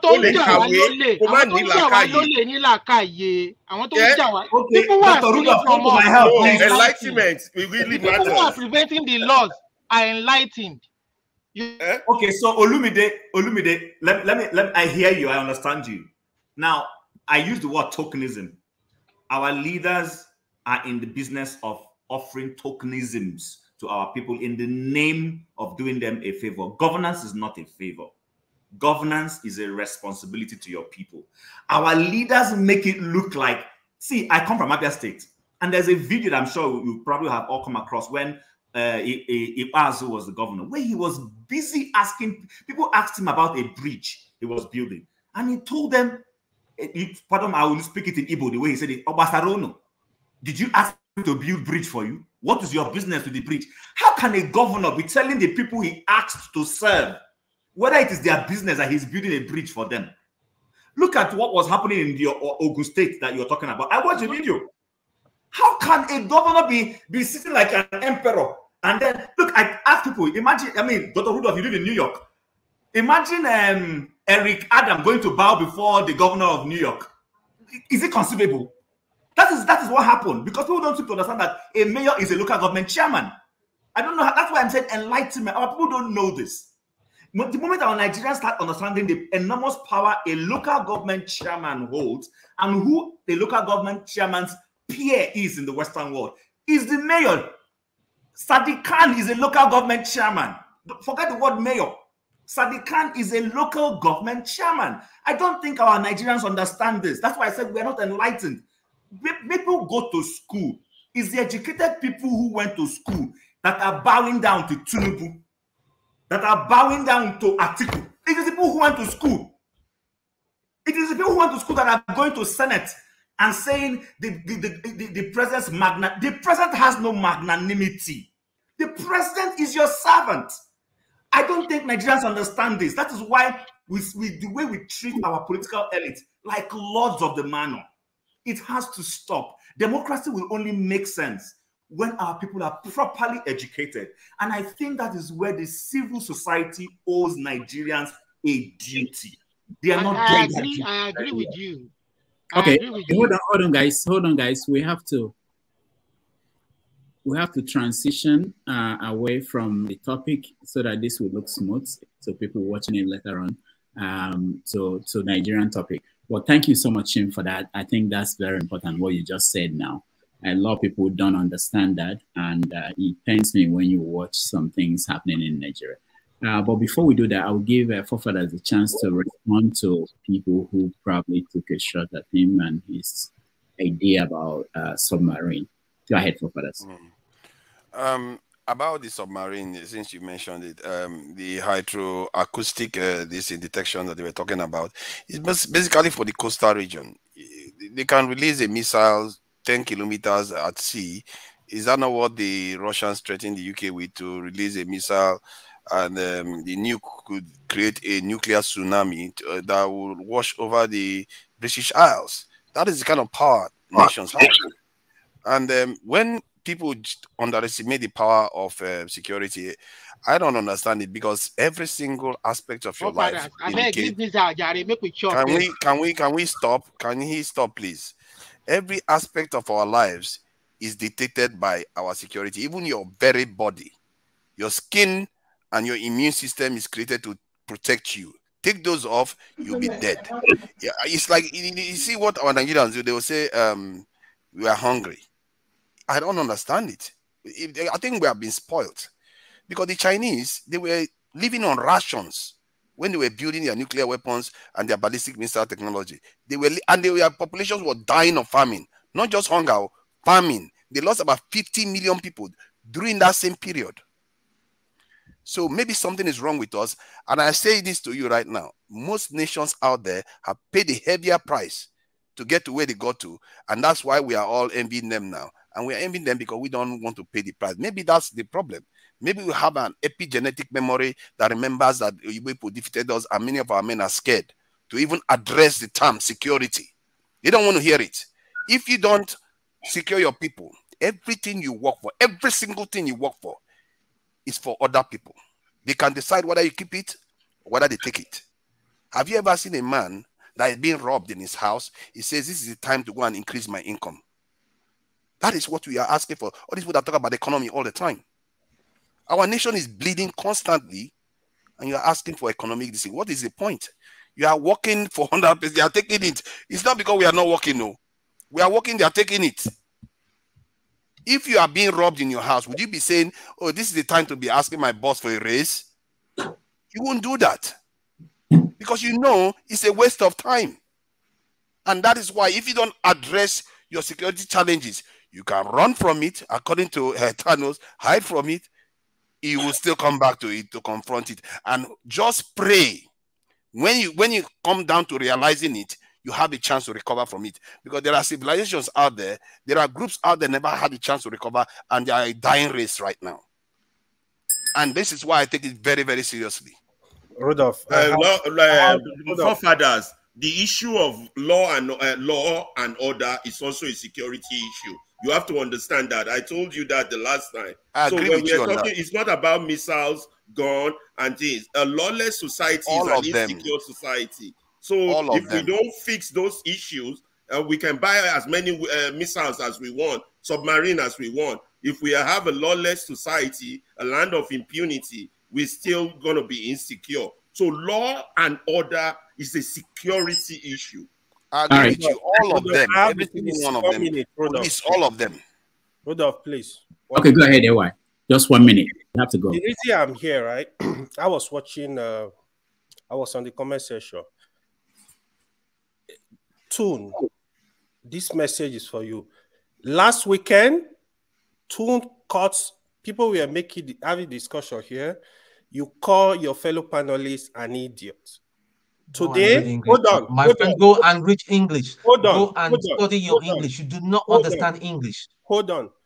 Today, after Forefather Mickey comment, Mickey his whole argument, you say what he's talking is nonsense. Now, listen, all of us here, not only you, we need to respect ourselves. Even when somebody is having an opinion that is completely different from you, make your argument. There is no need calling people name. Don't insult people. Also know that you don't have monopoly of insulting people. People can reply. So let's respect ourselves. It's better for us, no matter what it is. Even if we are different, please don't insult your fellow panelists. Just respect people. Thank you. Thank you, AY. I will go to show. You are the law and order person we have here. you read out. I don't know. I forgot to play your rules, but can you weigh in on this? I wasn't here when they. I didn't join at all last week. I wasn't here at all last week. I had stuff to do Saturday and Sunday, so I didn't join at all. But I'm not sure whatever's transpired. But I would also employ everyone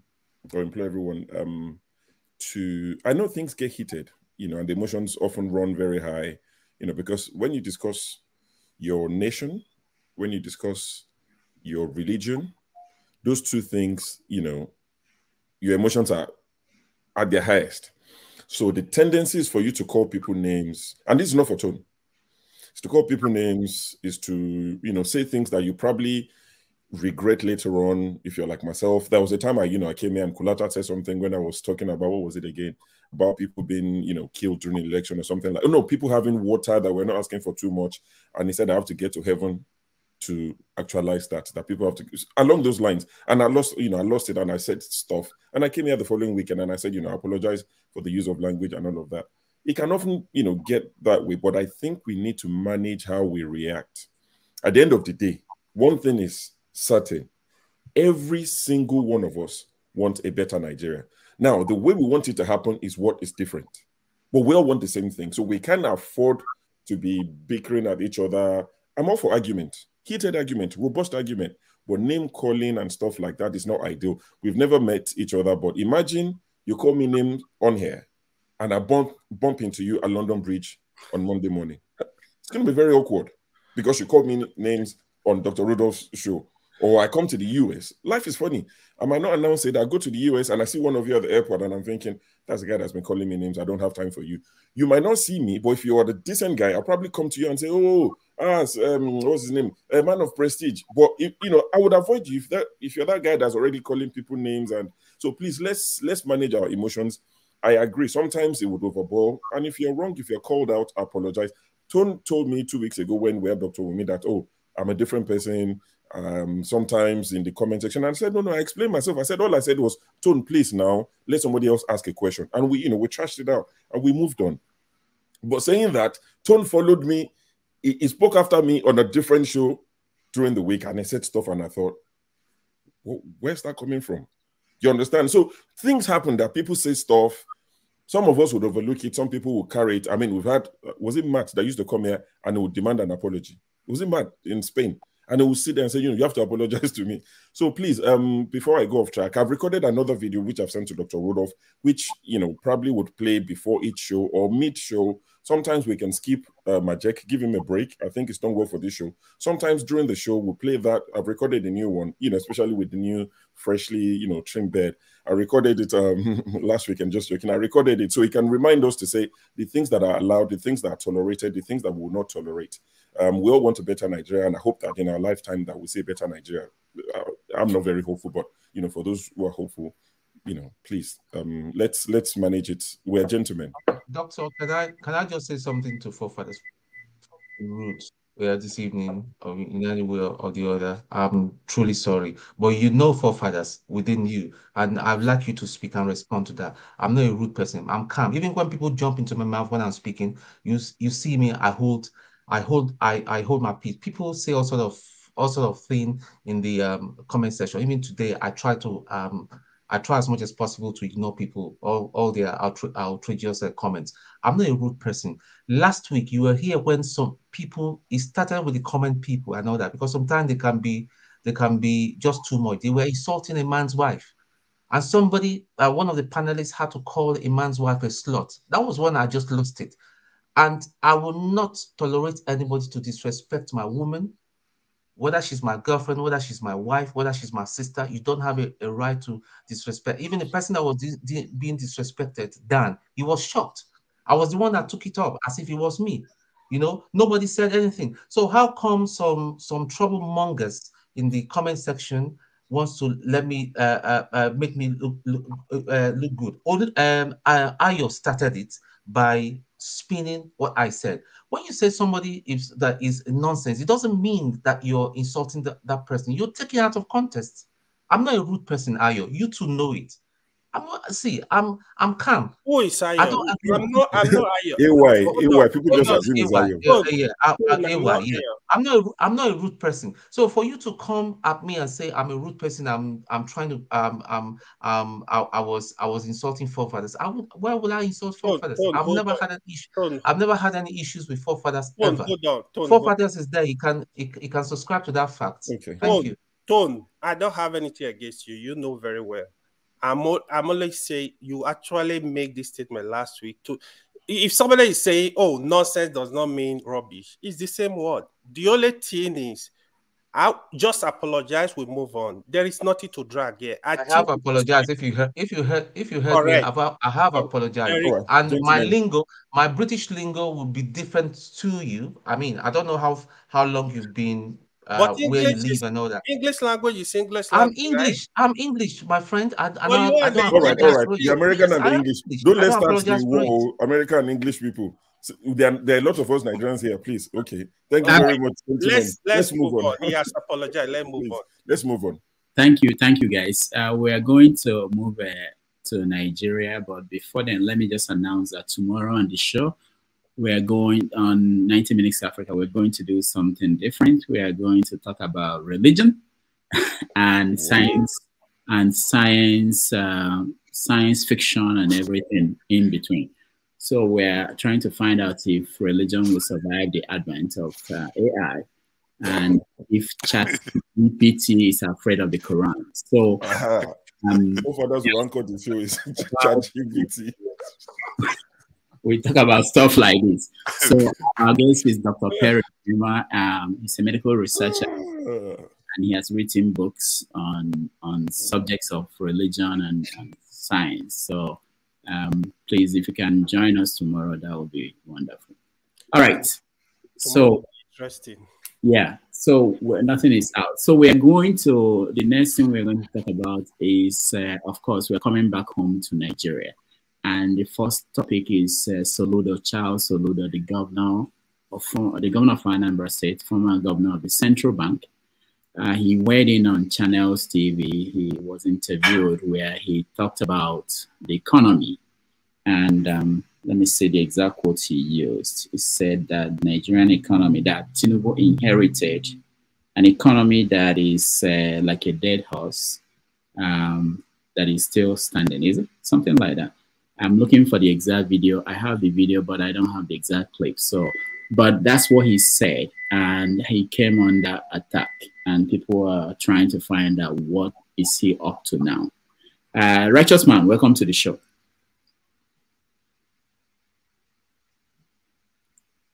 Righteous Man, can you hear me? Good evening. Yeah. Evening. Yeah, welcome. Yeah, I can hear you. Good evening. Yeah, nice to have you.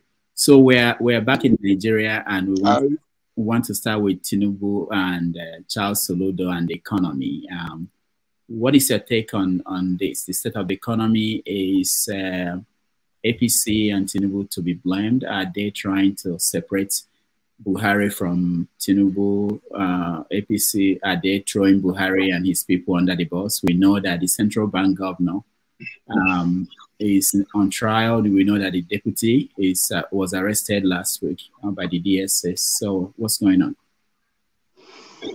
Yeah, Dr. Damages, good evening from here, Lagos, and all the panelists. You guys are two wonderful people. And back home here, we see every man or woman that appears in this show as an intellectual person that we have a lot of respect, and we got many things to get from you. So even when you disagree to agree, it does not change our opinion in the capacity and the capability of every one of you. So everybody should take it cool, and then let's move on. Thank you very much.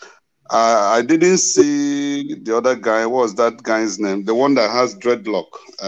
It's bottom left. Look at him, Ovier. It's bottom left. Ovier. I'm here now. Okay, good evening. You didn't drop your number last week. I actually I did. I dropped it with Dr. Damages. I did. Where? Your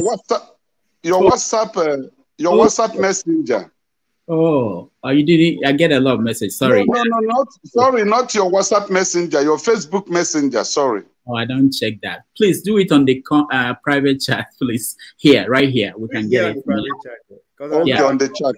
Okay. Yeah. Okay. You have to fulfill your campaign promise. So I was there. I was here. I did reach out to Dr. Damaji about 2 days ago, and he said yes. Okay, don't behave like politicians. So all our politics except this one. Yes, Have you? So back home here, it's been raining since today, and the surprise thing that I couldn't go to office today because I have to retrench about 4 of my workers. I am spending an average of 220,000 for diesel. So last month that just ended, I discovered that we're running on a very big loss. So I have to send 4 packing, remaining 3. That's 3 workers left with me now, just because of this fuel subsidy. I don't believe, personally, there is nothing like fuel subsidy in Nigeria. It's a scam, because there is this professional that came on Arise News and analyzed the cost of getting the crude oil from the earth, and then taking it, all the logistics and everything. He calculated it to be about 129 naira. So at most that you want to make gain, at least you sell fuel at 150. In fact, it was an eye-opener that day. He's a statistician. He opened our eyes to see that all these things they have been calling petrol subsidy, it never existed. The thing is that some group of elites were sharing the Nigerian money among themselves. And the guy stood up to challenge the government that to prove him wrong, they should arrest one individual that was involved in this fuel payment, subsidy payments. And up to today, there is no response from the government concerning what that guy, the total statistics he broke down one after the other. No response. So I bought fuel yesterday when I was closing from work. Normally it was 568.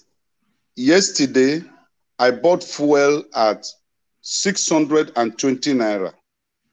I live in Lagos.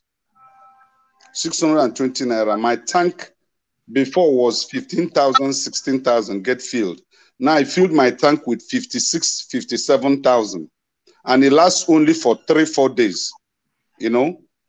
So the country is in a bottomless pit right now.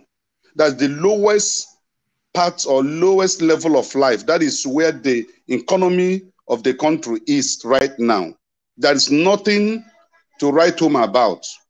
There's nothing anybody need to discuss about Nigerian economy, because it is flat, just like a flat tire. And it required somebody with economic values and sense, somebody with business ideas.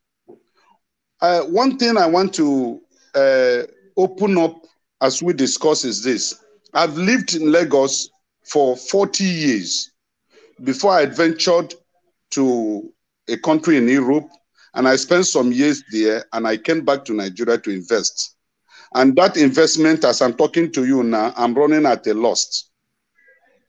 So it's not as if I'm speaking because maybe I'm an Igbo man. I'm speaking as a Nigerian. I'm speaking as a Lagosian. I'm speaking as an investor who have invested my resources and my life. And as I'm talking to you now, I'm shedding tears, because when I look back, I used to tell my wife, I say, if we had known, we would have still remained in Germany where we were before. But we came back home, you know, thinking that, okay, the Nigerian economy is the biggest in Africa, 500 and something billion dollars. Okay, fine, there will be change. And we came with all what we have invested here. Now we are I feel for you. just almost on a zero level, God forbid. So everything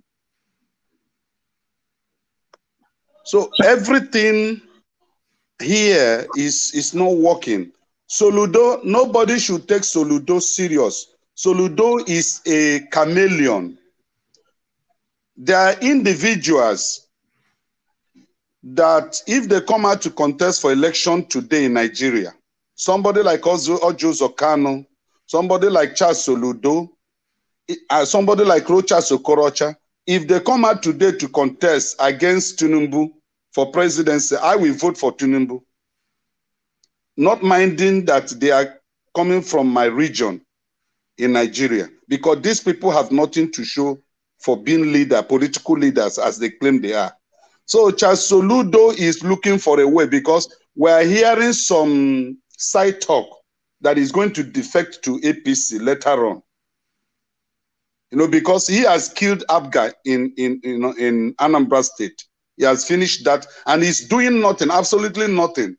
He came as a learned man, a professor. Okay, Obi was a trader in Onitsha. Willie Obiano is a party man. He just go and flex and drink. Okay, fine, we know that. Okay, people said, okay, let's get a professor who had been central bank governor. He's going to do things. This man came and worsened the state of Anambra economy and even the security. The first mistake he made was to dabble into the issue of IPOP, which Willie Obiano used wisdom to handle, and there was a relative calm. Imagine immediately he came up with that issue of stopping sit at home and whatever. Anambra State caught fire. My elder sister lives there with the husband. They have to leave the place they were living in Onitsha and relocated to Enugu because of insecurity as that man took over. So the statement he made, you guys should not take it serious. He's a hypocrite. We know him. Nobody believes in him. And we are waiting to see the next electoral season coming up. You will hear that he has defected to APC. So whatever he said, that this man inherited a dead economy, why did he not say it to Buhari? He was a governor when Buhari was the president, and he didn't mention it. Even Shetima also, alluded to what Soludo said. Shetima said they met a dead economy. And all these people were the ones that were hailing President Buhari, that he was running a good country and things were moving on. Now, as the man is no longer in authority, APC now, the statement of APC, Shetima, vice president, even the president himself is saying that the economy is dead. So if those that are riding, if a medical doctor that is going to operate a patient start telling the patient family members that, oh, this issue, I don't think your sister or your brother is going to survive from it. What are you, invariably, what you're saying is that there is no hope. So if they that have taken over the leadership of this country to pilot the economy is telling us that the economy is dead, there is no hope for any common man on the street. So I yield. All right, thank you. Thank you so much, righteous man. Let's see if we can get an optimistic view from Niger Gobeta. Niger Gobeta, welcome back to the show. Okay. Good afternoon, everybody. Yeah. It's been a long time. I think I was here last week briefly. Forefather, and incidentally, what I was insinuating eventually happened with another African state. But talking about what Soludo said, I think that's the current topic, right? Mm-hmm. What he said is true, right? I don't think anybody can deny that the state of the economy is very bad. And the only problem I have there is that why didn't he say that one when Buhari was there? Maybe he doesn't want to be confrontational, right? And Tinubu administration also, I think they've seen the damages that Buhari administration actually did. So if somebody from their family, I may say as a political family, so I hope they'll be able to clean the mess and give us a very good economy. So that's what I would say on that. And one thing I want to ask you, Doctor, where's Buhari? He said he's going to run away to Nigeria. Now for him. So I hope he's not stranded. And I hope if he doesn't find a place to stay, maybe, Doctor, you can accommodate him in New York. No, he has a friend in the UK, the Archbishop of Canterbury. So I think there's a room in the Canterbury. No get space. Are you trying to say that you not support the Buhari, you not help him? Go ahead. So, yeah, I think in terms of economy also, I think I like something that our forefathers said before. It's partly true. If the Nigerian economy is bleeding, meaning that we have a lot of ways that we're actually losing revenue, vis-a-vis oil bunkering. If they don't stop that one, I don't think the country is going to recover, right? You need that money to be able to feed the economy. And in a situation whereby some people are making more money than the states, at the end of the day, it's going to like turn into insecurity and all of that, because those people, they have money to pay individuals to support them. So if they don't stop things like that, I don't think the economy can recover. And one thing I think I like about this administration so far, if they are still really serious about that they say that they're not going to borrow more money again.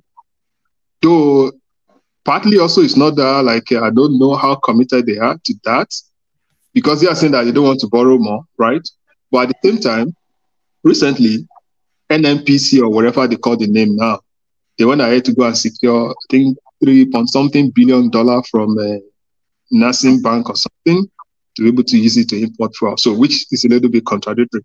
But if they can come out and say they are not going to borrow more money, maybe they've seen that we've actually like put ourselves in a law for debts that can actually sometime maybe affect the countries of it at some point. Maybe China is going to come one day and say, we want to take over Abuja airport or something. So we don't want that. So Nigeria is going to become a better place very soon. We pray.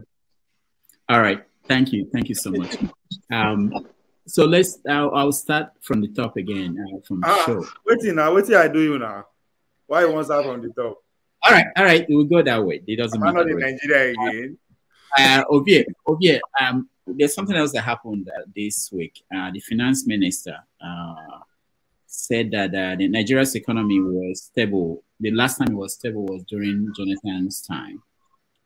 So put this all together. What do you make of the direction Tinubu's administration, the way they are looking at the past and how they are gradually, letting the country know where things are in terms of the economy?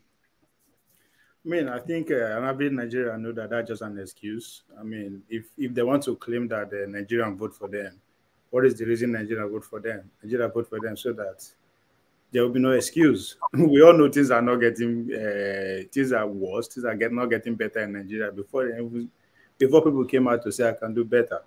So it's an excuse. I mean, this is an APC government, so it's basically saying that the last time we have a better government is when PDP was in power. So however they want to twist it, it's still on them. So you want to blame past administration. That's APC government.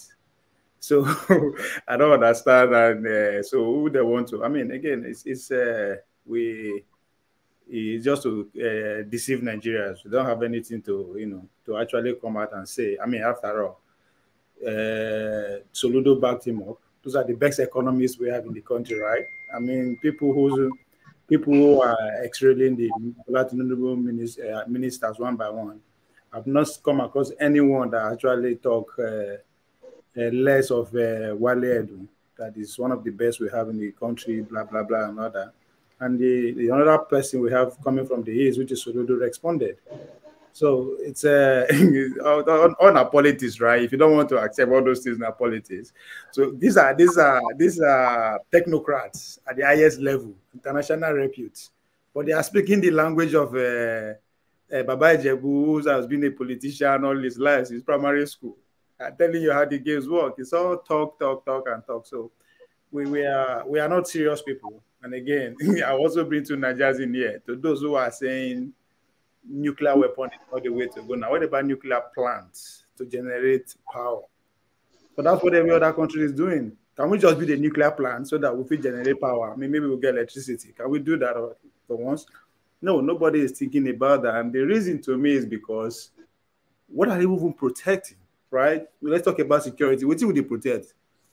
The only thing Nigeria has to offer the world, who can say Dangote, right? But what is Dangote producing that will be a threat, that we need a nuclear weapon to produce, to guide what we have? I think one mistake we are making, other countries that we are using as an excuse of what nuclear weapon, there's something they are known for. that the world actually needs them for. What did they need us for?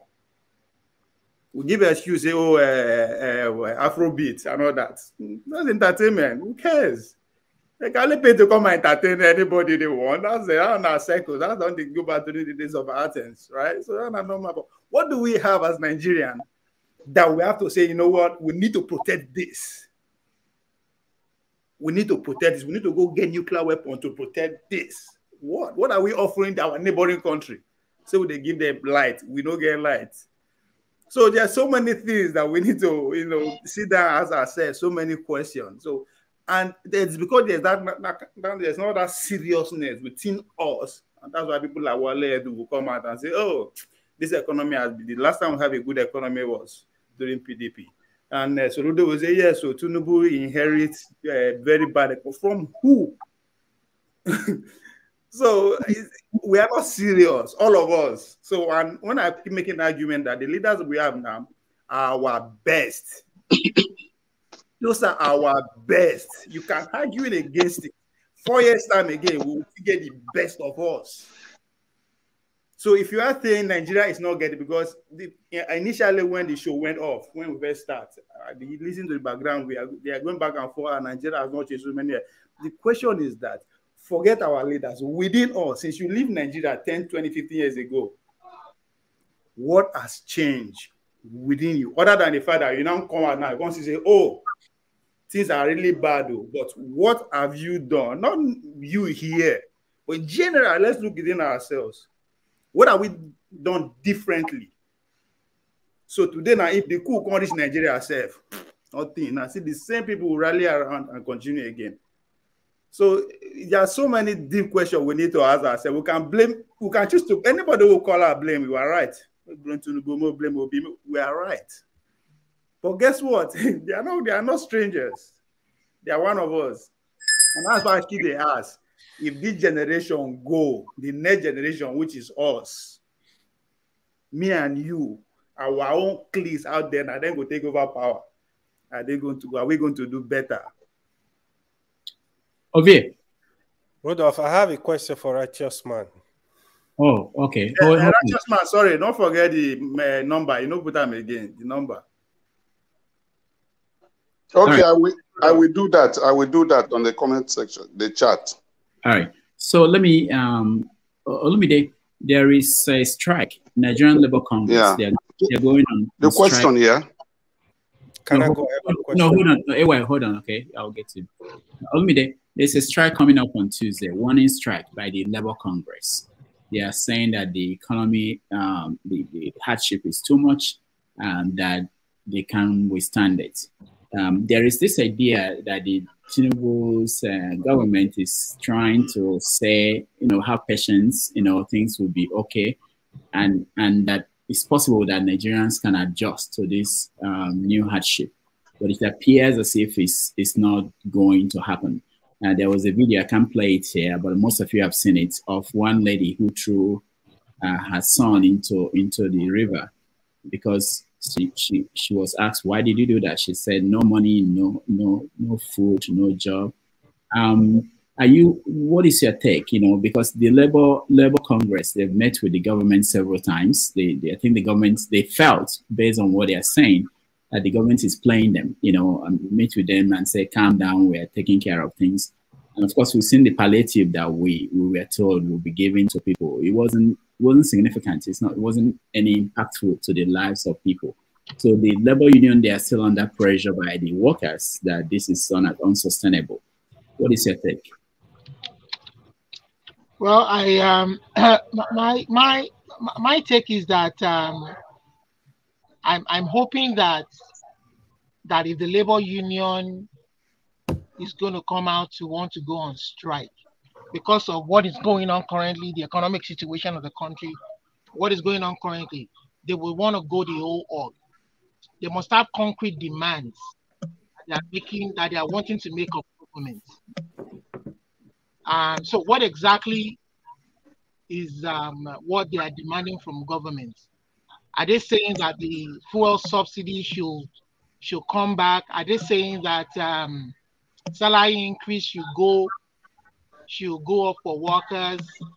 in that regard. So I mean, I'm sorry. It's just unfortunate that Nigerians, workers, and the fellow average Nigerian is in all of this mess that the current government has created. I mean, because they've created a problem for themselves that I don't know how they're going to dig themselves out. But you know, and I mean, it's pretty straightforward what the government, if they really mean well for the people, you understand, except they want to maintain the status quo and create a stable economy. To want to say they want to create a stable economy. You understand? What are you trying to stabilize? The current status quo of a fuel price of over 600 naira per liter, 30,000 naira minimum wage. You understand? Electricity is not functioning. So stabilizing the economy is not, it doesn't even make sense. And people are saying the current finance minister, Wale Edun, is brilliant, is this. I was reading the dailies yesterday, and this guy was talking about using the dormant account of people who are either dead or not residing in the country to fund the Nigerian economy. Who does that? Does that make any sense? Are they and the very thing they are going to do with that money is to either fund the government, to fund the pockets of politicians, pay senators, or pay of big bogus projects that we know, white elephant projects that they will never complete. So for me, I don't even see him as anything. I've not seen anything brilliant about him except on paper. That is one. Then two, like I said, the labor. I mean, I don't know where to. I empathize with their situation with Nigerians, and I don't know where this is going to lead to. I don't know if it's going to be better, but if they want to go all out, I think they should come out with. They should go all out to fight for the average Nigerian, and ask. I think the positive thing they can really do right now is to fight for salary increment, to fight for increase in wage. Rather, I mean, we don't want to go back to the status. I mean, to the previous period of subsidy. We know subsidy is non-existent right now, and we know it's going to be difficult for them to reverse themselves. You understand? But better wage salary, meaningful wage for the average worker, something meaningful. You understand? They can afford to pay for all this. But I don't know how far the government will be able to answer or maybe satisfy all of these requests or meet their demands, so to say. So, I mean, I really don't know what to say. They're in a complete mess right now. And for me, there's nothing different from Buhari government and Tinubu government. They're both APC.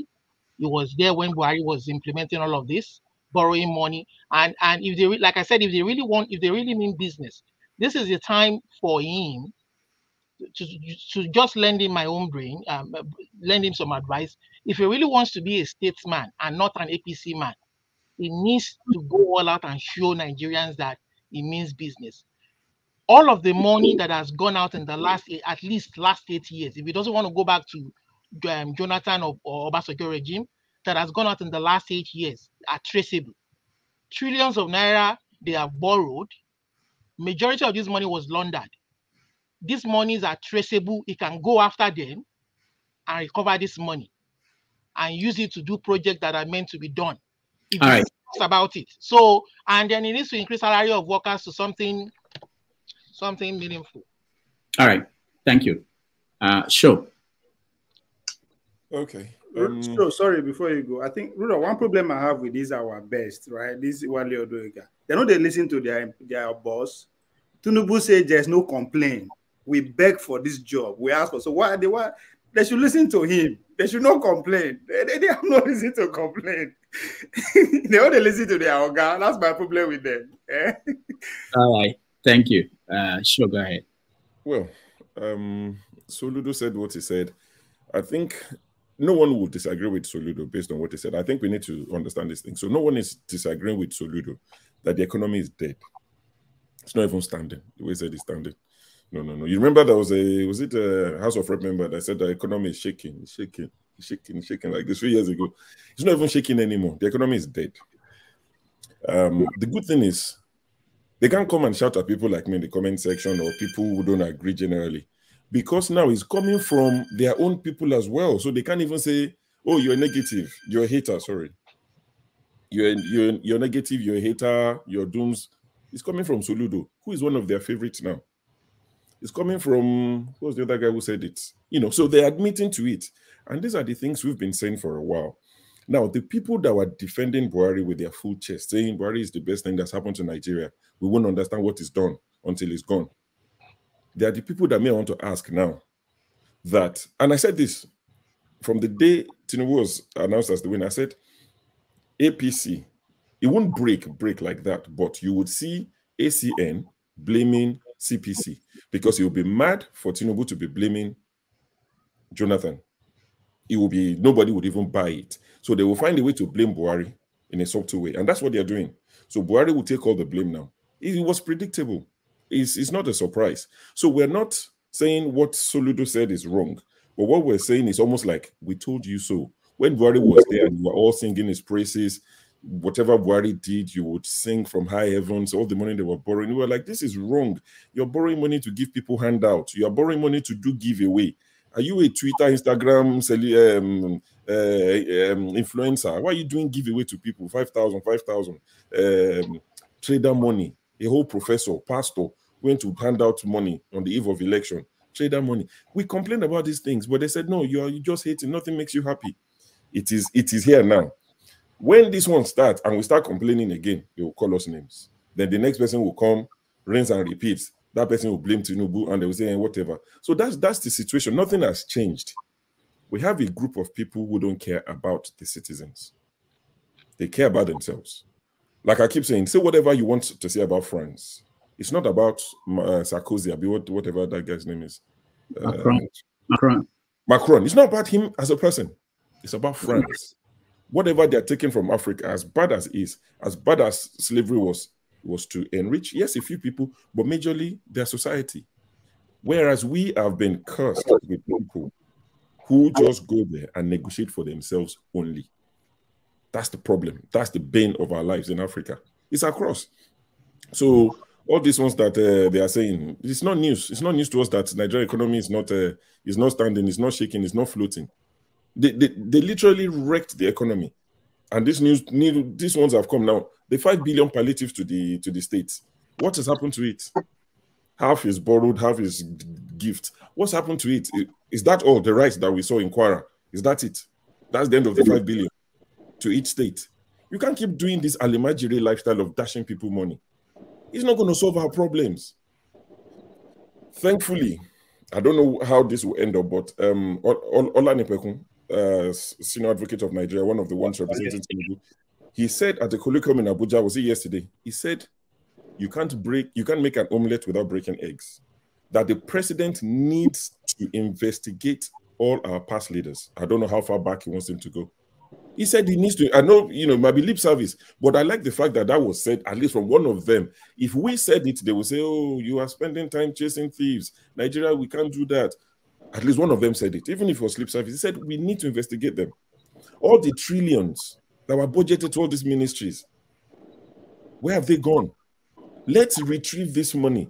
If we actually mean any business, let it be a deterrent to other people. But if nothing happens to these Buhari people that have just cashed out, we used to say that this current one to look at it and say, you know what? If my own Oga, the current Oga I have, is not chasing Buhari and his people, the next one won't chase us. We just have to make sure we hand over to one of our guys. Look at the Nigeria Air thing. We spoke about it here. And they told us, you're a hater. Hey, foreign direct investment. Ethiopia line. One of them have come now. FFK. Keyamo. And he stopped the whole thing because it's nonsense. It's a waste of money. So these are the things that we've been saying. Also, Olanipekun said that we should rename Nigeria, that we should change our name. He also advised the president that let us rename Nigeria. Is similar to Niger, Nigerians, too similar. So, he gave all sort of advice. He also spoke about our Naira that is now 900 to $1. He said it's useless. He said that needs to be investigated. How did we get there? I hope that when they are doing this Naira value investigation, they won't stop at May 2023. They have to check how we go to 900 because as at May 2023, before they did this, their kite that they are floating, It wasn't 900 to 1. So they should do the full investigation. All I'm going to advise them is take the advice of Olanipeku and run with it. Thank you. All right, thank you. Mr. James. Yes, thank you. I hope you are hearing me. Yes. Good, thank you. You see, government is immutable because it is a continuum. C-O-N-T-I-U-U-M. It's a continuum. Bola Tinubu cannot say that Ghana was owing Nigeria so amount of money before I came, so it's not my responsibility to collect the money. So government is continuum. Whatever reasons they are giving is unadulterated nonsense because it is destitute of common sense. Now, Shehu Sani, I think the governor, sorry, the legislator from former senator, Shehu Sani, he said clearly that the only way out for Tinubu to get out of this problem is a commission of inquiry for the whole country. And this is precisely what Murtala Mohammed did in 1975. When he came, all states in the country set up commissions of inquiry. In Midwest state of those days, we had the Mudiaga OJ Commission of Inquiry. They probed everybody, and those who were disciplined were disciplined. Those who were congratulated were congratulated. Anything short of that shows that Tinubu is just is a clown. I'm sure you are aware that I don't believe in the existence of God. So people call it a taste. That is good enough. But the situation we find ourselves now, I think I have cause to say, hallelujah, for the kingdom of God is at hand. Because we are inching towards a revolution. All they are doing is not justification of an outbreak of a revolution. When we talk of revolution, people are always very scared of bloodshed. But it's just like there's a food in Nigeria those days, they call it akara. I don't know the English word for it. The Beninese call it akara. How can you enjoy akara without eating the pepper in it? Because the pepper spices it, and when you eat it, although you feel a bit uncomfortable, but you enjoy the flavor. That is how revolution and bloodshed are. They are inseparable. In this world we live, some people must die for others to live. Jesus Christ died for those who never knew, generations unborn, for them to gain freedom. The Prophet of Islam suffered horrendously in order for his followers to reap the reward of whatever he's preaching to them. So the kingdom of God, from the look of things, is at hand. Because these people, they have no bearing, they have no direction. So what they do is of inquiry. And lastly, I remember about less than a year ago, I said on the various platform, Mr. Ovie is my witness. There was no need for the election. We need to reorganize the country thoroughly before we talk about election. But however, we've already had the election. Unfortunately, during the electionary campaign, no party had a clear-cut program. None at all. Unlike what I'm used to during the days of Awolowo. Awolowo came to Benin, told us clearly, I'll give you free education at all levels, free medical services, integrated rural development, full and gainful employment. At the end of the administration, it was clear that it could not fulfill all. Free education 100% and free medical services to some extent. The other two, in fairness, the man failed. But his education policy was unqualified. The success was unqualified. That we in Benin, I don't know of the West, we overlooked the other two he could not perform because he rescued us from illiteracy. Generation born with, because I'm an educated man, I benefit from that program. My children must be educated because I'm educated. So Awolowo rescued generations unborn from illiteracy. But these parties we have today, none of them had clear-cut political programs during the manifestos during the election. This is why we are in a mess right now. But however, the kingdom of God, permit me, Mr. Rudolph, to say, is already at hand. Thank you. All right, thank you, James. And just a reminder for tomorrow, you can actually come there's a medical doctor who believes that we need more religion, not less of it. So you can come and have a conversation with him about that. Somebody's watching watching football. So anyway, I will hand this over to Mr. Shaw. I want to take care of something. I will be back in a few minutes. But sure, you can continue along the line. I think the next person is Alaba, most likely, yeah. And then, of course, remember, he just came in. Yeah. Can I say something I want to leave also? Oh, on Niger go better. Talking about what Soludo said and what's like people's comment here, I don't think I've seen Jonathan administration was any better than Buhari administration. Like I do say, Nigeria's situation is just like a rotten apple. So yesterday was better than today, right? And today is going to be better than tomorrow, except something drastic is done. So to me, Jonathan was bad, Buhari was bad. Jonathan, maybe Obasanjo wasn't as bad as them, but he was also a bad leader. With this Tinubu administration, I think time will tell, maybe in the next couple of months, if he's still there. So we'll see what's going to be, what kind of administration is going to be. And talking about, okay, they need to set up a panel of inquiry. On paper, it sounds very good, and it's the right thing to do, to investigate all the past administrations. But historically in Nigeria, that panel also is going to be panel of rogues. As you can see currently in the Federal House of Reps, I think Honorable Yagi or whatever they call him, is there investigating the MDAs for job racketeering or something. But it's also been alleged now that it's just collecting money from those MDAs. We've had in the past, what's the name of this very short man, Honorable Farouk Lawa, if I'm correct, that was investigating oil subsidy then. So I don't think we've seen any investigation in the past that's been fruitful.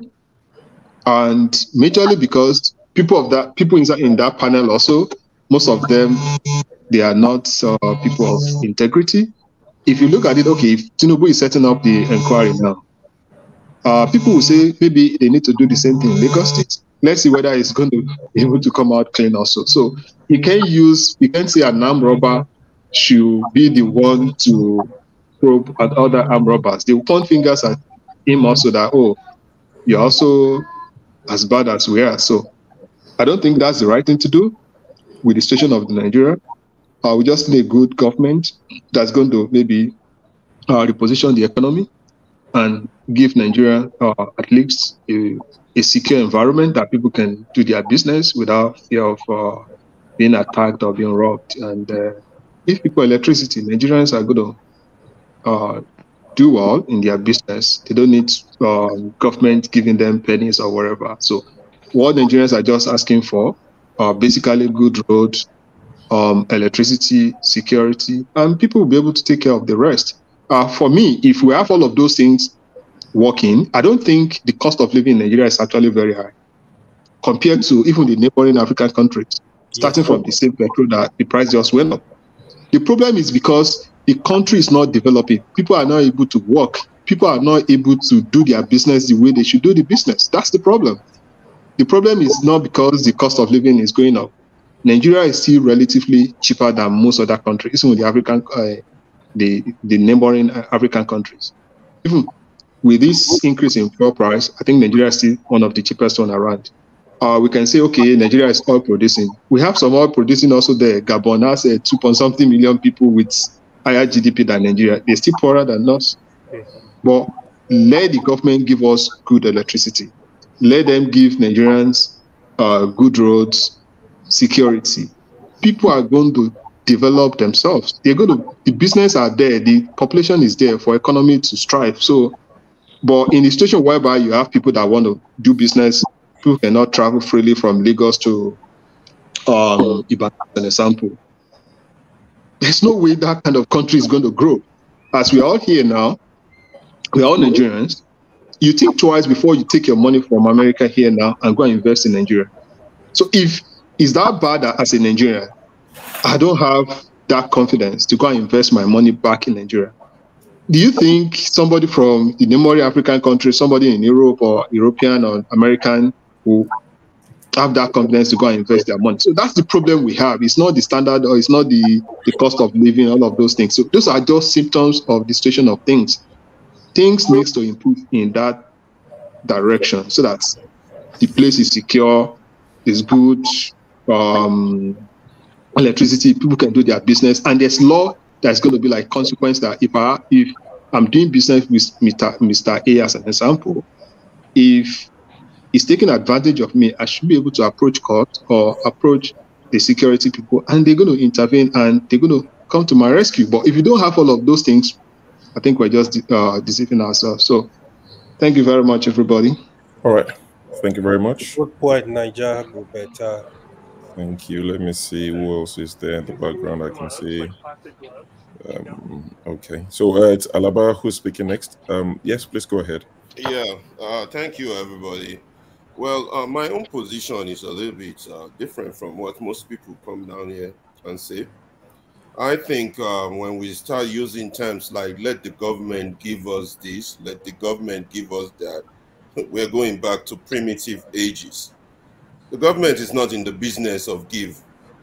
The government is in the business of law and order and enforcement. Government doesn't give. Let me see, when we have military, we have bad laws that we are enforced. When we have civilian government, we have partially good laws or good laws that are not enforced.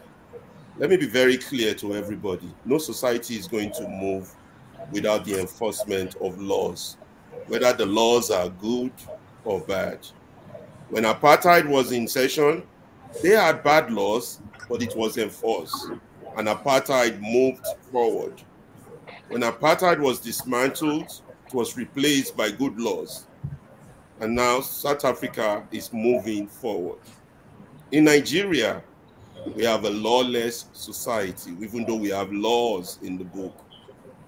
Now, everybody keeps saying, give us electricity, give us this, give us road, give us that. Nigeria will move forward. That's a fallacy. Nigeria will not move forward until you get the first thing first. You cannot, I repeat, you cannot make a mockery of the rule of law by putting the cart before the horse and expect to move forward.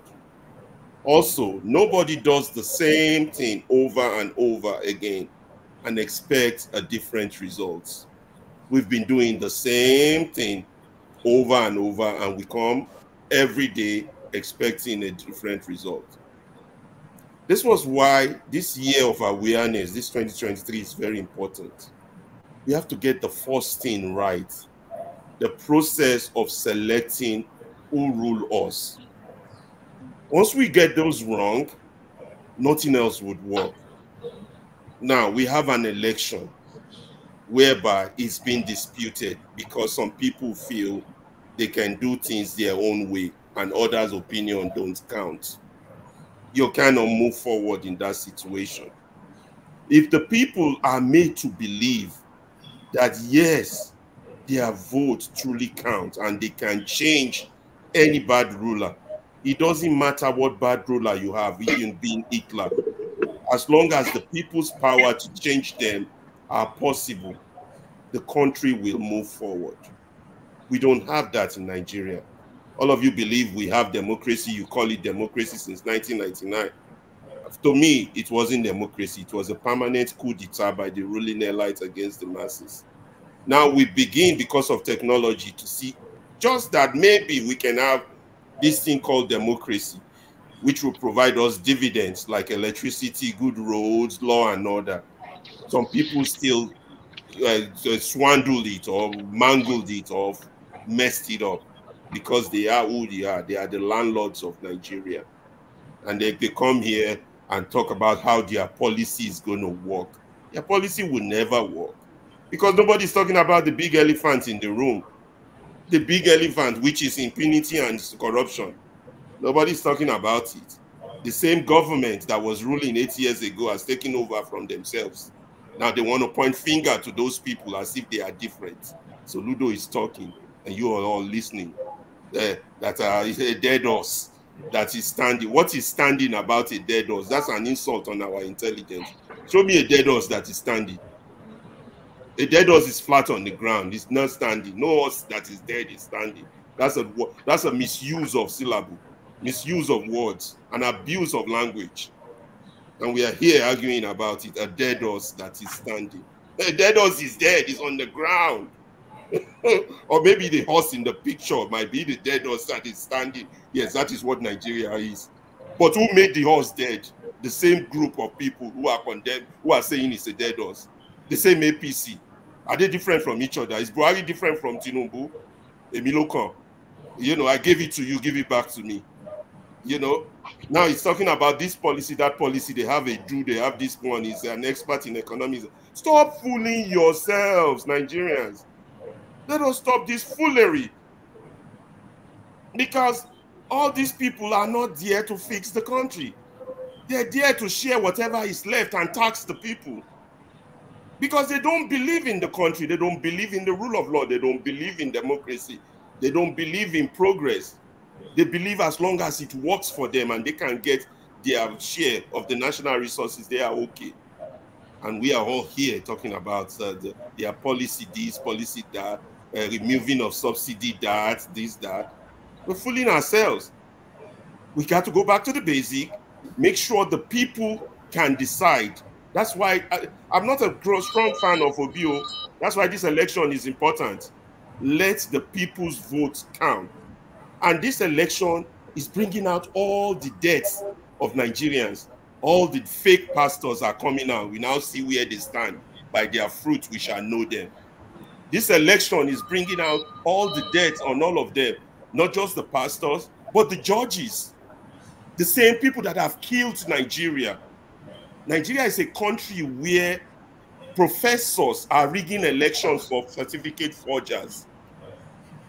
Pastors are praying for criminals. You understand? And you want things to work. You have judges who have perverted justice for years. All the criminals walking around, you know, ruling, enemies of the state. People that should be in prison because of their atrocities against the state are running the state. And you expect to be progress. And we're talking about it. Soludo All right, said, if you round up in 30 seconds, please. Yeah. Well, let me quickly round up. So, as I was saying, so all these things put together, we got to stop putting the cart before the horse. We have to face the main fact first. We have to iron out this 2023 election. If we can prove to our people that their votes count, that change will begins to happen slowly. Other than that, we should be looking forward to a violent, unimaginable change. And it's going to happen. The boil is going to burst, whether we like it or not. It's either we do it peaceful, slow and steady, or we let nature take its course. And you know nature, when it takes its course, is highly unpredictable and very violent. That's all I got to say. All right. Thank you very much, Alaba, for your support. Thank you very much indeed. Please, Mr. Shaw, I have to leave. Thank you so much. All right, no problem at all. I wish you all good night.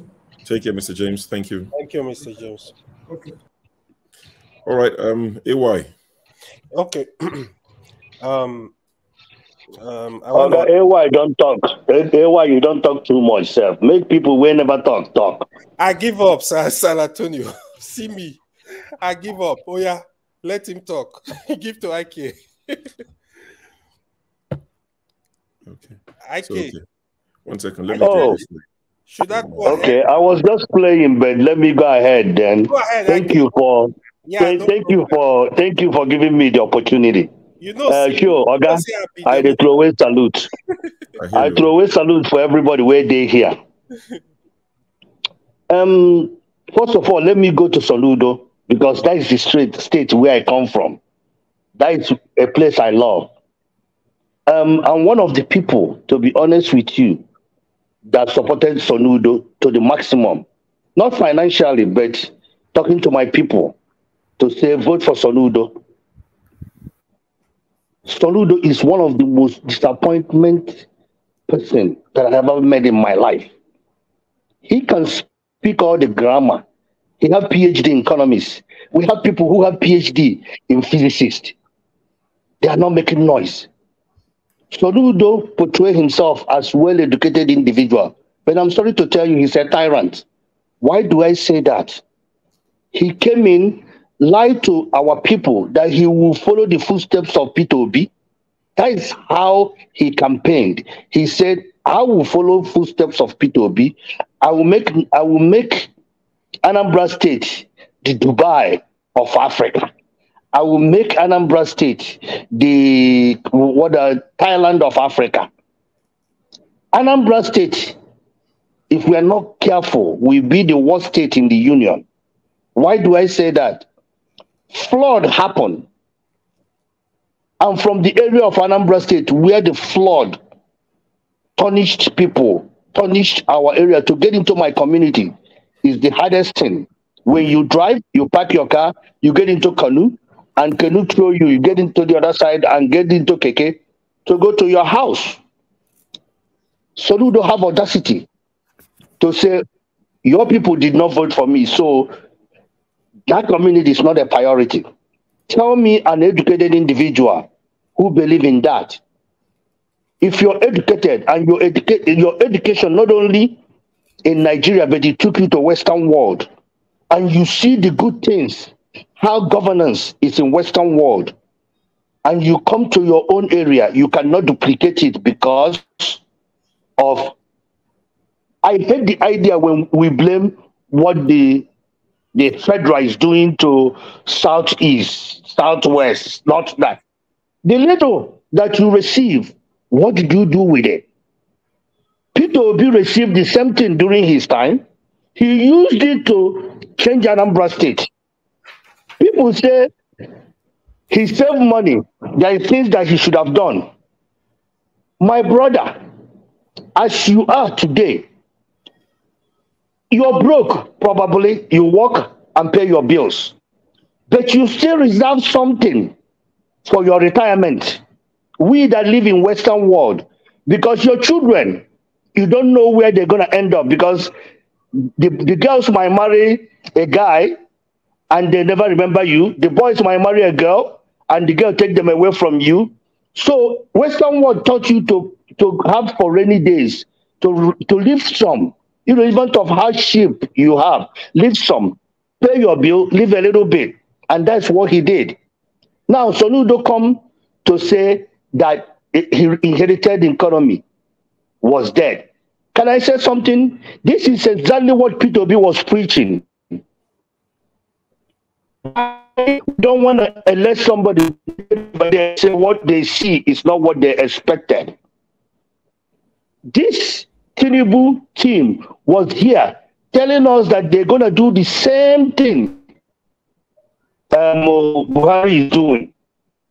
Now, they want to dissociate themselves from Buhari that ruling Nigeria, which is the is it just me, or is the whole thing gone? Is it just me, or has San Antonio's connection gone really bad? Can you hear me? It is bad. He has even frozen. Yeah, you're frozen. We can hear you, but it's all muffled. You're on APC Wi-Fi. No. So maybe drop off on APC internet. So let's go to Eccentric. Why, please, can I say something before I go? Sure, I want to go to office. I'm trying to. Maybe I will join you guys from office. Okay, let's go ahead. Yeah, briefly. Yeah, briefly before I leave, so that I might join from the office as I go. Okay, yeah, briefly, please. Okay. My brother Alaba has gone. I just want to thank him for everything. He said 95% of what I wanted to say. But on Soludo, Ike should not be crying, because you remember that what Soludo did when Atiku came to Anambra State.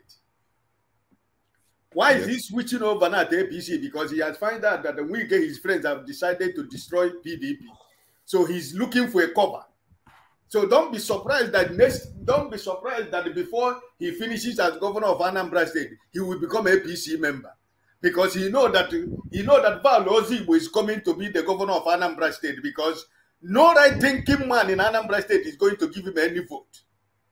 Because this is his last governor as Anambra State governor. Because he has proven to us, like every other person I say, professors and doctors and physicians and scientists that are rigging the election for certificate forgers, people who forge certificate, people who didn't go to school, professors, scientists, academicians, lawyers, they are forging certificate for a man that has no classmate in primary school, no classmate in secondary school, no classmate in university. We don't even know whether he went to the university. They said the name was the name of a woman. This is the same people that are forging certificate for such a man. So what do you expect? Like my brother Alaba said, I say it every time here. Anybody that is telling me that I'm going to move on from 2023 election is wasting your time. Because this is the last chance and opportunity Nigeria have to exist as a nation. So if the judiciary, if they like, let Mahmoud, who called the election by 4 a.m., let them and Wike, let them call a different call on this judiciary. But I am telling you, this Nigeria we are seeing now, this September, whether they want to delay it till any time, but whether they want to call it by midnight as Mahmoud did, the last chance of Nigeria as a nation is this month of September. We shall see what is going to happen after the pronouncement of election. But anybody who is telling me here that new Nigeria is not possible, like my brother Alaba said, is either by peaceful means or it's going to be by violence. Because Nigeria can never, ever continue this way. The same group of people. Look at our brother who is in Nigeria, who is telling us about how his business is folding. He is looking his business. He's watching his business that he suffered for more than 40 years working for. He's watching the business crumbling before his own eyes. And you're telling me that we are going to just say, oh, let's move on. Anybody who tells me move on, I am telling you that your generation will move on. Because I am not moving on at the age of 60 years. Don't let them move on. I am not moving on anywhere until this month. Nigeria will decide what they want. Those people who are suffering in Nigeria, if you people decide, if you people say because... But to Ike's point, it's like these people know the country is going to fall apart and they're just cashing out. That's what I feel. It's like they know it's going to disintegrate and everybody's just using the opportunity to cash out. They've been cashing out from day one. It's just it would increase every day, every year. The cashing out would increase. It's nothing new. Nigeria will be here 20 years and the cashing out will continue, unfortunately. But Uncle Ike, please round off in 30 seconds. So what I'm trying to tell you, there is no how illegitimacy can begot legitimacy. It's not going to work. Illegitimacy will ever beget illegitimacy. 1,000 lies will always remain a lie. You can never turn it to be true. It can be true for you for a while. But you see, you can never hide the truth. So, Soludo and his people like him, because right now, Hope Uzodinma has Omai, and he is the third person. APC want to use him right now, as Buhari used Hope Uzodinma and Omai in the eastern Nigeria. So, all this is politics he's playing. This is his last chance as governor of Anambra State. Okay. Val Ozigbo is coming to Anambra State. Thank you. I'll join you when I go to the office. All right, then. Thank you. Speak to you later. Who's next? Ewa, I know you give up your turn. Are you? Ewa, thank you for. You're welcome. Chim, you want to take my space again? Go ahead, Chim. No, go on. No, go on. I thought it was even eccentric. No. So before Chim, we've got eccentric. We had another gentleman who's, I think he's busy. Yours goes little one. I can see him.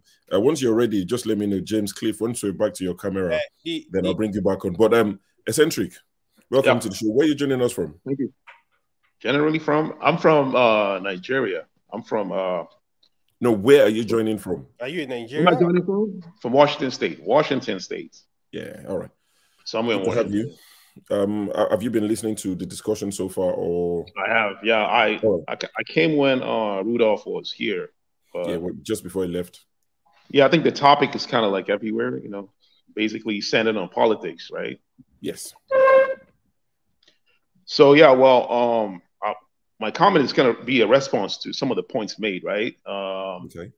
Like for instance, I was making comments on the comment sections. You know, I was saying that the problem is really not like, for instance, we've been seeing this happen for so long, even from the 80s. It's the same thing. Military takeover. The military are the same thing. Buhari, right? He had austerity measures.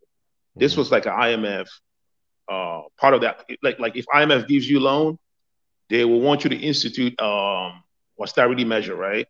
They'll tell you don't invest in education, don't invest in social programs, right? That's part of it. And if you look at most of the leaders after that, you know, they kind of govern like they're giving IMF mandates. You know, like for instance, Tinubu, right? Tinubu is like, I think he's like a puppet of the West, right? So with the thing going on in Niger Republic, right, it kind of exposed Nigerian leaders to a certain point, right? I think Nigeria is kind of like a battering ram, you know, for the West. So if there's any problem, you know, with the investments, Western Africa, right, they will use Nigeria to correct, you know, the problem and push Africa to the West, right?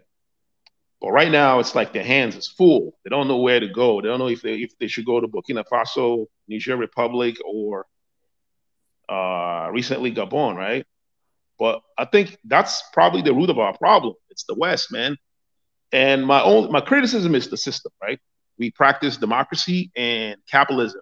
I do not like any of those systems. I don't like a Western version of democracy. It's a ruse, man. It's a farce. It's not a real system. So you know, if you actually probe the system, if you think about it, the capitalism that we practice is a joke, right? It's a system where they give you an illusion that you're a part of the system, right? You go in, you vote, but who are you voting for? You're voting for the leaders that they put on the ballot. You're not going to vote someone that's not in the ballot, right? The elites are going to put themselves there. So if you vote Tinubu, if you vote, let's say Abubakar or whoever that was the candidate, right? It's the same people. They will employ the same people, the same oligarchs, the same guys running the government from behind, and they will still carry out their Western mandates. You know, at the end of the day, nothing's going to change. It's going to be the same thing, no matter who you elect. Like if Obi becomes the president, I don't see any change. The guy he's not revolutionary. Like I didn't see anything in his platform that shows that he's a people's person. He's not for the workers, man. He's not a workers person. He doesn't have any policies that's like empowering the people or the working class. Like someone said, if they have electricity and have good roads and have security, people will get unemployment. But that's not true. In the United States, we have all that, and unemployment is going up. We have a lot of homelessness in like the Skid Row. You guys see them on the internet. They have everything, right? The problem is the system. It's the neoliberal capitalism. That's the system. And the thing is, Nigerians, we adopted this system from the colonizers, man. These guys they don't have our good interests at heart, especially the West. The West does not like the third world countries or the countries in the global south, right? All they care about is their own interests. They will come in, siphon, take in all your resources for their own betterment. They don't care about you. They don't look at Niger Republic, right?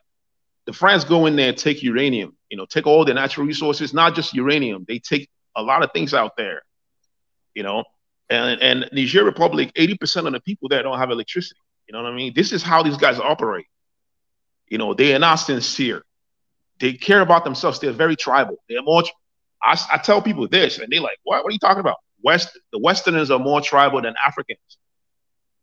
That's why they only care about themselves. And tribalism is a system of, you know, it's a selfish system. You only care about your own people, your own family, the people that looks like you. Their own tribalism is in a form of racism. That's the highest form of tribalism. I can tell you that. Okay. And so it's worse what's your preference in terms of systems of governance? What's your preference? So, okay, Well, my preference is this, right? The people, right? Empowering the people, the workers are the people that they are the engine of the society, right? The workers are the engine. The people that's working in shops, small businesses, big businesses, investors, and all that. These are the small person that's working at the bar. These are the people that makes the economy work. They make the society work, not the big guys, not the Dangote. Dangote right now, he can't do anything. I don't think he can actually go inside his cement factory and make a cement. He can't, but he has money. Just for the fact that he has money and extract labor and make billions doesn't mean that he contributes anything in the system. You know what I'm saying? He has money, right? That's the system. It's capitalism. Like a lot of us do it when we are in the West. We do it. We send money back in Nigeria. We start businesses. We pay people starvation wages, and then we take we extract resources. We take the money. We build big houses over there, and make the housing prices go up.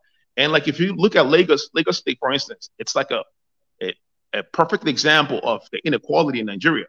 There are two different Lagos states. There are island, and then there are mainland Lagos state. If you go to mainland, from the island to the mainland, almost feel like you're going to the barrio in Brazil. It's like a total different world. You got the millionaires, you got the guys with the big money over there, and then over here you got poor people that work for the guys that live over on the island. So that's the inequality. Okay, for instance, like my system, right, is modeled after the human body. Right, our body has to cooperate. All our cells have their jobs, right? The histamines, the white blood cells, they all do something in the body, right? If we get sick, if we get cold, our body starts shivering. We make heat. We create heat. When your body starts shivering like that, it's creating heat to protect you from the cold, right? When you're in a hot place, you start sweating. It's making. All right. Quick question. So that system, it's a system that's like it's a natural system like that. Handles the problem automatically. So for instance, there is no reason why someone in the island should be driving a Ferrari while someone in the mainland can't even get to work. It makes no sense. It's like you're eating a vitamin to take care of your fingers. Or you got headache. So are you saying everyone should live on the same level? Exactly. Everyone should live on the same level. It's a society, right? Yeah, think about this. Think about this. In what society does this exist? The society is modeled after. Let me ask you a question. Society is modeled after a family, right? If you cook food, you want to make sure everyone in your family eat almost the same. That's ideal. That's the ideal. But I'm saying, in what country of the world? That's a society. That's how you run a society. A society is made out of the members. The society is made out of the members, right? It's like a family, an extended, the family is a microcosm of the society, right? And then it expands, it becomes a quick question. Right? I get that, but what I'm saying is, in what society, in what country does this exist that everyone lives on the same level? No one drives a Ferrari, everybody catches a train. That's the goal. That should be the before the West. I think sorry to budge in. I think what he's saying is that it's not exactly saying that everybody should be equal, but I think there should be something there to make life easy. I think what we need to do, I personally think what we need to do is to raise the level of the people at the bottom. There would always be gap. But what he's saying is that the rich can have what they want, but at least the common man should have some sort of transportation. All right. The gap is going to exist. Yeah, go on. What's your question to Centric? Sure, put it this way. When we have a middle class that is large, you can conclude that a society is fair, is doing good. My question, first of all, I need to make a correction. So it's not everybody that live on Lagos mainland that is poor. No, we have billionaires on Lagos mainland as well. The other thing is, you were actually blaming the West for everything that is basically happening in Nigeria, in Africa. Yes, they colonized Africa, they colonized Nigeria, and they left the system there. Hold on. Go on. Now it's my turn, though. It's my turn. You don't take my turn.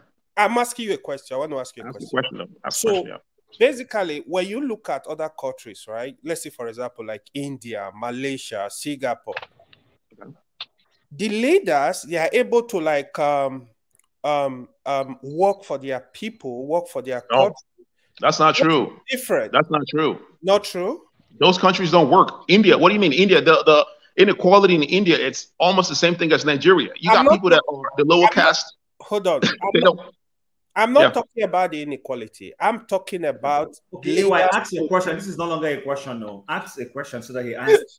Ask a question. Okay. Now the question is, why are you blaming the West for the problem in Africa? You can't completely, because that's the only thing you got from the whole thing. Okay, hold on. Why am I blaming the West? The reason why that's the origin of it all, right? Like I said, I do not like the systems. I don't like capitalism, especially the neoliberal capitalism. I don't like anything capitalism at all, right? Neoliberal capitalism is the problem. Who introduced neoliberal capitalism to Africa? The West, not us, right? Before that, if you go to the villages, right, you can see the system, the organic traditional systems that we have in the villages. I remember my mom, whenever she travels to the village, right, she will bring like crayfish, rice, and give it out to the women in the village. When she's going back, they will give her gari. And those women, right, they don't have electricity, they don't have industries and all that, but they leave, you know what I'm saying? They have food. They have enough to take care of themselves. I didn't see any hungry person in the village. And the village is called, it's called Amibo, and it's Sukwata local government, right? They don't have electricity there. They have everything they need. The widow, there was a woman, she lost her husband. She could not go to the farm. And because she was old, the kids in the village actually go to her farm and bring stuff for her, bring cassava, bring finished goods for her. So this is like a community. It's a community, right? It's a small fragment of the society, right? It's hard to, you know, to implement that kind of system in a broader society, but that's what we should be going for. Yeah, go on. Eccentricate, I totally agree with you. You have a valid point. Look, you're saying something that most of the Nigerians are not listening to.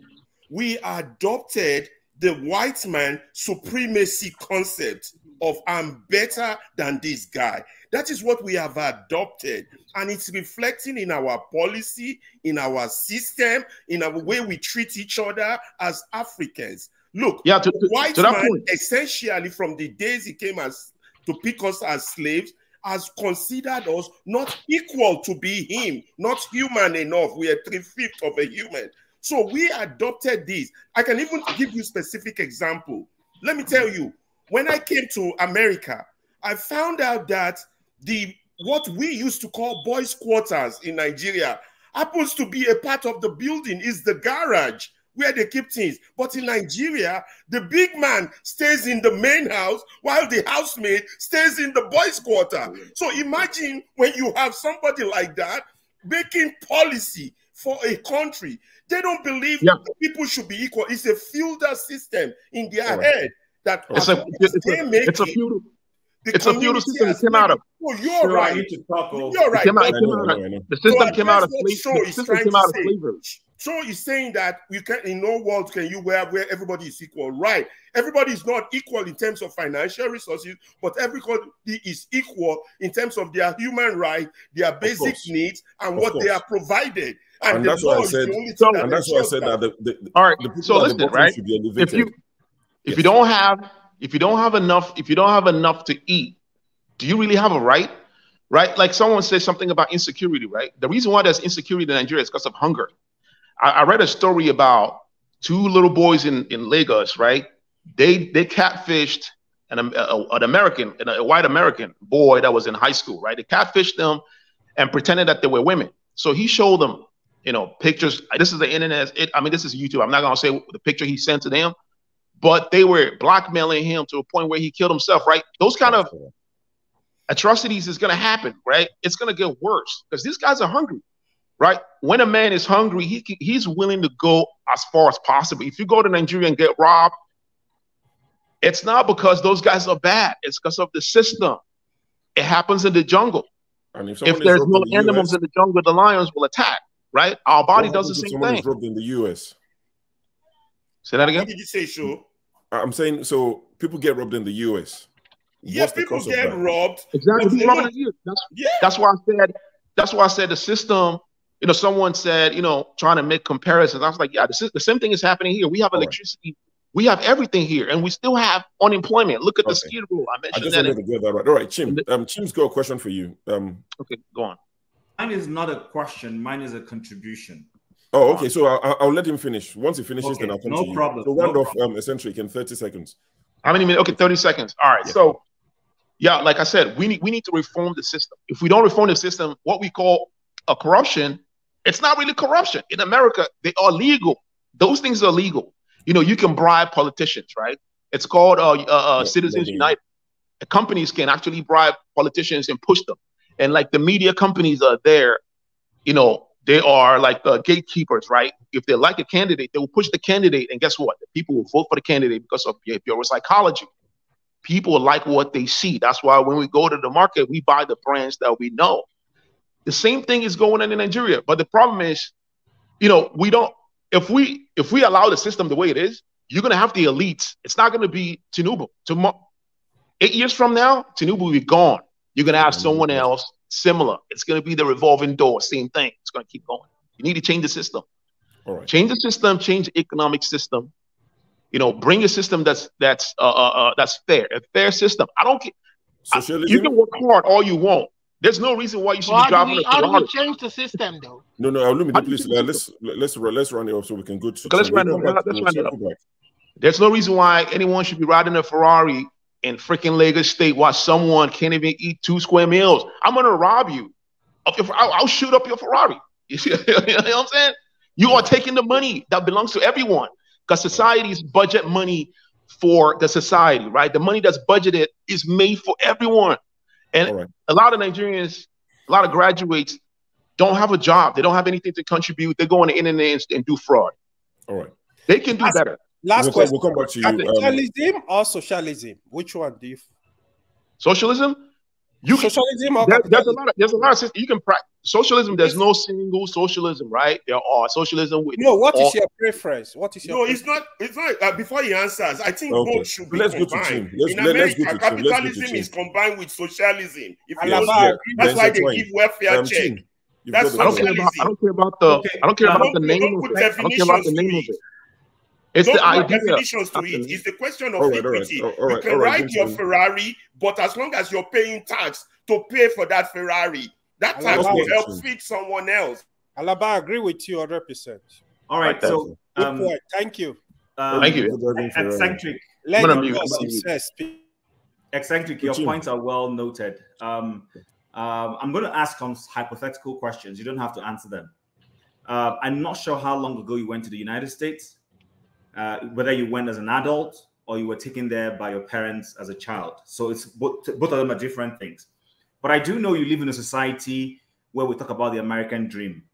And that American dream symbolizes the fact that people who are in societies where they don't have the chance to accomplish their goals in life, you move to the United States and you have a fair chance with hard work to accomplish your goals.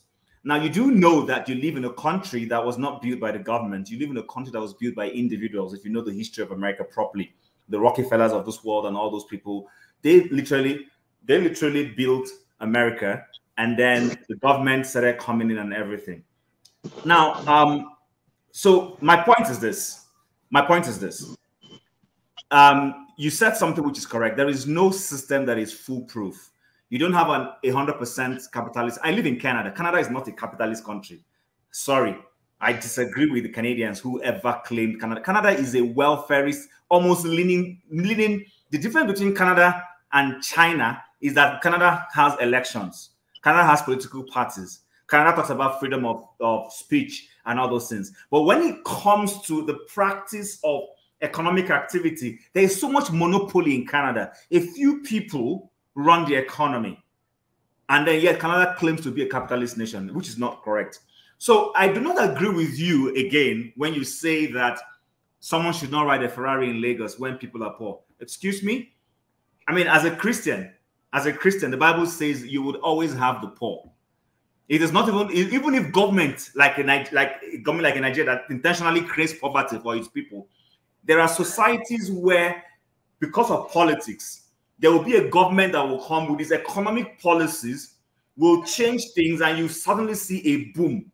And then fewer people will be poor and more people will move out from the poverty level. Then there's also a government that will come by its own actions and economic programs like the United States is doing right now under Biden. you will create poverty. You will create food stamps. And I personally think in the Western world, whether you are on the liberal or conservative side of the political divide, my understanding is that most of the liberal political parties actually create poverty because they have this myopic, they have this what's it called? It's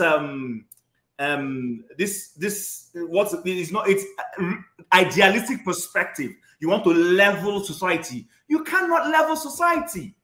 By even the virtue of the creator nature, we don't all come on the same height.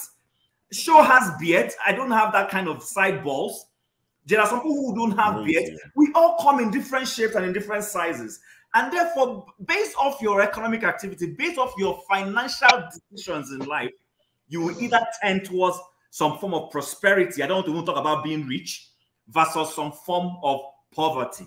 It is not the system sometimes. Yes, there are societies like Nigeria where because of the way we run a prebendal rent system, we create an economically wealthy group of people who do nothing but go to the political sphere to milk the society versus in some other societies where they create opportunities.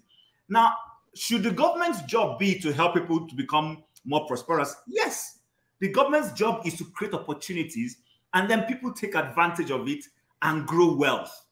But to say that because you want to cut inequality, then you intentionally, somebody who is working hard, which is what the ordinary definition of socialism when my primary school was, take from the, there's a definition of it.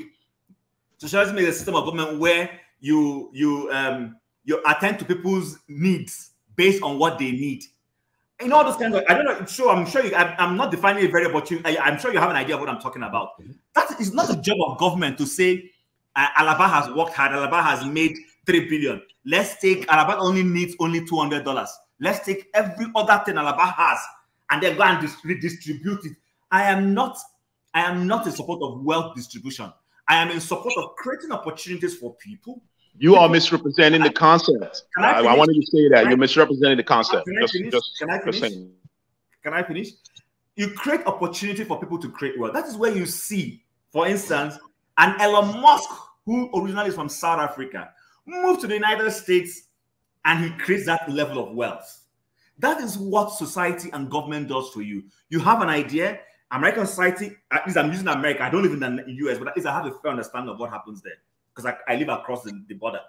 You create an opportunity, people come with ideas. Sometimes government gives them fundings and they create wealth. And then they get into an agreement where there's a tax rebate for them because of the wealth, the idea they have come up with. Listen, it would be wrong for you to rob somebody who, I have no problem with Dangote being a wealthy man. What I have a problem with is that Dangote's wealth is not his hard work. Dangote's wealth is because he is a rent seeker. Any government in power, he supports it. In a situation where Ibeto cement is destroyed to make Dangote grow, that's not a system. There should be fair competition. If Dangote has superior skills, he will raise his better cement. Let the buyers be the decider to say, oh, we prefer Ibeto cement over Dangote or vice versa. But what we do in Nigeria is that Nigeria is a society where if the president discovers that, eccentric is my man, then I begin to channel contracts towards eccentric. Then I begin to give eccentric benefits that will suddenly blow him up, and then he will have the whole wealth. That's how we've created all these rich men in Nigeria. It is not because many of them have any specific anything, whether it is those of them who were buying up the banks, like Elumelu and Co., or even Dangote himself. We see what is going on. So to that extent, I do not agree with you, eccentric. But back to Soludo. Yeah, please. Soludo is a huge disappointment. Why? I think if anybody who has taken care to look at Soludo's rise, you will see he's an opportunist. Everything he has done is to grow on people's head to climb. It is not because he's an intelligent man, yes, maybe first class and all those things, yes. But you can see that everything he does is literally sucking up to the powers that be. He sucked up and he became special assistant to Obasanjo. He sucked up and he became central bank governor. Then he went to the central bank that he was supposed to be leading and be the regulator. He started hobnobbing with the bankers. And that is where his failure started. Even so that he has become governor of Anambra State, we can see that the man, he just feels this superiority over people because of his education. And I was one of those who told people of Anambra State when he was running, I said, this guy is going to look down on people when he becomes a governor. And that's exactly what he has started doing. That's exactly what he has started doing. So I don't understand this whole notion that we are removing subsidy because subsidy is a scam. Okay, fine, subsidy is a scam. What about the scammers? What has happened to the scammers? So people scam the society and you let them to go away with the money and you are punishing Nigerians. There is subsidy everywhere. I live in Canada. Because of the increased oil prices, what did the province, not even the Canadian government, because the province is within their powers to do that, they removed sales tax, gas sales tax, so that the gas prices don't go off the roof. They said to help people who remove that tax so that you can buy tax at an affordable rate. Until when the gas international prices drops down, then we put back the tax. That is subsidy. That is subsidy. That is what the Nigerian society does not understand. There is nowhere in this world that there is no subsidy. The American government subsidizes farmers. Most of the European nations subsidize electricity. If you don't do that, many people cannot pay for their gases. Many people will die of cold. So there is nowhere in this world, even China subsidizes things for its people. Everybody is in the form of subsidy. Okay. So my point is, the Nigerian government, if they were genuine, should have been going for those people who were using subsidy to scam the state and get them to pay back those monies back to them and then punish the regulators that were in cohort with them. So lastly, and I'll end here. Unemployment, US versus Nigeria. The difference in unemployment is that in Nigeria, it is intentionally created. When I say intentionally, because of the government's behavior, because of the way government's policies are, they create more people unemployment. But in the US and in Western societies, it is market forces. And those market forces also determined by the policy of the government of the day. This man came into office in America called Biden. And on his first day, he stripped off their pipeline agreements. There's this Trans Mountain pipeline. He canceled it. Do you know how many jobs were lost? And then he does that, and then he goes to Saudi Arabia to go and negotiate oil when his country was oil independent already. That tells you how poverty is created. So I have no problem if, 50 cents, which is ingenuity, hard work, makes money. Let him enjoy his money so long as he's paying his taxes. But to say that you want to level everybody, that's utopia. That is what Lenin did. And at the end of the day, led to the book that many of us have read called George Orwell's Animal Farm. Everybody is equal, but some are more equal than others. That's always what the socialists always do. They tend to tell you they want to create a leveler, but they end up messing up the whole system.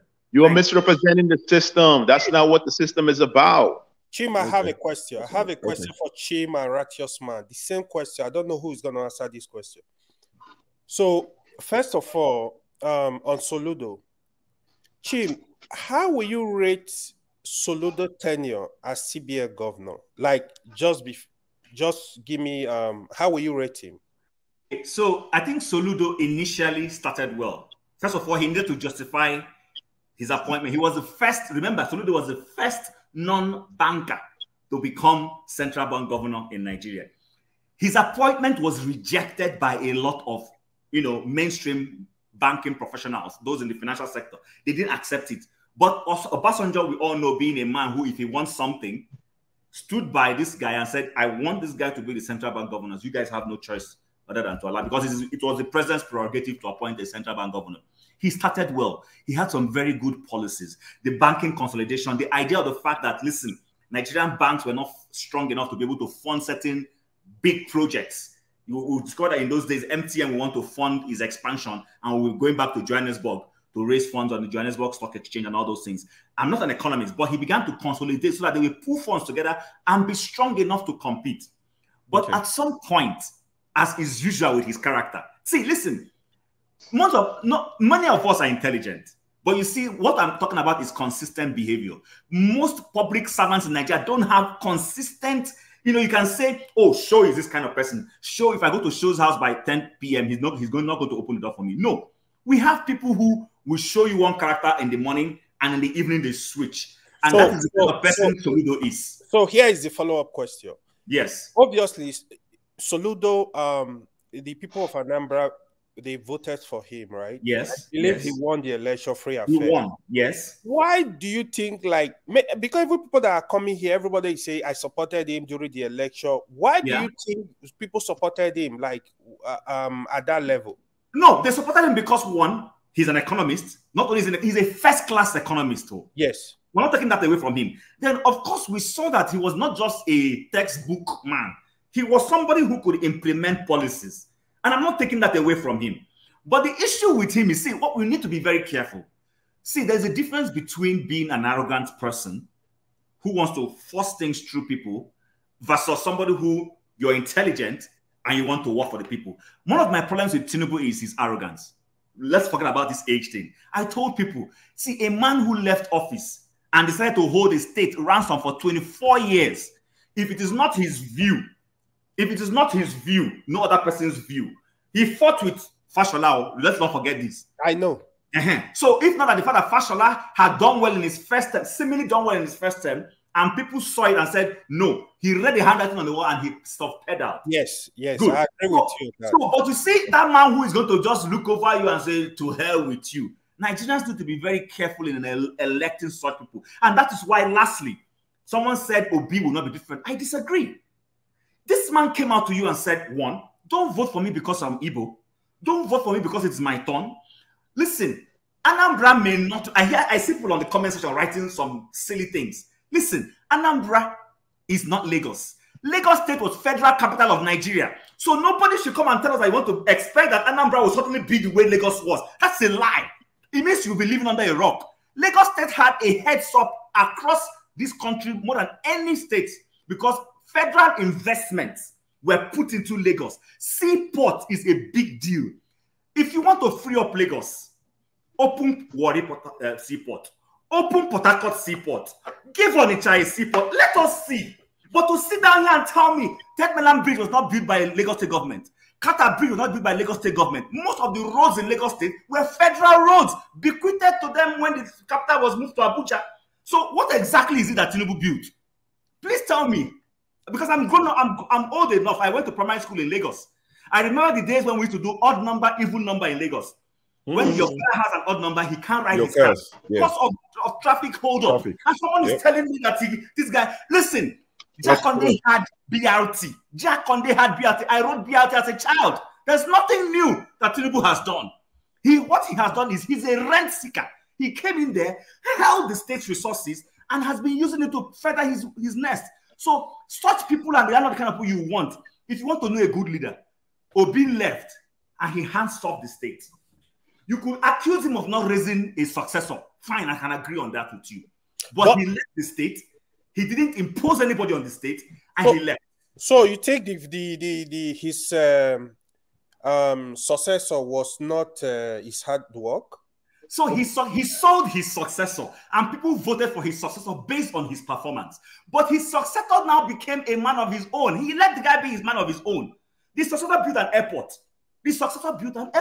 I know, Bitra. My only issue with Obi, my only question for him that I would actually love him to answer, why did he left so much billions in the account when you have a lot of work in Anambra, like the roads are not still there? Okay, I'll let Righteous Man wants to talk, but so if I could just answer, then I'll then we can allow Righteous Man go on, please. Righteous Man, please. See, can I just say one thing and you go on? Okay. So please, you see, the thing is this. Obi performed. He created his own infrastructure. Remember where he took the state from. Remember, let's not forget that. No government can do it all. Government is a continuum. He did his own, but also planned for the next generation. I don't think there's a sin in doing that. You do your part, then you leave money for your successor to come and work. Would you prefer that he did everything, emptied the treasury, and his successor has to come and start from ground zero? That's not governance. So when people say he had that kind of money, he didn't. No, he did what he needed to do, and he planned for what I expected that man to do was come and use the resources, create more wealth, even more than Obi did, and even leave more money for your next person coming after you. That is success. And that's why they say any success without a successful successor is a successful failure. I agree to that, your point. All right, let's Righteous Man go on. But yeah, just before Righteous Man, what I can say a lot of love for Soludo. The day Soludo comes out to contest, even against the worst of the, if they put Soludo against Yaya Bello, these people shouting Soludo, they will vote for Yaya Bello. They will vote for Gandola over this same Soludo that is building Julius Berger Bridge today. They are shouting his name. They love him. He can't do no wrong. He's their darling. Let Soludo come out and contest. They will tell you what has he done. We will be here. Carry on, Righteous Man. Yeah, someone, I can't remember the name of the person who said he was about asking me a question before I went off from the panel. I was the one. That was the same question I asked him. Okay, yeah, okay. Yeah, I was the one. Thank you. Okay. Thank you very much. The guy from Texas, is it Texas or Washington? I think he made a valid point, but it's like he's misunderstood. He is not saying, or he was not saying that people shouldn't buy Ferrari or that there shouldn't be people that are ahead of others financially. What he was selling to us, which I think is ideal, is that the government should put up a system that will make people not to see someone who is riding Ferrari as Alpha and Omega, because if such thing exists in a society, then it's going to boost the level of criminality. People will begin to see the person using Ferrari as, a god over them, and they will go after him because they feel that the money is in his pocket. So is the system he is looking for. He's not condemning any person with Ferrari. He is looking for a system whereby even if you're riding a Ferrari, the other man that is not riding a Ferrari will not put his eyes on you. He will just, that is just your own side. I think if I got, then back to the issue of Peter Obi.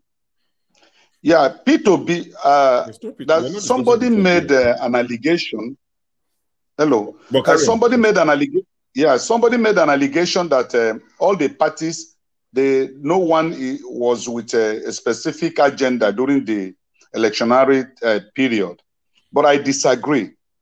Peter Obi was specific. Peter Obi told Nigerians and the entire world his mission. Peter Obi say Nigeria has been a consuming nation. And as a consuming nation, you will keep borrowing not to generate revenue, but borrowing to eat. So I will transform Nigeria from a consuming nation to a production nation. That it was clear. It was clear. So we voted for Peter Obi because of that agenda. Others had no specific agenda. Others were just there for power grabbing. And you see, that is the reason why the Nigerian youth, let me take this to the bank, 65% of the Nigerian youth today stands for Peter Obi. And if anything is going to happen in this country, it's not the aged men and aged women that is going to bring the revival or the revolution. It's this 65% of the Nigerian youth who have discovered that we have somebody here that can actually bring changes into this country. Let me give you one quality of Peter Obi. Peter Obi is not a thief. Peter Obi served Anambra State for 8 years and owned no land, owned no property. Peter Obi received no gratuity or pension as a former governor. There's nobody in Nigeria today with such a record. Nobody. Peter Obi remains the only person who governed a state for 8 years and received no pension, no land, no car. And that's why they don't like him. That's why the establishment don't want him. Just to say, my governor has given up his pension since he's gone to Senate. So shout out to my Ogun State. But he was collecting it before. No. I'm just saying. Hold on. He's one of the Hold on. senators that has given it. Let me hail my governor now. You people, stop. Peter Obi left office and he did not go to the Senate. So he was not interested in what comes into his pocket. Peter Obi never bribed any person. During the election, he said it. During the campaign, he said, if you find out that 1 kobo of the state entered into my pocket outside my salary, or my children, or any of my relatives, I will back down. I will not contest. And nobody faulted Peter Obi. That record, that man, if there is anything like Messiah, Peter Obi is a political Messiah that will change Nigeria. We are on ground. I am in Lagos here. We know what is happening. Sometimes the news you get is from what you read on internet or what the television gives to you. But we are the people on ground, meeting these people day by day, meeting meeting the poorest of the poor in the society, which you may not be privileged to meet, unless one time or the other you just come to Nigeria, spend 2 weeks or one week, and you run away, go back to your base. So Peter Obi was an ideal person that's supposed to change this country. And if we have to change this country, there must be a referendum. That referendum will decide who wants to remain in Nigeria, who wants to be called a Nigerian, and how will Nigeria be run as a nation. As it is today, we are running a system that was handed over to us by our colonial masters. We are not running a system designed by Nigerians, suitable for Nigerians. This system is alien, it's foreign, and that is why we're messing it up. And each time people talk about referendum, they talk you want to divide Nigeria. It's not dividing Nigeria. It's a pathway to restructure the country and make it workable for everybody. So if we're looking for solution, it's not in democracy, it's not in socialism, it's not in autocracy. The solution to Nigerian problem is for the Nigerians to design their own system that is workable, that is agreeable by all Nigerians. Then you will see Nigeria thrive. I remember in 1976, my uncle's son was in US. As at 1976, my uncle was sending money from Nigeria to his son in the US to eat, to feed. I remember those days that Indian teachers were teaching us in Lagos. Americans were here. I remember a Briton that was working with my uncle, who was his chief driver, a Briton, 76. So what suddenly changed? I remember that from Nigeria to UK then was 80 naira. 80 naira, 80 naira by air, 80 naira. So today we're looking at as if those places are angels, they are from another planet. We were better than them. Our economy was super. What happened was what the man from Texas said. He made a brilliant submission, but it's like we misunderstood him. Okay. The Western world are not happy to see a black nation thrive economically. So they are not interested. So righteous man. Sorry if I may. Okay, I hear this constant, and I'm not saying the West doesn't have its agenda to satisfy itself and keep us down. I'm not saying that. But the point is this. Let's take it from a very logical thing. You're an Igbo man like me, so I'm going to throw this proverb. They say, "Onyendiro baraburuburu on a chendi." Okay, fantastic. So you now know that you have these enemies around you. What are you doing? So good, because the Singaporeans, and I will always mention Singapore. I'm not going to mention India. I will mention Singapore. Someone will tell me Singapore's population is too small. But these guys, they were, like I've spoken here, they were poor. their former presidents referred to his people as dirty.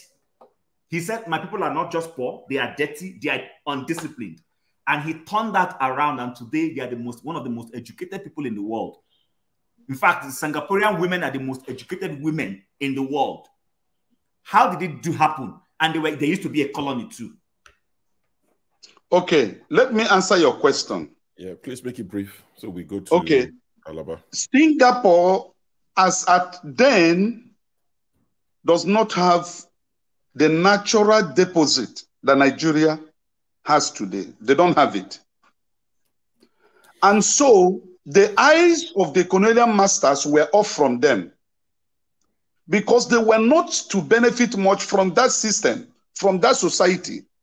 But Nigeria is the 6th oil-producing nation in the world. Is the 3rd highest deposit of natural gas all over the world. The gold discovered in Zamfara and Kaduna is the best grade in the whole world. The bitumen in Ondo State is the highest deposit in the whole world. These are the things that are not found in Singapore. So those who do not want Nigeria to succeed and Nigerians to live as human will penetrate Nigeria and use the weakest among us to rule us. Those who have no brain. And that is what is happening. How can you bring a something-years-old man to come and rule a 40-years-old man? How can you dictate? How do you make such idea to be sellable? That somebody at his 80s that's supposed to be retiring home and seeing his grandchildren will now look at somebody at 40, 35, 30, that his brain is still as sharp as fire. Then you not say that man should go and sit down and rule this guy. It's not going to work. It can't work. That is what is happening. And the Western world, okay, look at the election that it just passed. It is clear, it is very clear that the election was rigged. But who congratulated them? Was it not the Western world? Great point. Great point. All right. Who booked for a meeting now in September 19 to speak with Tinubu? Is it not the president of the Western world? Who is the one selling ideas to them? It's these people. It was Anthony Blinken. Anthony Blinken congratulated INEC and Tinubu. Spot on. Keep going. Spot on. Tinubu was not in charge of the election. Keep going. Spot on. President when the election was holding. So why did that president who was in charge? Can I remind you something? Just 1 second. Can I remind you something? Can I remind you something? In 2015 general election, I was a member of Move On Nigeria. In fact, I played a very important role in Move On Nigeria. And our aim was to make sure that after Goodluck Jonathan, a youthful person takes over from him to champion the cause of the economic recovery of this country. Now, guess what happened? It was the American government that sent their foreign minister or secretary of state to meet with the Northerners in the north, not even Abuja. They met in Kanu. And that was how they decided that this guy, Jonathan, will not be the president again. Jonathan won that election. He was rigged out. Okay. All right. Righteous man, we'll come back to you again. Alaba, please do me a big favor. I'll go to Prince Akwachi. I know he's been driving for the last 5 hours. I think he's pulled up now to speak to us. So if you're pulled up, you can speak to us quickly before you carry on. Yes, sure. I guess we'll have to revisit this driving thing. And, I am traveling all the way from Benin to, I'm trying to give, use an estimate from Benin to Lagos. And definitely I want to make my own contributions. And you pull up but now. You guys won't let me. You pull up and speak to us now. Okay, I pulled up. Exactly. Pretty much, where I am is a car wash. I pulled up. That's fine. What I'm trying to, my own contribution is just like Alaba said. It reminds me of something I once had with a professor. He's known, University of Calabar. He's known as Professor Menkiti. Now, what was the discussion? I had a laptop at that time, and that laptop, that was my first laptop. I had a little problem with it, which I later discovered that it was has to do with memory. Now, when I took it to a place, I was told, "Oh, you can just change the hard drive, and everything is all good." Now, I kind of like wasn't convinced that that is what I really wanted. And I met up with the professor. So we're talking, and I told him what I was going through. And he said, it's a simple thing. Now that take the laptop to be an old lady or an old man, and then it's kind of like you asking for a heart transplant. Now the question should be, if you transfer a heart of an say a 15-year-old or 18-year-old person to that of 80-year-old, how would it function? Now, it could be that it will be more powerful than the heart of the old man, so probably it might be a mismatch, another kind of a thing. Cautionary things I have to go over before going onto the belt. So you're good. Drive on, and your front two tires are up in the neutral. Keep your feet off the gas and the brakes. Let's go rock a little bit. There's an instructor up there to help you go a bit. Got you. So, like I was saying, so pretty much now that made me decide not to change it and go with it, instead buy a new one which will have a better hard disk and all that kind of a thing. Why am I saying all this? Tinubu, it'd be like say you don't first, he's not 71 years old. He's old. In terms of education, all those things are all forged certificates, and all that. So what do we expect from somebody who got in through the door? It's not gonna work. And some people say, "Oh, yes, Biden is 70-something years old, by the time he goes in another time, 80-something years old." They don't hold you. The only reason why I would vote for Biden is just because the conservatives have that tendency of claiming to Christians, but they're in. We can hear you. Your reception is bad. Oh my God. I think we were discussing Soludo, what he said about the economy.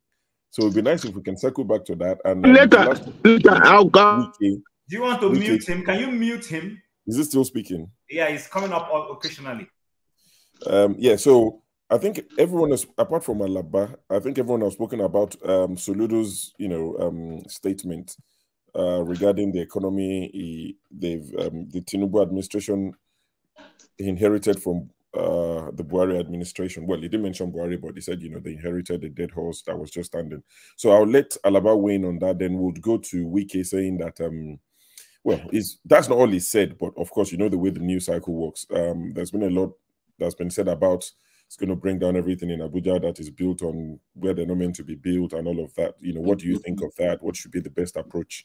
Is it just because now when you talk of FCT minister, people just think, oh, we need somebody to go there and just bulldoze everything. That shouldn't be the mindset, right? We should be thinking, how do we make Abuja better? Tearing down building is not the only way to beautify Abuja. What's this light? It'll be like a local light with a flash for Prince Akwacha. I know deal. Even for internet, they see American police and they fear. They don't carry guns. Our police don't carry guns in the UK. This is one that's... What's this? Oh, you're still in the car wash, the mood light. Sorry, I'm just looking at the lights. It looks like the light of the police, their flash, whatever. All right, so Alaba, I'll let you weigh in on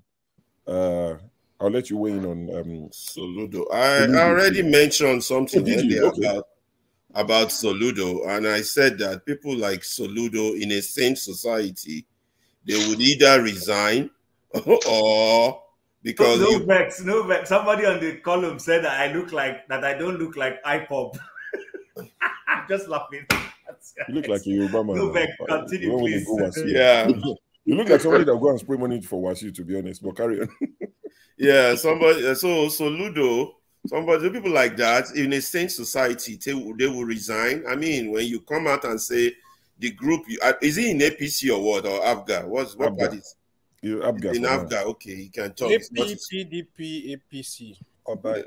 Okay, he's in AFGA. Okay, he can criticize, but still, when you say Tinubu inherit, I don't know the point of that speech. Is it to make people sympathize with Tinubu or what? I think it's to lower the expectations.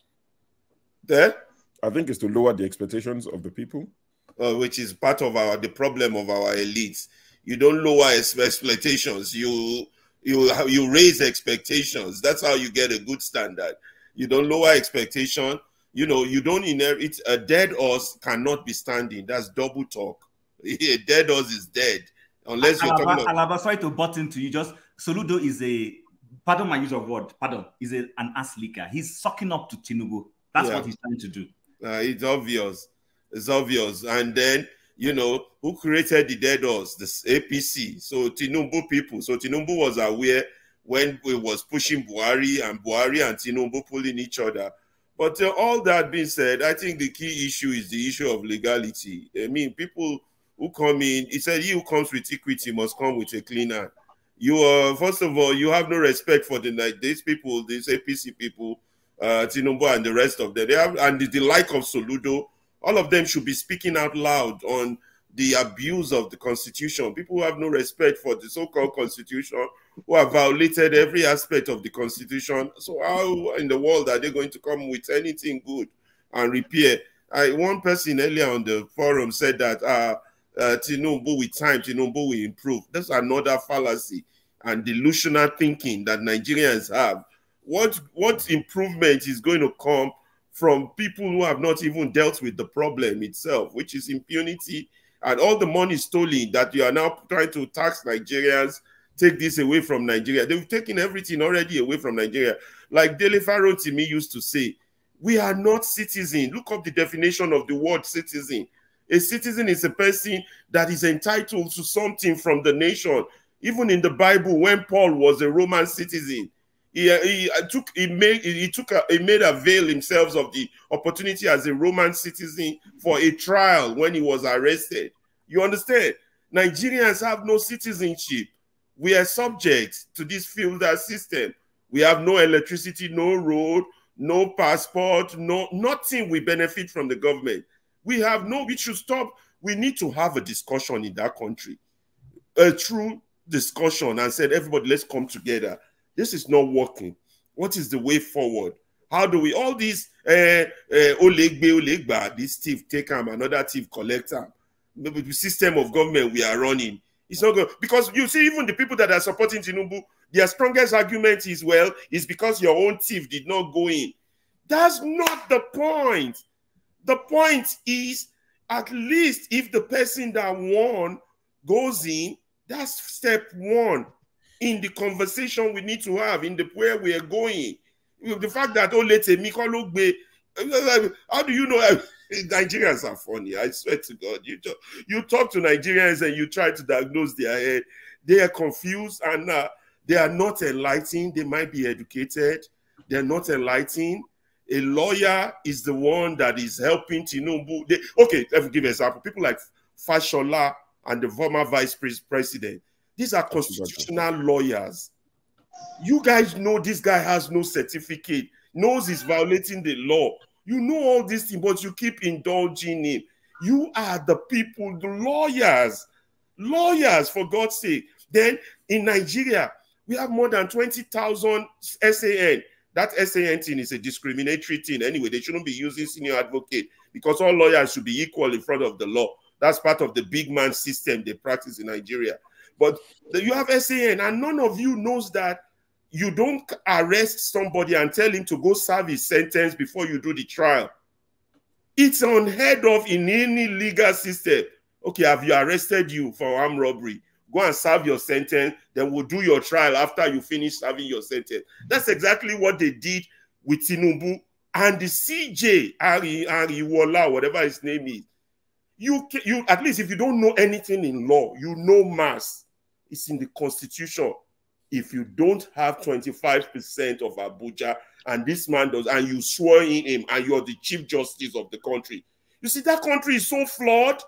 These educated people are so flawed that we are not going to go anywhere with this kind of people and the way they think. It's okay. Let's just get along for the peace of the nation. Stupid things. Stupid things that you can't even phantom. You can't rationalize. It defies logic. Alabati Binu. Okay. My brother, don't vex. All right. Thank you for your submission. So let's, I think everyone has spoken on the issue so far. Sorry, what's happening? It's like your head is floating, AY. It's like you, okay. Like, you got me worried for a second. It looked like your head was in a cloud. Right. So let's talk about Wike. Wike has said, buildings will go down. Even if it's your mother's building, I'm sorry. If it's your father's building, I'm sorry, it's going down. If you've built, where there's meant to be a park, it's going down. It's going to look at the initial plan of Abuja, the original plan. So if you've built where you're not meant to build, your building is going down. Don't beg, don't apologize. But now, Daniel Bwala, which most of you are familiar with, is gone on TV. I think he was interviewed by Arise and Channels. And he said that, this issue of we're going to tear buildings down, it shouldn't be the first thing you say as the minister. Even if you're going to take down buildings, how about you build replacements? Where you're going to put people in and rehouse them before you tear down these structures. That you can't just go in all guns blazing. And the guy, Daniel Bwala, also alleged that even the Aso Villa was built or is built in the wrong place. Not wrong place, but it wasn't part of where there should be any building. So he's saying that that's one of the reasons why, one of the things they told, I think, what was the other one? El-Rufai then, that, you see, you can't just be tearing everything down, because if we're going to go down that route, even Aso Villa would have to go down. Even some of these military barracks would have to go down. So what do you think of Wike's approach and what he said about PDP? Nobody can suspend him. Nobody can talk to him. He's not working for APC, but working for Tinubu. So let's discuss Wike, for the next few minutes. I'll start with AY, who hasn't spoken in a while. I'm not sure if Eccentric is familiar with those sort of guys, Wike and his Abuja politics. I mean, based on what you said, I can summarize. I can, speak on that based on what. Can you summarize, really? Let me try you summarize. Let me see what you mean by summary. Yeah. Okay, so sorry, let's test it. Let's see summary. I'm timing you. Summary. Well, you guys are just proving my point, right? This guy, he came in, he said he's going to knock down houses. Houses of who? The workers and the poor. He's not going to knock down $1 million houses over there owned by politicians. Wike will tear it down. The Wike, yeah, he's going to tear down buildings, right? If it's a political opponent, he will tear it down. He's crazy. Exactly. Yeah, political opponents and, of course, the poor. He's going to, one of my cousins, her husband built a house in Abuja, right? And they knocked it down. All his savings were in that house. That was like a few years ago. He lost everything, man. He lost everything. He moved in with my mom in my mother's house and lived with her for like 2 years. He put everything in that house. So this is the thing, right? These guys are going at the poor. You feel me? Like, people don't realize this. This is why they divide us with the tribal conflict, Yoruba, Igbo, Hausa conflict. And they want us to be fighting over that for years. We've been fighting over that for decades, man. While they loot the country and punish the working class. Once we realize that this is a problem between the working class and the elite and this oligarchs running the government, then we know where to channel our energy on. And I would say, the people have power. We have all the power. How many are they? Like, really, how many are these guys? People can protest and all that. I would say, take it to the next level, right? That's the only way we can clean the country. These guys are the problem, man. All the people they're knocking down the buildings from, they spent all their life savings building and buying a property in Abuja is not expensive. It's not cheap at all. It's expensive. The lands there almost cost the same thing as the lands in Washington State. And then they're gonna knock it down and repossess the property from you. Like, come on, like it's clear. It's like there's nothing complicated about it, right? There's nothing complicated. You put Wike, he's gonna do the same thing. You put anyone, I forgot who he was, during Obasanjo's presidency, right? They knocked down building. That was when my that was when my in-law, in-law's property got knocked down, right? He put all his money, he lost everything. The kids, they had no home, nowhere to stay. So that's the thing. This is the thing. It's gonna keep happening. People, they want us to keep fighting over, things that don't make any sense, like tribalism. Your tribal member didn't become the president, all that. These are the elites, man. They don't have a tribe. Their tribe is elitism, right? APC, they got Yoruba in APC, they got Igbo, they got Hausa, they got people from the Delta, Niger Delta area in their party. This is their own tribe, man. This is their own tribe. All right. Thank you for the summary. AY, so now let's come to you. Wike, yeah, do you think the end goal is to Wadata Plaza? Is that what it's aiming for? Just to tear down the PDP? Tear down the PDP headquarters. If PDP, if they try to suspend him, I think he's going to go for them. The thing is, Wike need to actually realize that Rivers State is not Abuja. He's going to run into a lot of trouble in Abuja. It's going to even cause problem for the president if he's not careful. I'm not supporting people to build it in a green area, like from the statement he's making, right? Here is my conclusion. He's trying to go after political opponents. Don't do that, Wike. He should not do that. Abuja, the people living in Abuja, we have a lot of work, in Abuja that needs to be done, right? They need more roads, the train system, hospital, build parks. There are a lot of work to, But however, if you have a way around houses that were built already, why don't you just walk around it, instead of trying to break down everything, I understand it's very hard. Dropping people houses, I'm not completely in support, except like it's really in a bad location. You don't have option. Pull it down. Sincerely, genuinely pull it down.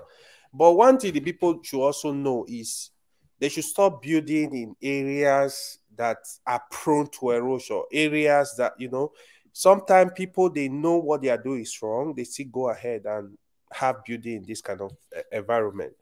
But he just need to slow down because he's going to run into a lot of trouble, man. He's going to run into a lot of trouble. He should not victimize people. He should not go after people that are political opponents, I know he's having a lot of, he's going to, if PDP suspend him, maybe he's going to break down that abuse or expel him from the party. A lot will happen, but if he's not careful, he's going to give the president more problems. We have enough problems. The president have enough problems already, so he needs to be careful. Thank you.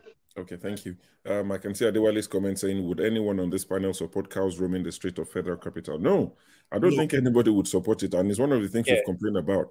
I'm sure most of you saw the video of the young boy. There's nothing wrong with cows roaming around the streets if you build an area for the cows. This is Nigeria.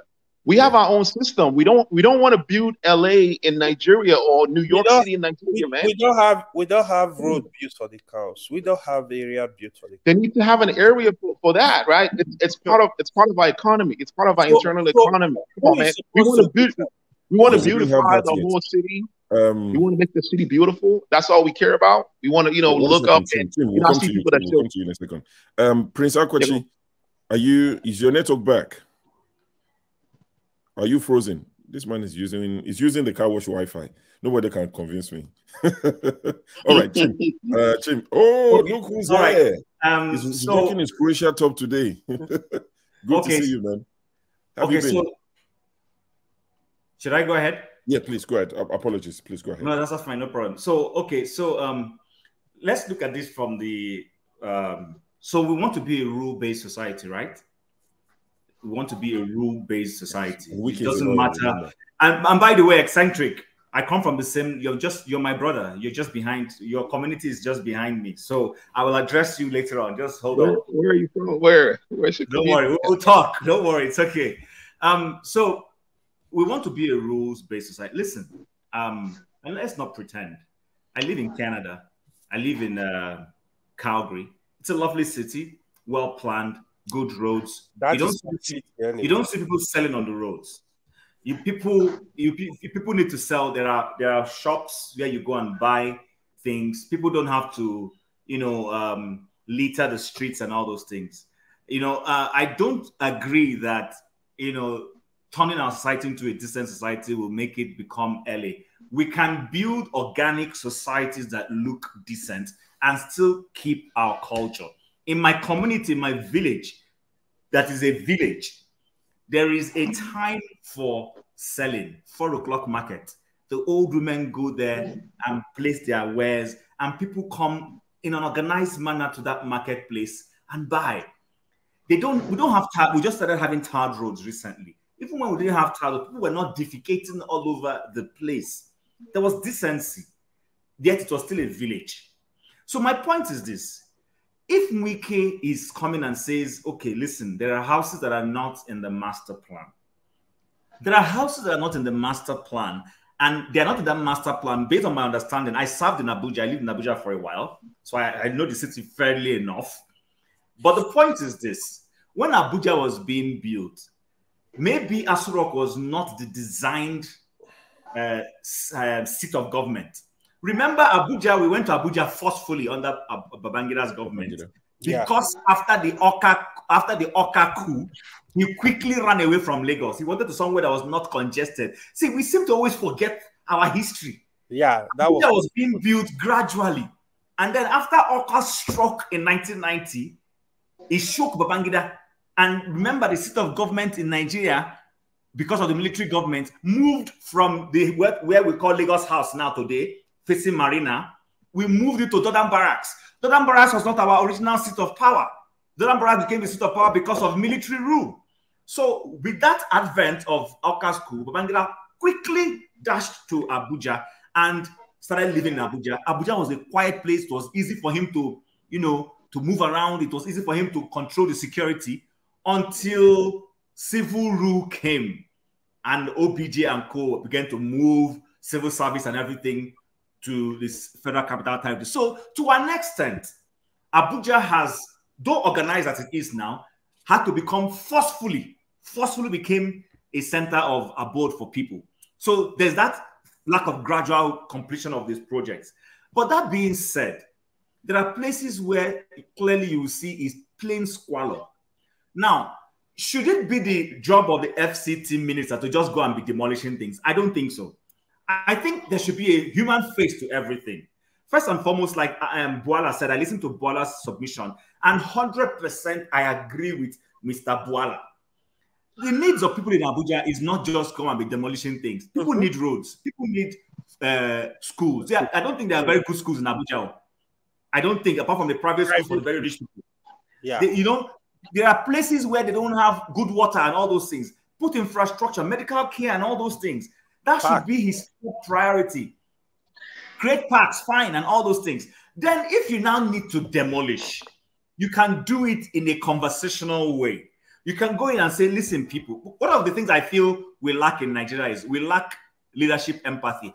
For instance, here in Calgary, there are a lot of homeless people. But you see them in the train stations. Why? Because the train stations have train houses where people can go and sit down under winter and hide. They want to decongest those places because some of them now become crime scenes. And then, of course, you find all manner of people injecting themselves, and all those things, and everywhere just becomes dirty. What do? They send these people to what they call shelter homes. They try and take them to those shelter homes and clean up those places. We don't have shelter homes in Nigeria. We don't have places where homeless people. See, when I said the poor will always be with us, I read comments. People don't understand it. There is no way you won't have poor people. You can't, not even Sweden has successfully eradicated it. Because why? Human beings by their nature will do things that will impoverish them. There are going to be people who are going to make wrong choices. And based off those wrong choices, they will find themselves in a poor situation. But it is the job of the government. Wait. Let me rebuttal that. Just give me a second. So the poor, okay, for instance, there are people who are crippled, right? People who are incapable of working. Do we abandon those people because they are poor? It's not their fault. Or like our children, our kids, right? We don't abandon our kids because they can't work. You know what I'm saying? Because they can't work, they can't afford to make money. We don't say, okay, well, since they're children, they can't work. We have to abandon them. That shouldn't be. There shouldn't be Okay. a poor Okay, person. let me address that. So that you are physically challenged doesn't make you poor. Physically challenged just simply means that you cannot do what the person who has the benefit of their complete physique. There are physically challenged people here where I live who work. They drive cars. They go to work. They are responsible. And we create opportunities for them. So for instance, parking, going to the train, joining the train. They have ability to be able to ride the train. What I am saying when I say poor will always be with you. I have defined it.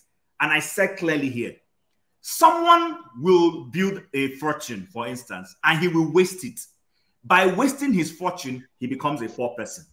Someone is going to make wrong choices, and those wrong choices, or maybe somebody's going to start taking drugs, and those drugs will get him to be homeless. It's not the government that created that person. It's your action. But even when you have taken the wrong steps in life, we don't abandon you. I said that here. You create opportunities to clean those people up. You understand what I'm saying? I mean, many of us have watched the movie. What's the title of this movie that Will Smith acted? Pursuit of Happiness. Pursuit of Happiness. You saw how he had no home. He was thrown out. But what did he do? There were places designed for people who are homeless. You go to those shelters. Some of them are created by churches. Government has their own. You go to whichever one you want to. We in Nigeria don't even have those kinds of opportunities where people genuinely working hard, but for some reason they find themselves, they have this hard luck or whatever you want to call it, and then the person is still working but can't afford to pay a rent yet. There should be places where they can go and have shelter and not constitute nuisance to society. Perhaps the FCT minister wants to start thinking about those kinds of things. And then, Boala said it, even if you want to, it has to go. Then you negotiate it. Government can create a place, you move those people to those places, then you demolish the place. That way you don't create more problems. So what I see is, I think I see a man who is very vindictive, who is just angry with life. Even though he has attained a position that many people can't attain, the guy is constantly angry. Constantly angry. Look at his responses. He doesn't speak in a civil way. You can't have a conversation with Wike. He's always fight. You know, those kinds of people, I don't know how we allow them get into positions of leadership. So I think he's treading a dangerous path. But you know what? I wish him well. My well now is inverted. The well I wish him is, I want him to get into a ditch and then he will learn that Port Harcourt no be Abuja. Because you see, because let me even say there have been houses that were demolished. When El Rufai demolished houses, he didn't go out for political opponents. I don't like El Rufai. That's the difference. Yes, he did. El Rufai was a PDP member. El Rufai demolished the house of Amadou Ali, chairman of PDP. Because the house was built on the wrong place. And Amadou Ali ran to Obasanjo to come. Obasanjo told him, sorry, the man is doing his job. That's the kind. So if he must do that kind of thing, as long as he comes with clean hands and he does a good job decently, and we can see he's not targeting Atiku, he's not targeting Dino Melai, he's not targeting political opponents. Let him go and do his job. I don't have a problem with him. Yeah, all right. I don't see him doing that. Mazi Scribe, good to have you on the show. How's the little one? He's fine. He's getting there. Hi everybody. How's it going? Scribe himself. Happy New Year. Happy. I said, make I take small break. We made an event. You need that, I beg. So let me check with you. Are you here for a while, or are you just? No, brief. This Abuja stuff is what I wanted to weigh into. I was, I've been, the baby's sleeping. I was listening to it. I just wanted to, as someone who lived through the entire, Abuja, like from the 80s, my family owned land from there One second, Scribe, 90s, 80s, and we were victims of it. So I wanted to weigh into that. Scribe, just give me 1 second, please. Okay, go ahead. Let me make a quick announcement. Forefathers, I know you are often lurking in the background somewhere, or probably on another platform lecturing them about security. Please, your service is needed here. Come and secure this. Platform, because I usually log off around 5 p.m. New York time, 10 p.m. UK time. as the host. I not that I have to, but I usually log off around that time. So forefathers, please save us. You see, security is very important. You see, forefathers is right. He needs to come and secure this platform so we can carry on talking. He's listening to you. So if you're listening, please, forefathers, we need your help. But sorry, Scribe, carry on. Yeah, so I just wanted to, a family friend of mine was in the 80s, was part of was one of the contractors that cleared Abuja, like the bush. This thing started in 1980, right? So like I always sat around conversations about like how Abuja started, master plan. One of the draftsmen is my dad's very good friend, O.J. Wodo. These were people who, like, literally, they were the before he became the director, he was the guy on the field, right? That would go and look, map. They were the guys putting peg. If you know, like how Abuja, if you buy a land in Abuja, like you have to have that small peg cemented on the floor that tells you where your land is. The people who actually did that, like the initial people, they did it in the 80s. So Jabi, name it. Like when you go to Abuja now, you see what he has become. You just like wonder, like, see the vision of what he was before and now. So this whole thing about master plan is relative. It's not. There was the first version. There was the second version. And the whole idea is not. It's politically motivated. It's not. It's not even the Verify one. Speaking to people who were in FCDA, speak to them. They know, like, yeah, the PDP guy was there, but everything came with intentions, rearrangements, and things like that. The Verify one was meant to harm the FCDA staffs that were early buyers.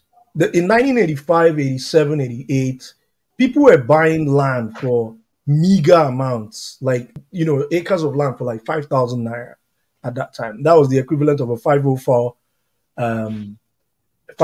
car at that time, as I was told, right? So the political, yes, some political people were affected, but the most affected were those who knew, who invested early, the downtrodden who invested early, and in the Kubwa area, those who, if you recall, like Kubwa was heavily affected in Erufai's one.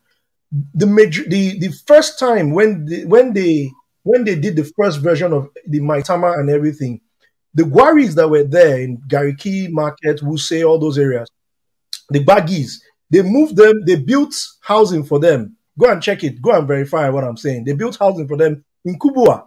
And a lot of them, because they were very nomadic, they didn't feel like they deserved that level of comfort at that time. They were building for them. The equivalent of, if standard low-cost housing, federal housing kind of shape of it, if you know how Kubwa is, right? That's what they built for them. A lot of them sold their houses. The chief of Kubwa and Buhari, I recall very much as a young teenager, accompanying, my dad, his friends, to go and purchase land or negotiate with people who would introduce them to these Sariki and all this stuff, right?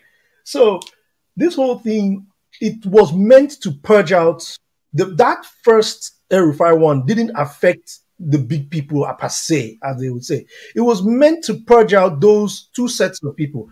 The FCDA people, the messengers and all those people who picked up those allocations, some of them didn't even have the money to even build on those allocations. They sold their allocations, right? And they made a lot of money. And those people they sold allocations to them who went ahead to get C of O, they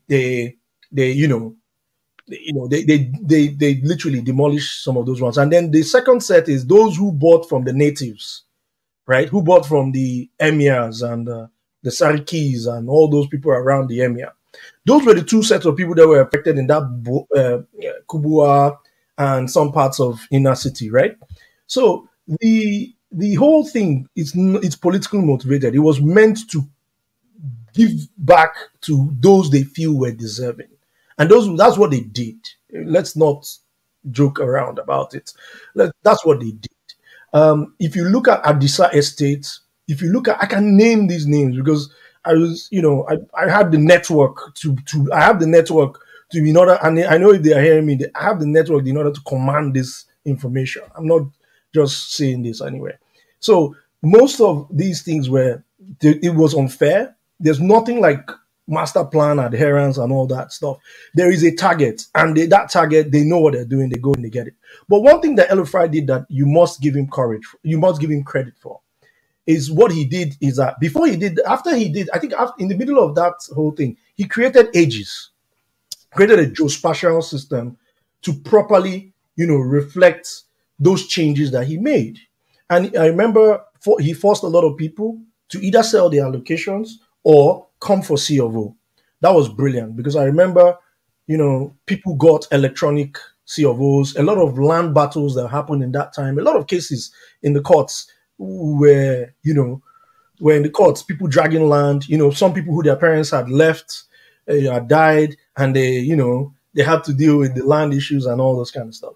So that, you have to give him kudos. So now coming to Wike, there was something, I think it was Chim or somebody said that, he needed, by the way, that guy, Buba, or that guy that spoke on Arise, I forgot his name. Bawa. I totally align with what he said. He's one of the OGs as well. I don't know him, but from what he said, he must have been those OGs in FCDA or somebody in and around that place, right? So he knows what he's saying, and I totally agree with him, right? That is not, demolishing houses. Abuja is decently planned and is in a good shape, right? Irrespective of maybe, people, they claim that people have built wrong places. As long, I would say this, and I think this is fair. As long as the person can prove valid documentation, right? Valid documentation, irrespective of if you say, oh, this goes against the master plan, but it went through FCDA, it went through the likes of EKG and Clark, it went through that era. What are you doing? What's your business? What are you doing? Leave the people alone. You're like, why should you cause so much pain? That is totally rubbish. And I believe what he's trying to do is not necessarily harm the political class. It's to do the same thing, I suspect, is to do the same thing like I allege, to rebalance it.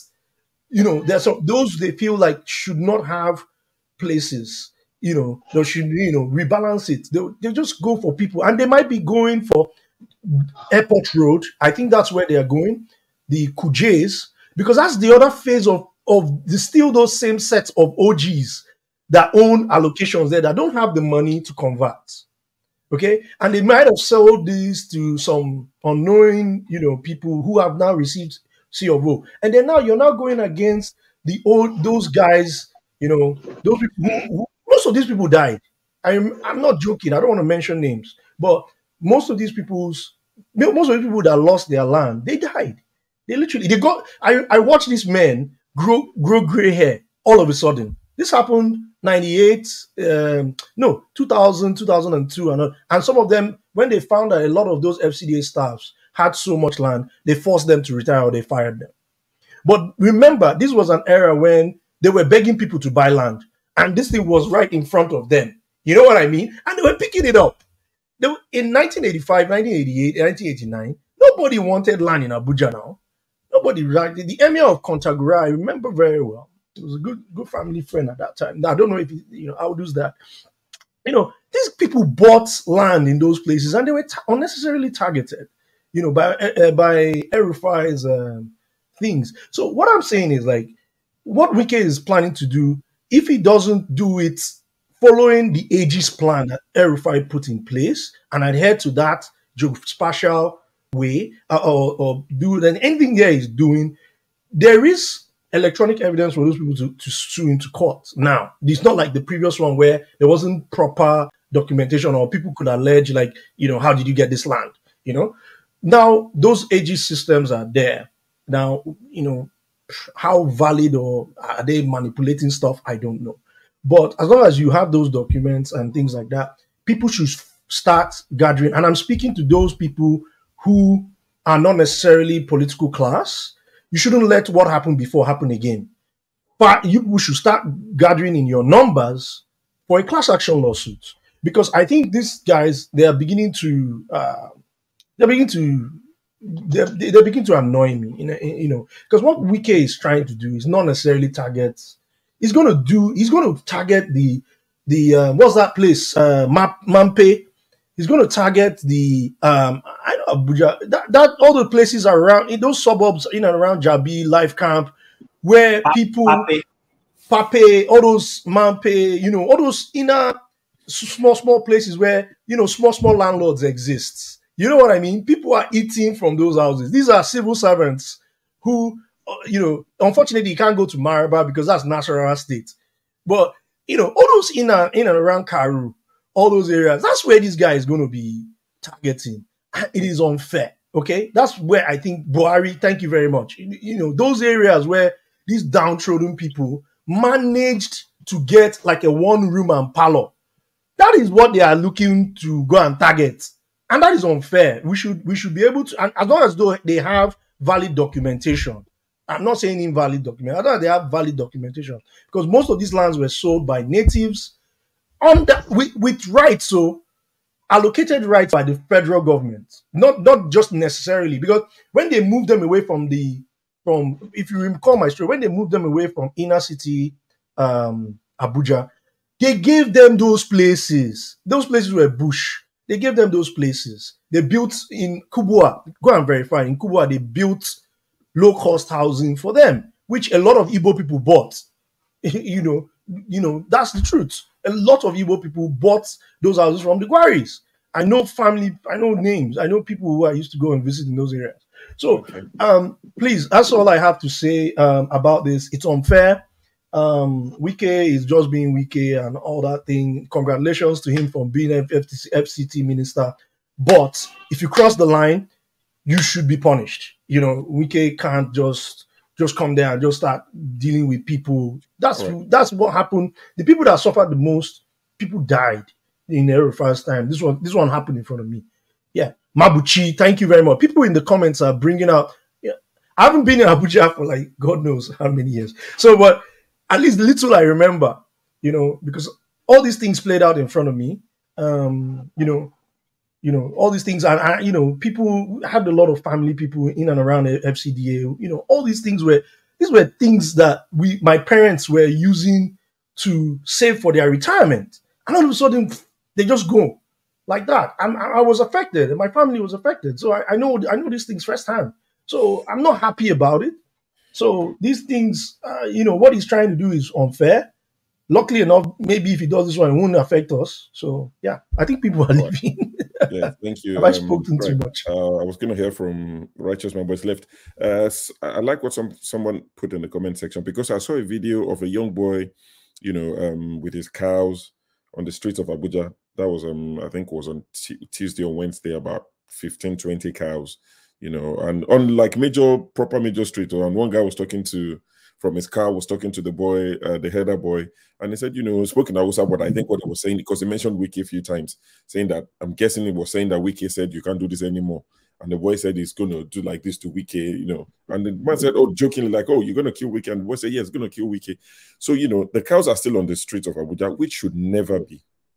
I would like to see Wike go head to head, because he spoke about it. Why would you say that? You can't say that, man. I can't say what. Fair. That's not fair. The cows in Abuja should. I don't know what planet you live on, bro. Do the cows walk around where you live, on your major cities? What do you mean? This is United States of America. This is Washington State. It's not Nigeria, dude. This is not Nigeria. What Washington is to you is what Abuja is to us. What are you saying? What planet do you live on?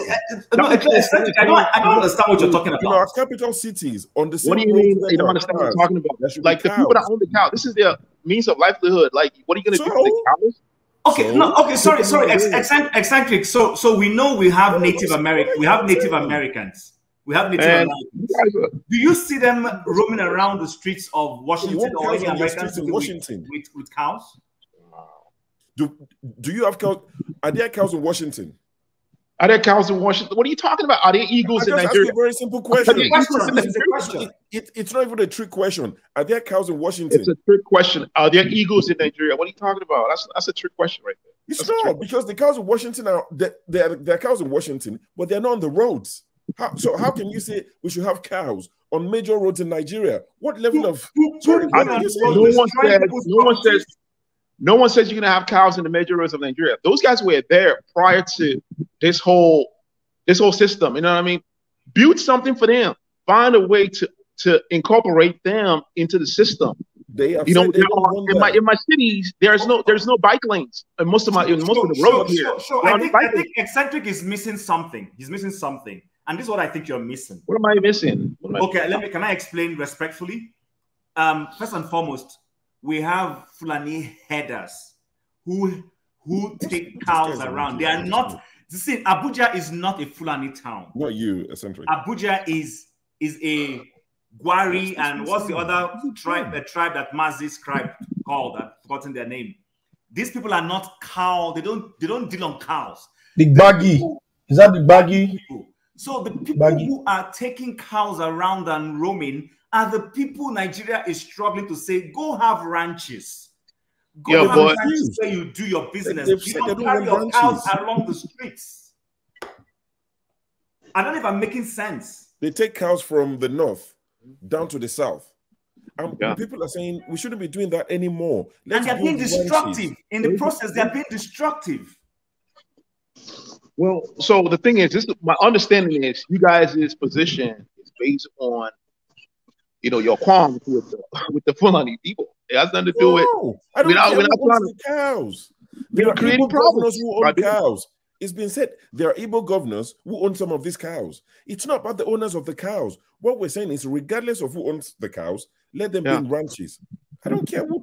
We eat the cow, we eat the beef. So I can have an issue with them. All we're saying is we can't be causing trouble, conflict in the name of rearing cows. Let's do ranches. No, we don't want ranches. We just want to be roaming around. That's what we're saying. Like in India, cows roam around the streets in India. Let cows start roaming around in the US. You're selfish. Okay, what about India? Cows in the US, where you live, on your street, let cows start roaming around. You know what? I'm gonna take this phone outside and I'll show you a deer in my yard right now. There are deers in my yard. Nobody kills them. Owned by who? Owned by who? Running around the street. Owned by who? Eccentric. Can I add that in India, the places where cows roam around are largely Indie areas. The county here Indie areas. They believe they don't kill them. It's for their religion. It's largely Indie areas, but you don't come to a largely Punjabi area. Cows don't roam around in India. That's not correct. That's not correct. But even if they do, they're in largely Indie areas. You don't come around to somebody else's territory and tell them what to do. I think let's try and put it into perspective. Bring someone. Wait. Eccentric. What you just said by there's a deer around your place. Is on the street everywhere, and it's not on my place. In the streets, I know. Even in my backyard here. Wait. I'm back in the forest. I'm back in the forest as well. So we also have. I get it, but I think what Chim and the other people are trying to say that is the abuse of that freedom and that principle of animal innocent. Wait. The problem I have with your position is, the problem I have with your position is. Listen, the problem I have with your position is you are Igbo. And I know Igbo people don't like Fulani people. You know what I'm saying? That's what's that's why we have that position. Be honest, man. Let's be honest here. That is so wrong. Here. That is so wrong. I'm Igbo. I'm an Igbo man. Eccentric. Please, let's have a good conversation. We have to take our own biases out of there. There is no bias. There is no bias. Listen, Eccentric. Can I make my contribution on this topic? Yes, please, righteous man, don't be offended. You will make your submission. I don't intend to dominate this thing, but I think let's be honest with ourselves. There is no. I live in Canada. We see hold on. There is wildlife around me. There are coyotes who come out. Nobody in trouble. These are one-off animals who run out and run back. You have your own time, though. You have your own time on the panel. If we keep talking across each other, we will not hear ourselves. I give you room to talk. You give me room to talk. You spend a lot of time. I see antelopes, or sorry, what we call them, deers, come out here in my backyard. In fact, on my way to work the other day, I stood down and took a video of one. This is not a herd of antelopes. This is one antelope. Okay. And then Eccentric, see, nobody is even eating the Fulanis. And it's not where you need to understand is where things are getting heated up is the Fulanis have always been roaming around with cattle from time immemorial. Okay, But yeah. the moment things got, when things got into conflict was when they started killing people on their farms, especially That's when that's a Fulani guy was faulty president. generalization. You're faulty generalizing. Not all Fulani kill people in their farms. Not all You're Fulanis, faulty there were generalizing. foreign ones that were brought in by this guy. Okay, why was not one of them arrested and prosecuted for killing people on their farms? See, that's the problem. That's what they want us to do. Like I said earlier, that's what these guys, the Wikes, the elites, they want us to be having this No. See, I don't care what the politicians think. The poor guy who was killed on his farm. Let's be honest here. Didn't get justice. Be honest. Okay, the reason why you guys hate that is because it's the Fulanese. If Igbo people were running cattle you're the one thinking that it's you about guys tribe. have a problem with It's that. not about You guys tribe. have a problem with that. No. It's not about tribe. You're the one okay. thinking it's not about tribe. Let's There are hear so from many people Righteous Man. liveless today, especially Yoruba. I'm telling you, there are people from my side that were killed. You're not Fulani. You're not Fulani. You're Yoruba. That's different. You're not Fulani. Yeah, but people were killed in their Righteous man, please. You think it's okay for cows to roam the streets in Nigeria? It's not about tribe or ethnicity. No. So anybody does wrong, let them follow the rule of law. Hold on but now. because the guy is Fulani president, nobody was arrested and prosecuted. So eccentric. You think you're proving my point. You're proving my point. I'm asking, you think it's okay for cows? Proving your point. What sense? What? I'm just asking you a question. Go ahead. Are you talking to me? Are you referring to me? It's okay, Scribe. So, eccentric, 2 questions. Do you think it's okay for cows to be roaming the streets of Nigeria, the same cities where cars drive, the same road, that cows should be competing for same road, despite the fact that there's been an offer to ranch these cows and the cow owners are saying, we don't want to be ranched? Do you think it's okay? It's okay. You can okay, listen, in a democratic society, when you talk, we're not running a dictatorship here. You're not going to tell people, hey, look, the way you've been doing things for thousands of years, we're going to come in here, build our city in your land and kick you out. There was a time they were killing people like you in the States. There was a time someone like you couldn't do anything in the States. It was okay at the time. Was that right? Does that make it right, though? No. Don't ask further questions. They were doing it. Can I say something, please? It doesn't exactly. So what they're doing now, does it make it right? It's the same principle. Don't mute my microphone. Don't mute my microphone. So I'm not even the one muting you. Eccentric, don't be annoyed. I was the one that muted your microphone because we're trying to have a conversation here. No, honestly, with the greatest respect. The fact that some things were happening for years doesn't mean it can change or evolve. Righteous man, please weigh in on the matter. Please, Righteous man, go ahead, please. Yeah. Let's go back to 2015. Who was Wike in 2015? From 2011 to 2015, who was Wike? Very quiet, soft-spoken gentleman. Hardly will you hear his voice. And in 2015, we rallied around Wike to make sure that Rivers State was not snatched from him. Because there were forces on ground in 2015 that was net bent in taking Rivers State from Wike. But those of us who supported, who were supporters of Jonathan and the good of PDP, stood our ground and said that will not happen. And that was how Wike retained his position democratically as the governor of Rivers State. Now, Wike started building an ambition. And that ambition was to be the president of Nigeria. And that was how he dragged the convention of PDP to Rivers State. I remember. And he was the one that sponsored Tamboa in order to actualize his dream, without knowing that the Northerners are more smarter than the Southerners when it comes to politics in Nigeria. because they have the masters from the Western world that back up the North. When it comes to Nigerian politics, the dictators of Nigerian politics are the Britons. They dictate because they have the Northerners as their babies. So they tell them at any given time what to do. That was exactly what happened in the last election. When it was the time for PDP to bring a Southeasterner, Catherine Long was moving from the north to southeast, discussing with the traditional leaders and opinion leaders in the southeast. When IPOP was on fire, was ranging, trying to take over the southeast, to make sure that all those political leaders have no say. Catherine Long, who was the ambassador of UK to Nigeria, was shuttling Abuja and the East. And the promise was that through PDP, an Easterner will be given the chance to rule Nigeria. And that was why the Southeastern elders was not backing Nnamdi Kanu.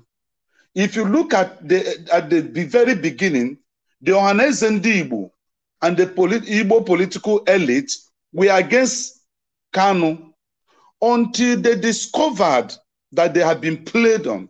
If you watch their recent statements, they have been calling for the release of Nnamdi Kanu unconditionally. Unconditionally came when they saw that they were played in the affairs of PDP in bringing a Southeasterner as the presidential candidate of PDP. Wike plotted the whole thing. Wike plotted it. Wike was betrayed by Tambowa, and now Wike became a wounded lion. So the issue of the herds, the cows roaming the capital city of Nigeria, Abuja, let me be honest with you, it is not our problem. The cows roaming the streets of Abuja does not constitute any economic problem to Nigerians. Well, righteous man, who is we? Who is we? When you say it's not our problem, who is this we? The Nigerian people.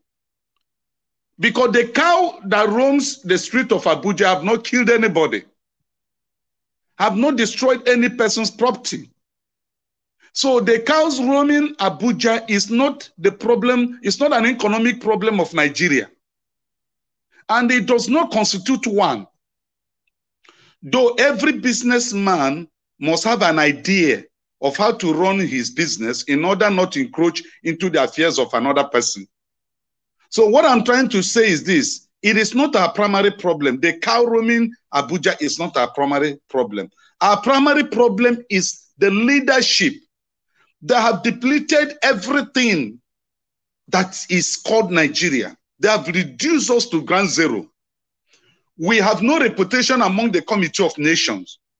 The green passport is like an abomination. Present it anywhere, even in Togo here. I traveled to Togo recently, and the way and the manner they checked me, I said Togo, that is not up to a local government area in Lagos State.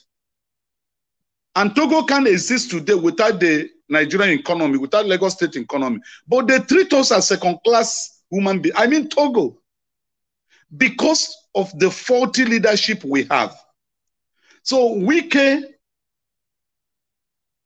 destroying houses or planning to destroy houses is just to make sure that he pays PDP back for denying him the presidential ticket. That is just it. So, righteous man, just to further this conversation in line with what you just said, so we don't lose our trend. So you said the cows roaming the streets of Abuja are not our problem. And I tried to get clarification, which you clarified. Thanks for that. Now, you said it's not our issue is leadership.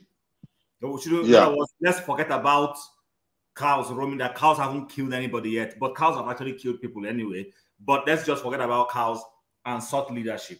Then you switch when there is a right, hold on. When there is a right leadership, the cows will not be in the street. Okay, so but hold on. So you see, life is not just exactly binary. Life is a process. It's not binary. It's not in, it doesn't stand still, it's not in a flux and just stays. So actions and inactions lead to other things.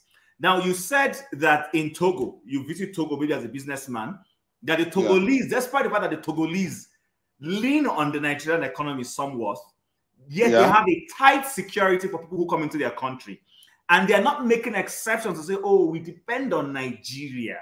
Therefore, Mr. Righteous Man who is Nigerian, we can see, and it's coming to better our economy, let's make an exception for him. So my point I'm trying to make here, and allow you to defend yourself, is it's not in sine qua non with the two things you're saying. There's it's like you're contradicting yourself. If cows are not our problem, but the Togolese are saying Nigeria's economy is important to us, but the same Togolese, in trying to keep their identity, in trying to make their nation safe, and not just allowing anybody to filter in. No, that's not what I mean. No, I'm saying that's my understanding of what you just said. Then I'm going to defend and clarify myself. Of course, I said your understanding might not be correct with what I am saying. Okay. So my point is, the Togolese depend on the Nigerian economy, but in still depending on that Nigerian economy, they are not just opening their borders and saying Nigerians flock in as you like. They are still doing what they need to do to keep their. Are Nigerians cow? That's false equivalence. I'm making. If you're getting my logic, sure, you get my logic. My logic is simple. We can still come and run at the same time. We can seek to solve our leadership problems and seek order in Abuja. Because listen, when you throw a stone into the market, you don't know who is going to hit. But hold on.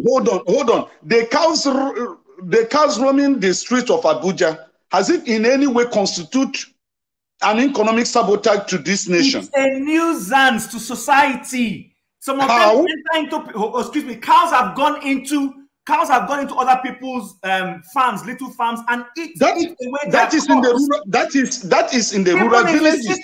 Even in the cities. That is in the rural areas. There is nobody that owns a farm in the city. You can't own a farm in the city. Righteous man, that's not true. Righteous man. So let me ask you, you're driving to work, to your office, you're dropping your children at school. There are cows causing traffic. That's okay with you? I'm asking simple questions. Because let me ask another question, another similar question like that. What do you they have shepherd that controls them. I saw a video. I'm telling you the video I saw this week in Abuja, that the guy driving the car was. Now, are you telling me that the problem of Nigeria is the cows that It is not, but our problems are many. So there are low-hanging fruits that we can deal with. But you are saying, but Wike cannot do anything about it. Wike cannot do anything about it, because those who brought Wike to that city are the owners of the cows we are talking about now. I can agree with you that Wike cannot do anything because the people that brought him own the cows. But my thing is it okay to have cows causing traffic? No, it is not okay. That's where I stand. Okay, if well, can deal with it or not, that's a different matter. You can build a pedestrian area for the cows to go through the roads. You can build a pedestrian area in Washington. Come back and tell us. There are construction property. Dude, I was late to work on Thursday because of construction work. There was nobody told me, hey, there was going to be construction work. Oh, you know what I'm saying? It happens. Construction and it happens. Construction. Dude, I was late to work. I could get fired. I could get fired for that. You know, your example is anecdotal. You made it an anecdotal point. I will be living in a moment now because I'm running out of data. I want to recharge. I'm going to leave you for a while now. Let us listen for you. Your example, you had a video example you found on YouTube. That's anecdotal evidence, right? You're not going to use that to make a faulty generalization and say, hey, look, cows are causing problem in the whole Abuja. That's not true.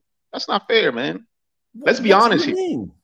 Wike himself mentioned it when he became the minister of Abuja, it was one of the things he mentioned. He said he does not want to see cows in Abuja. I'll tell you another thing. And he can't do anything about it. I agree. Two different things. Can he do anything? No. Is it right to have it? Also, no.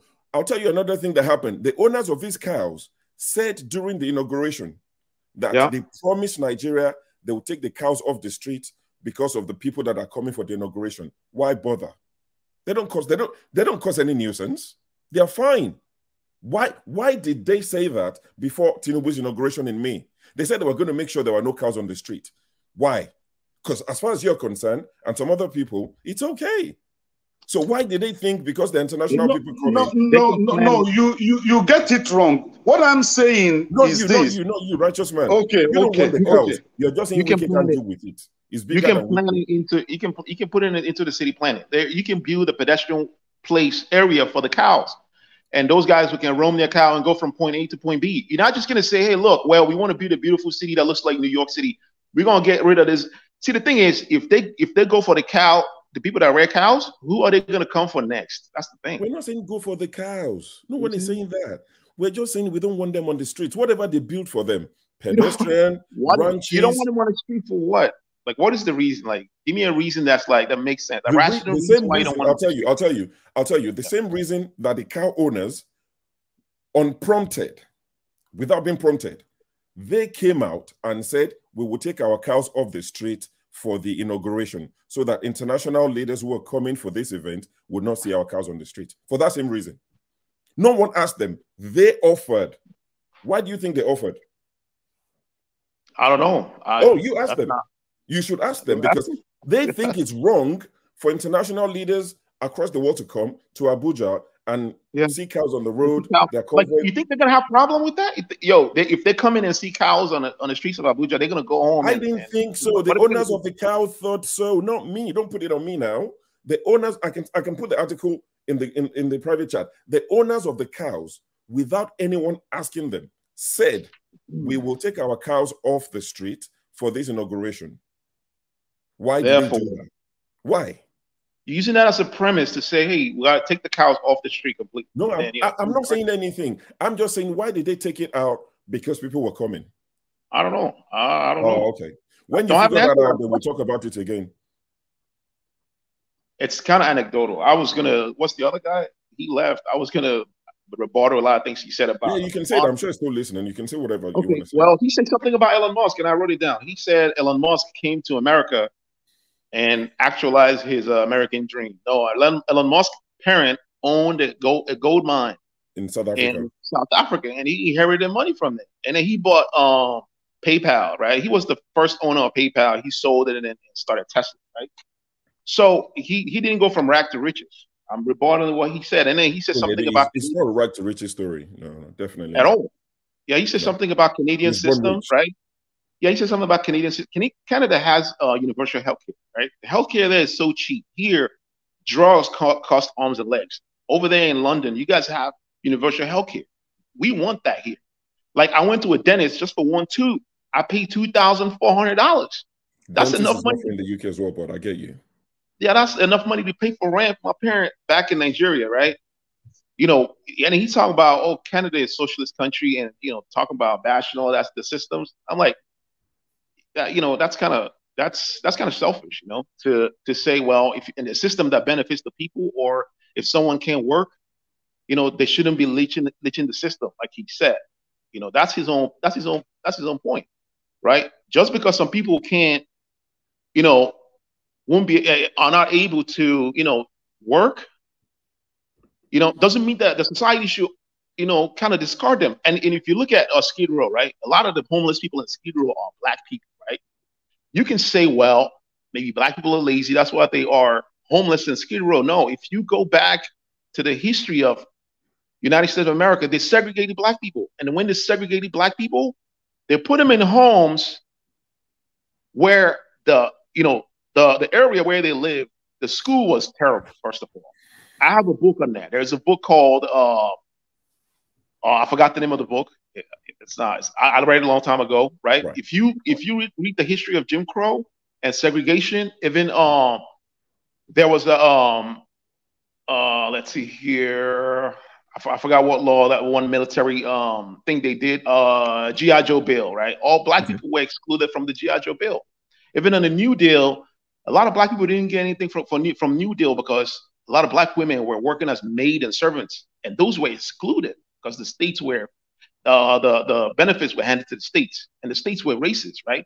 Now, if you come to America and see black people suffering, living in the ghettos, you might think, hey, maybe these guys are lazy. No, but they're not.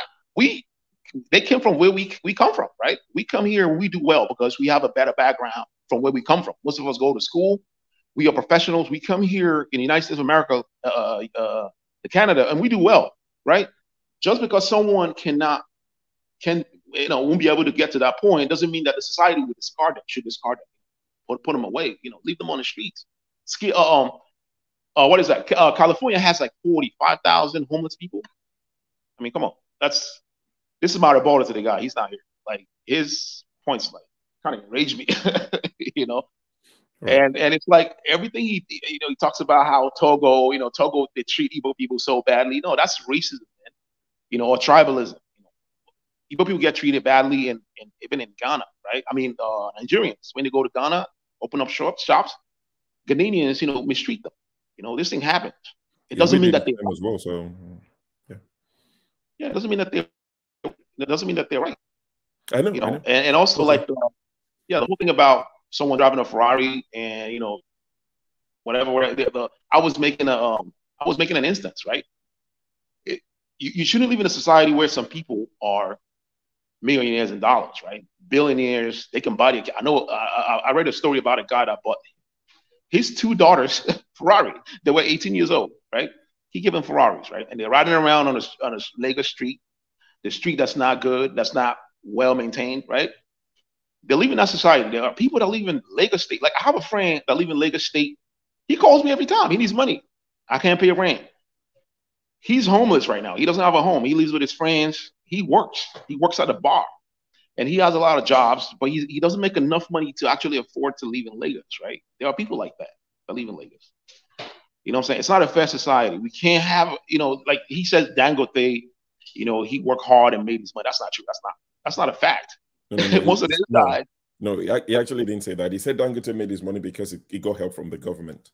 Yeah, that's true. And that's the same case with most of the elites in Nigeria, right? If you actually look into how they make money with selling oil, they were given access to. So I hear you, but where do we draw the line? Because there are people in the city you live that are homeless. How many of them do you have in your house? There are people who don't have shoes. You have more than 2 or 3, I like to assume. So my question is, where do we draw the line? I don't have a house. This is not even my house. I live with someone. Yeah. Okay. You know what I'm saying? I don't have a house. I don't have a house. So yeah, Augustine. if I do, sorry, I contribute. I do contributions. There are groups here. There's a YouTube channel called Revolutionary Blackout, right? They take donations and they go out in various cities where they have branches and help out the homeless. I contribute as much as I can, right? That's good. A little bit that I can, I help them. That's good. That's good on you. Yeah, saying it kind of made me feel terrible. Like, you know what I'm saying? Yeah. And Yeah. You know what I'm saying? We do charity. I do my bit as well. Augustine, how many cows do you own on the streets of Abuja? Don't lie. I think I own know there are a lot of Igbo people the first thing I came here is when you took your shepe so that you can hide. That was why they collect your shepe? You don't collect your shepe, you won't hide. Now, I just came here, please. There's something we need to know here. We are brothers. True. The person I want to talk with eccentric is that most of the time you always use Nigerians and Igbos interchangeably. We are not enemies. I don't know. Just wait, let me talk. It's my time to talk. Please, don't say that. Please, let me talk. You're making accusations. No. You can't when you were just talking, the last sentence you made now, you say whenever you go to Togo and Igbos are treated badly. Come on. Coming here. You said it was a coming here. You have always been using that. Oh my God, really? It's not new. It's my first time seeing it on the show. Can I talk? Yeah, go on. Sorry, Augustine. Now, we are all brothers. The green passport has disgraced a lot of people, whether they are Igbos, Yorubas, or Hausas. or even the Fulanis. All we want is to make the country better. Why I came around, as I said, for two reasons. When my guy took his check, I said I can't say hi. Secondly, is this issue of the cows. The fact that we know that we can do something right. In New York City, you don't see cows on the road. They're in ranches. And yet, we still have enough meat to eat. The one thing we need to know is that these cows roaming the street of Abuja, is it the best? No. Emma Show gave a scenario. Before the inauguration, people who own the cows said they would take it off the street, and they did.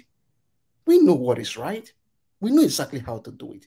But why is it that whenever it comes to implementation, there is always this issue of tribalism and nepotism and the rest? I always want to say something here, which I've always said on this show. I don't like people who always praise me all the time. I feel as if something is wrong somewhere. There is what we call constructive criticism. If you are being criticized for something, it doesn't mean they hate you. They want you to improve.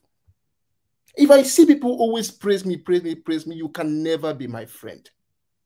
I wanted somebody who tell me that, okay, this thing was not done well. This is the reason why it was not done well. This is how we can improve. So if you tell people that take the cows off the street, where do you want them to go? Get them the ranches. If you don't get them the ranches or help them, then that is now when there's a problem. Come on, let's try to build a country all of us can be proud of. We see all these things elsewhere. It's not because he supports that's the problem with Nigeria. Or he supports Mekano or is an obedient. No, that's not true. Let's just try. If it's good for all of us. It's bad, it's bad. Wait. If they take the cows off the street, Nigeria will be perfect, right? Corruption will be done. Nigeria will not be perfect. That's what in the words of somebody, I don't know if you show. Those are low-hanging fruits. Yeah. Look, for example, how they're low-hanging fruits? Can you explain it, please? Let me try to tell you now. A lot of people in Nigeria are already stressed. You know, the economic situation is stressed. Just think of somebody riding in his car and somehow there's a cow on the road. The stress of work, this other thing, together with the cows on the road, the person flares up. Those are the small mental stress we don't take into consideration. We don't take into consideration. But okay, now take the second option. What if somehow, somewhere, there was somewhere that we can have ranches, we plant good nutritive weed or grasses for these cows to take? The same animal can still eat and feed very well and will still be good for us economically.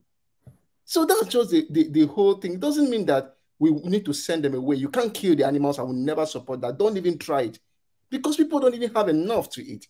So how then do you want to endanger the animals? No. But there should be a way for us to sit down as brothers and do it well the way it's supposed to be. Come on, it's not because I'm the one doing it, then I'm right. No. It's not because you are the one doing it, you are right. No. We should look in a case. I always like making this as a scenario. If I want to be fair and very, they say to be fair in your judgment. Whenever I want to do something, I always ask myself the question, if it was turned around and it was done to me, will I be happy? If I am fair to myself and I say, yes, I'll be happy, it therefore means what I want to do is correct. We should always make it to be a two-way thing. Not because I'm the one that wants to benefit, then it's correct for me. No. But if you turn it around and it was done to you, will you be okay? And even that's why this case, they said, I read online where Wike was destroying people's bikes. It's wrong. There is hunger in the land. Why you destroy? Even if they went against the law, give them some fine. Because if you destroy those bikes, you are destroying their source of livelihood. So please, there is a lot we can do. And there is a lot we need to do. But it doesn't mean that anytime the rule is against us or against me, that is not correct. No. When the rule is against you, it's not correct. No. When maybe they always say if corruption favors me, then it's fine. Come on. We should try as much as possible to improve in this country, Nigeria, we see. I'll tell you the truth. If we want Nigeria to be better, when you see a spade, call it a spade. If you see corruption, call it corruption. If you see evil, call it evil. The more we start doing things little by little. Today, I always ask myself, today, what have you learned? You learn one thing. Tomorrow, what have you learned? You learn one thing. Before 1 month or 1 year, see your level of knowledge. The same thing here. If Nigeria today, we do one thing. Tomorrow, we do the next one. The next day, we do the next one. Before 1 year, you go see the thing. You see the progress we have made. The situation where they want to do something, you say, okay, must it start with me? Or must it be my own? Come on. It's just that we know the right things to do, but we have refused to do it as Nigeria. And it is somehow disheartening that some of us were a little bit exposed are sometimes supporting some of these things, which I think they don't make sense. Maybe that's where I'm going to end for now. Maybe with the other time, Right. Thanks. Thank you, Augustine. Mas, describe. Have you got anything else to add to this? The discussion was Wike, in terms of what Wike said he was going to do. One of the things he mentioned earlier was he was going to deal with the menace of the cows on the streets, but we've been told by someone like Eccentric and a few people in the comment section to say cows are not our problems. We should leave the cows alone. They're not disturbing us. They're going about their business. Exactly. But I can draw a parallel and say, so if we have dirt on the road, mountains of piles of dirt, we can say, you know what? That's not the problem. Let's focus on other things. That's an anecdotal. That's an anecdotal, man. Say something else. Say something new. You keep saying that. What we're saying is, see, it's a low-hanging fruit. It's something that you can deal with that doesn't require a lot of money. You don't have to borrow money from anywhere to fix it. What problem does it solve, though? What problem does it solve? The nuisance. It's a nuisance.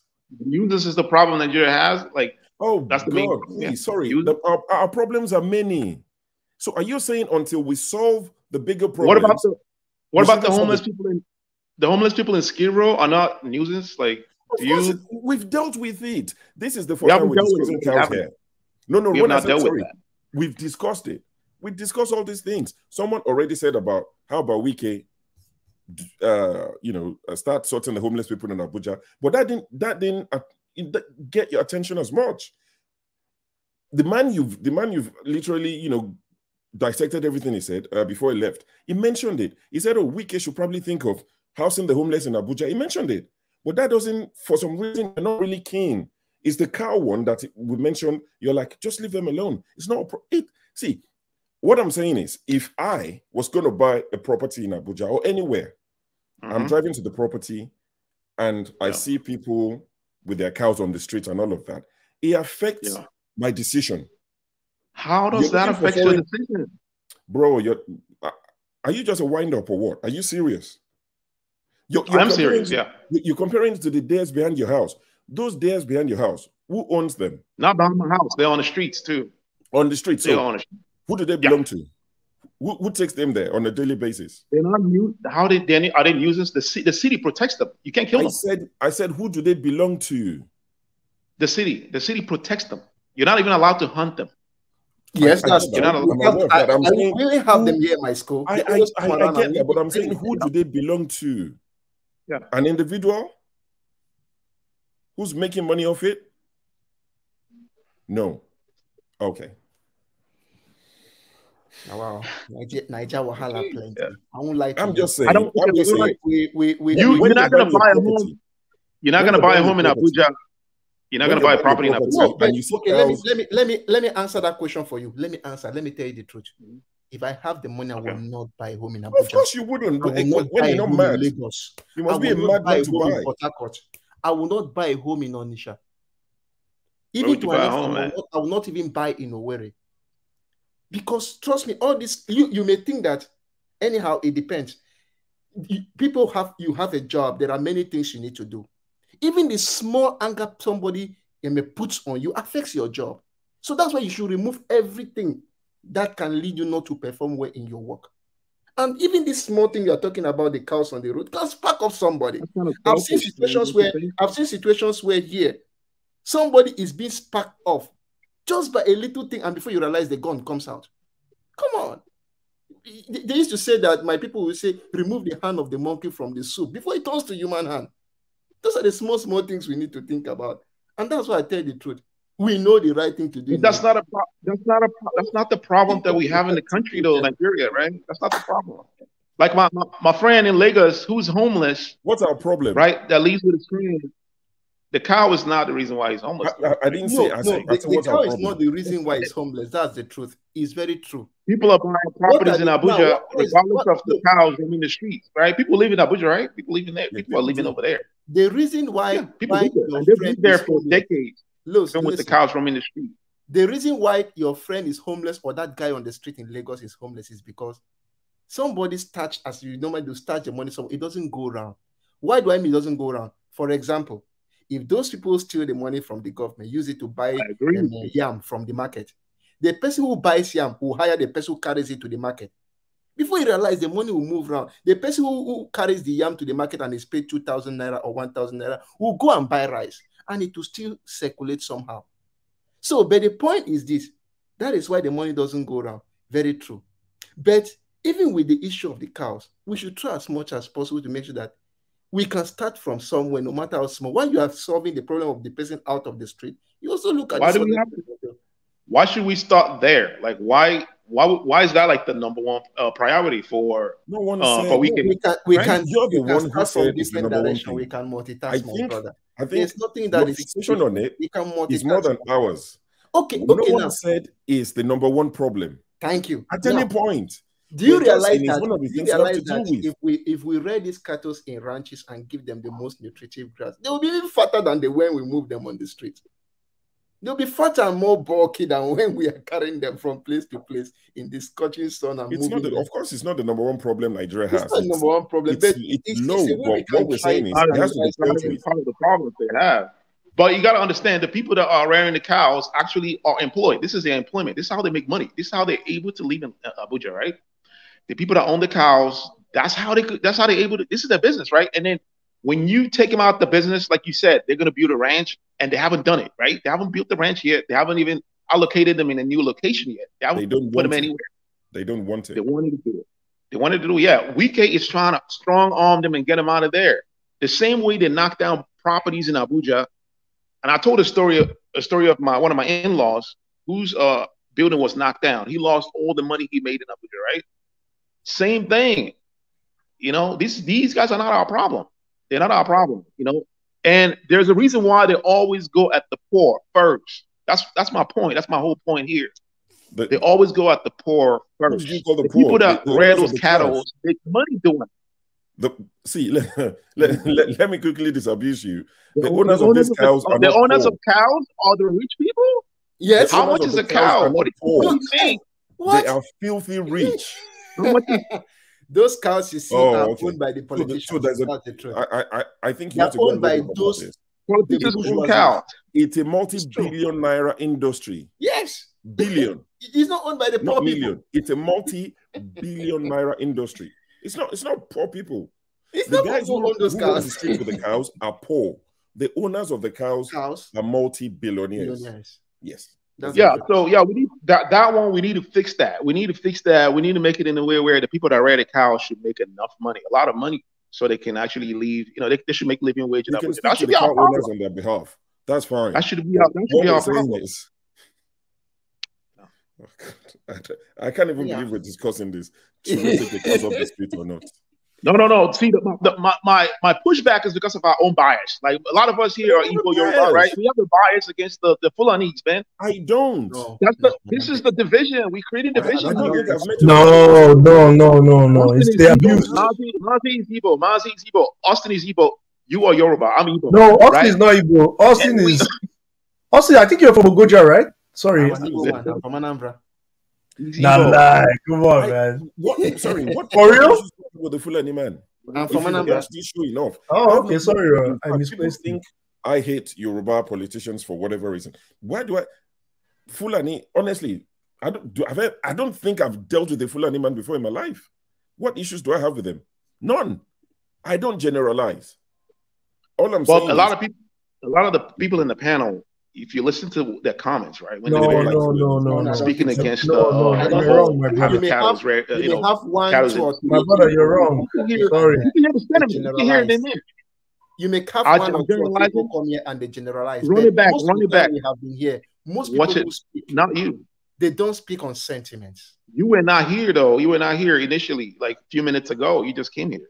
No, I've been listening from the background, and apart from that, I mean, all through we have been having maybe this discussion here. I don't think a lot of people on the panel generalize. If you want to know those who generalize, we can call them by names. Run the thing back. You were here. We know them. No, I'm not making it up. We know. No, eccentric, can I just say, I've been listening to you a lot today. I just want you to calm down a little bit now. Because I have time today, man. Don't mute me. no, Don't mute me, sir. No. I'm not muting you. No, sorry. Look at my hands. Look at my hands. Look at my hands. Yeah. Let me say what I'm saying now, please. Can I say it? Look, I think what everybody's been talking about is not anything to do with Fulani people. It's about the abuse of the privilege of those animals to walk around. Those animals have been walking around before, but now, when they started carrying AK-47, people were becoming suspicious of them. You know what I mean? No, today cow begin to walk up and down. That can be dealt with. Yeah, the AK-47 thing can be dealt with. You can deal with that. Yeah, that's a problem. But then don't people have the right to feel unsafe given the temperature of the polity of things? You know, so there's a distrust. They've eroded their trust. So I know there are good Fulani people. I mean, don't get me wrong. This is not a generalization at all. They are good Fulani, very, very good. I mean, I've associated with them. They're very, very. I'll be honest. Growing up, I would even trust an Hausa guy. I'm being honest. I would trust an Hausa guy. I'm laughing because when I was 7, a Fulani person gave me the daughter to even marry. Yeah, you see. So for the care that they're going to flog you as part of the marriage right. You can marry one of my daughters. I'm telling you, and it was my very good friend at the market, and we always talk. So there is that's the thing. So someone in the comment section is saying you people have been silent. There's no.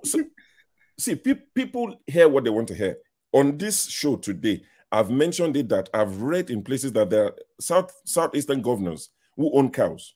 But somebody saying we don't talk about it. You hear what you want to hear, because I said that tonight, that even it's not just about Fulani or Hausa people. I've read and I've had people say there are southeastern governors who own cows, and I won't be surprised if there are southwest governors who also own some of these cows. I don't have you see, it's not about the owners, it's about the nuisance. I can't believe we're discussing. Oh, Maska. Okay, so we have another now here. Oh, it's left. Somebody brought it up. I don't know. Someone brought up the whole cow thing. That's what we're discussing. Oh, right? there was another gentleman who just was about to join. It would have been nice to hear his view, because I've said it. You say it once a year, so I should be thinking it every day. Yes, if you are from the north, this is your chance to come and challenge your secretary. I'll make sure he keeps quiet. I'll keep policy. Honestly, the political class are one. Like you said, they are one tribe. The political class are one tribe. The eastern governor who owns cow will never speak up against it. The southwestern governor who owns cows will never speak up against it. What someone like me, what really pains me is that in the West, that's the closest to me. Yeah, BQB will get one. We used to have a leader called Awolowo. This man had ranches all over the West, about 15 or 20 ranches. That way, it will be very difficult on, almost counterproductive for you to walk your cow from Kano, Kaduna down to Ibadan. Because we have ranches all around us. The cows were cheaper. These were the breed that the man brought from Argentina, the short-horn cows. Awolowo had them. The ranches are there now dormant. We had in Ondo State. We had in Old Ondo. We had in Oyo State. 9 ranches in Old Oyo State. 9. Ondo State, we had with 5 massive dams, the one in Ondo State. So the man, Awolowo found an alternative without he didn't provoke them, he didn't argue with them, he didn't say don't do your business. It's just thought, you know what, let's have ranches. We have cows that don't roam the street. It will be cheaper because somebody who walks the cow down from Kano they have to sell it for more money. But the one in Ibadan that lives there is cheaper. So Awolowo, without discussing it, without being confrontational, solve the problem. But the current crop of politicians don't even care, because even they own some of these cows. It would even tell you why they probably don't care about the ranches, because they own some of these cows. But they would also hide under, it's Fulani cows. It's not Fulani cows. I don't think so. I think it's all these rich people that owns this cow, and they don't care what damage they cause, what nuisance they cause. How do I get a cow, man? I want to invest money on it. If it's a lucrative business, I want to be part of it. You know what I mean? So this Efosa guy, honestly, it would be nice if people like this. Maska is back. No, Maska. It would be nice if you stop being faceless. Even I can even spare you 2 minutes, Efosa, to come online without your face showing. You say, so I've been accused of saying Fulani 1,000 times.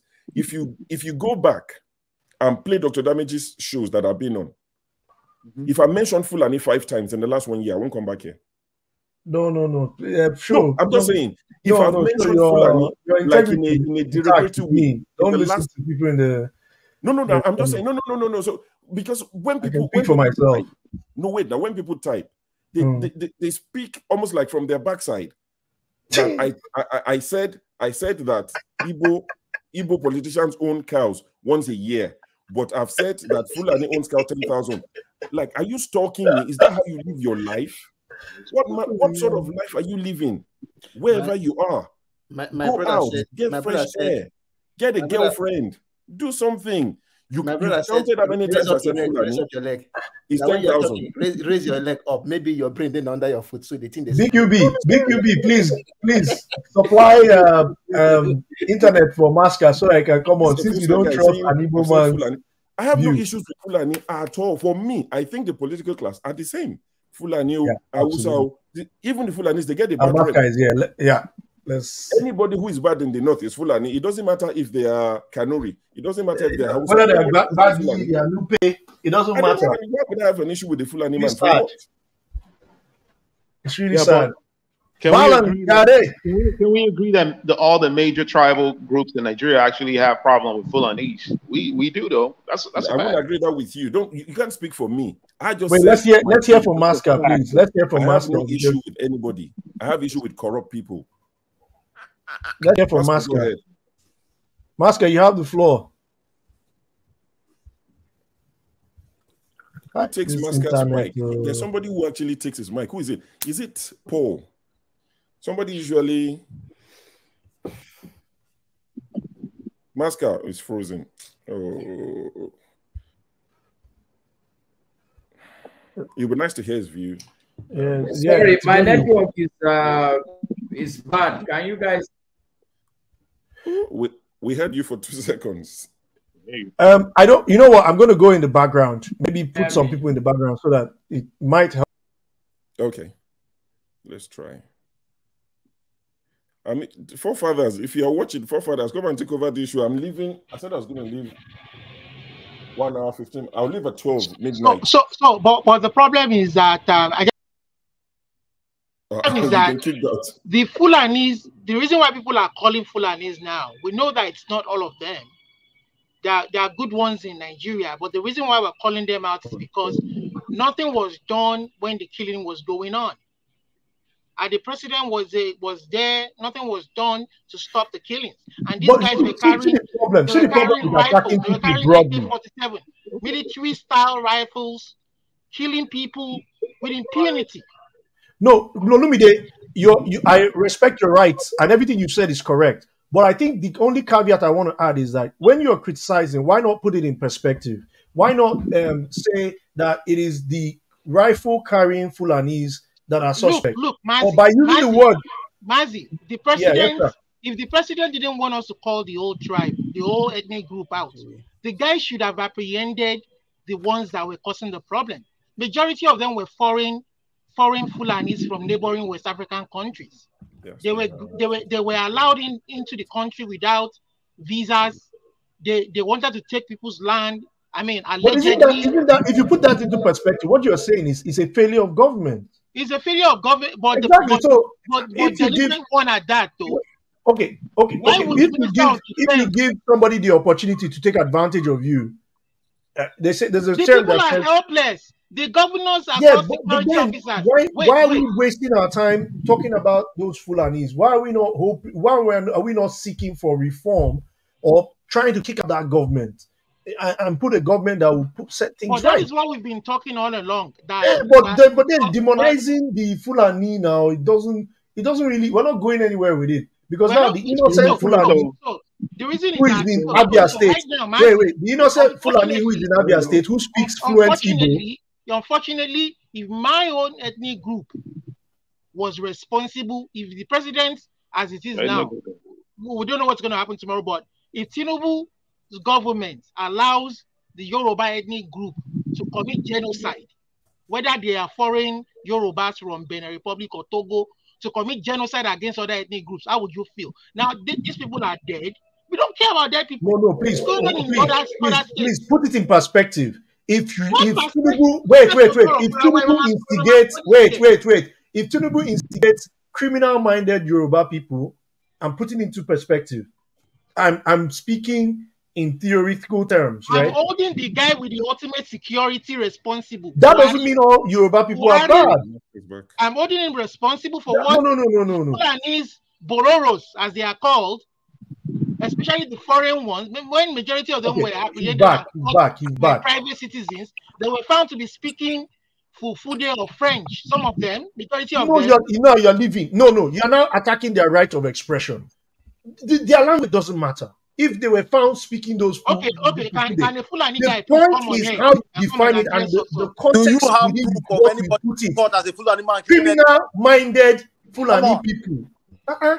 Criminal-minded Fulani. Sorry, Eddie, you said something? Where is your proof that you had what's it called? Fulani men killing people there? Oh, in Nigeria. You want me to take you to Okeogun? People talking. You want me to take you to Okeogun in Ogun State?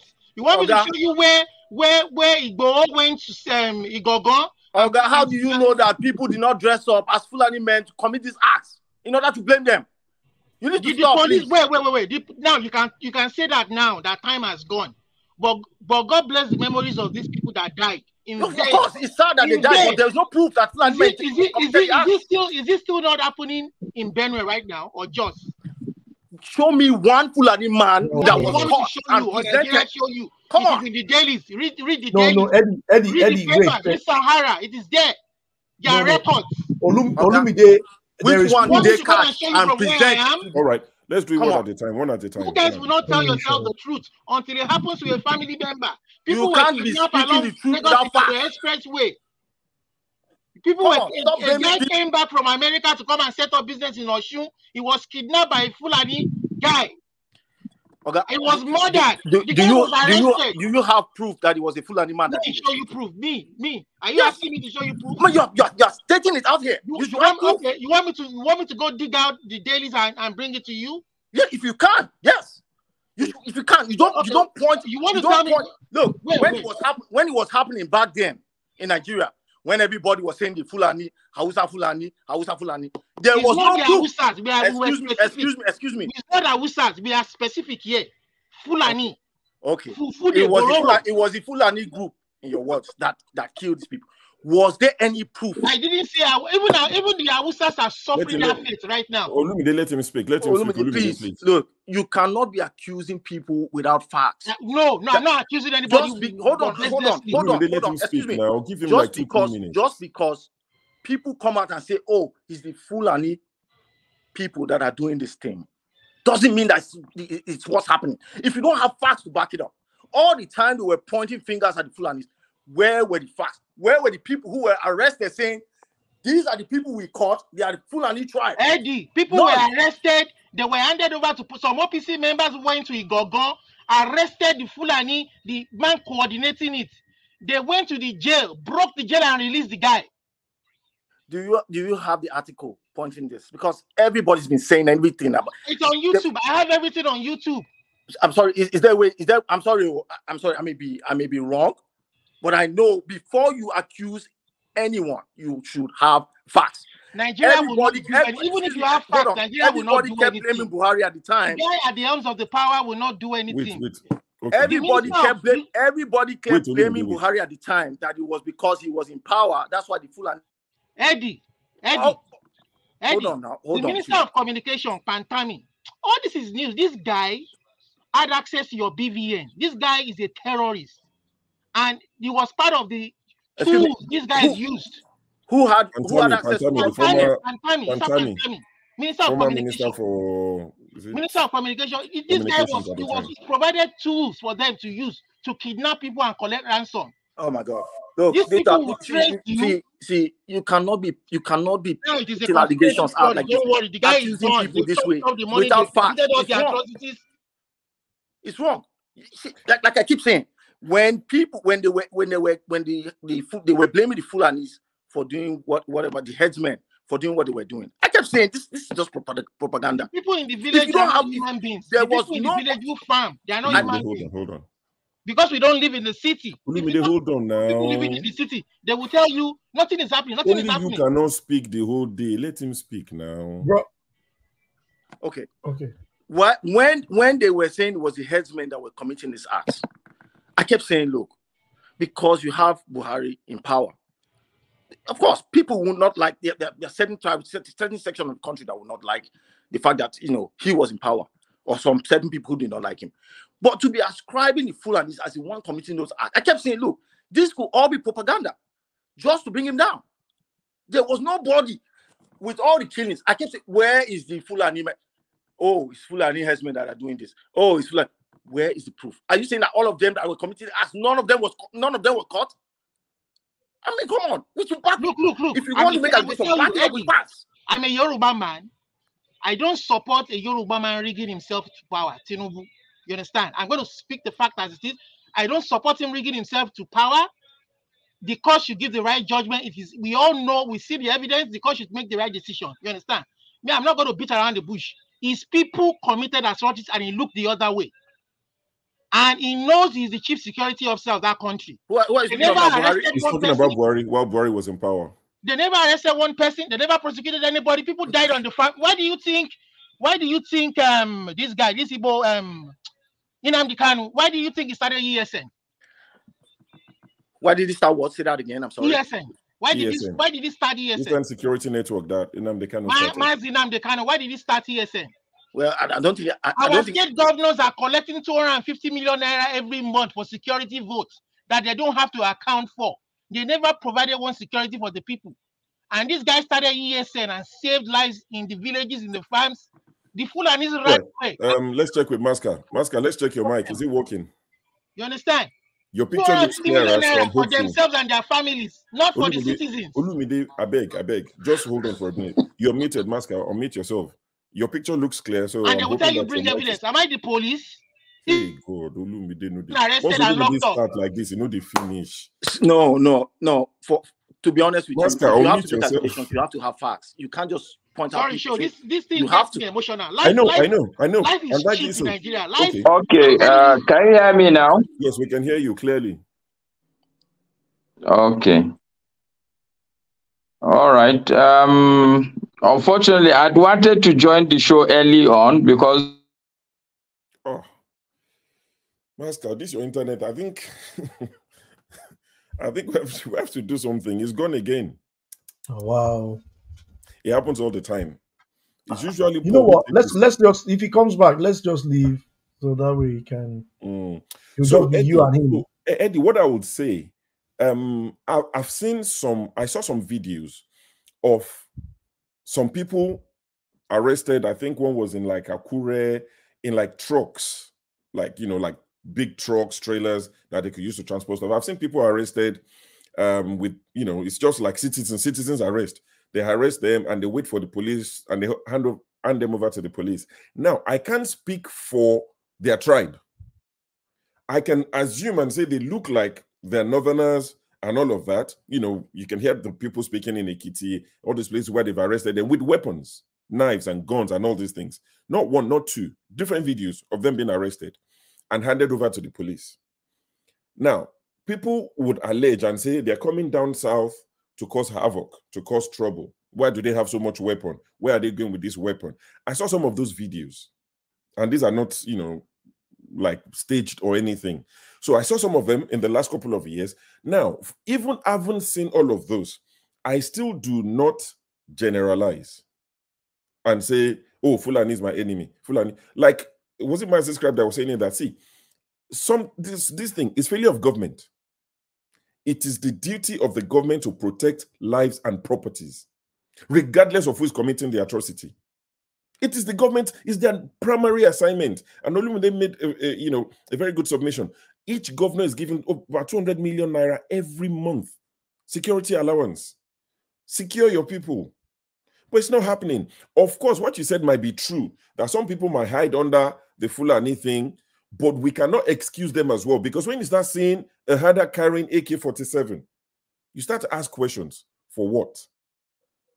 Or any other Nigerian is not allowed to carry weapons. You're not allowed. You know that. I agree, but when criminal elements decide to infiltrate society, you never know where it's coming from. Look at Boko Haram, for instance. I agree. Look at how it started. What I'm saying is, started as a joke, but got out of hand. When people carry guns, it's hard to excuse them when they're accused of. Sorry, I'm looking for my remote. Is Masca is back? Okay, let me see if I put people back. Let's see if it works or not. I know this guy's an IT guru. Okay, he's already removing us, so you can remove me as well, Scribe, and see if he helps Masca. I don't think so. I think it's just his internet, but let's try. Masca, try. Let's see if we can hear you. All right, can you guys hear me now? Yeah, it's better now. Yeah, well, for now. All right, and I feel honored for the effort to just get me to talk. Like I was saying, I'd actually looked at the topics. Maybe you give us cows. Yeah, well, my father used to own cows, but it's I mean, the story of cows is very interesting. But can you hear me? Yes, clearly. Go on. Okay, very good. So I said the topics that Mr. Rudolph put up today were very interesting topics. I actually wanted to join.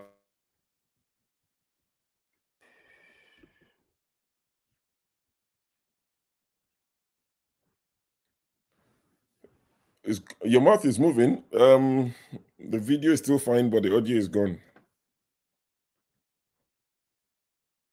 Such a shame. Okay, so I think it's not working. Tony's back.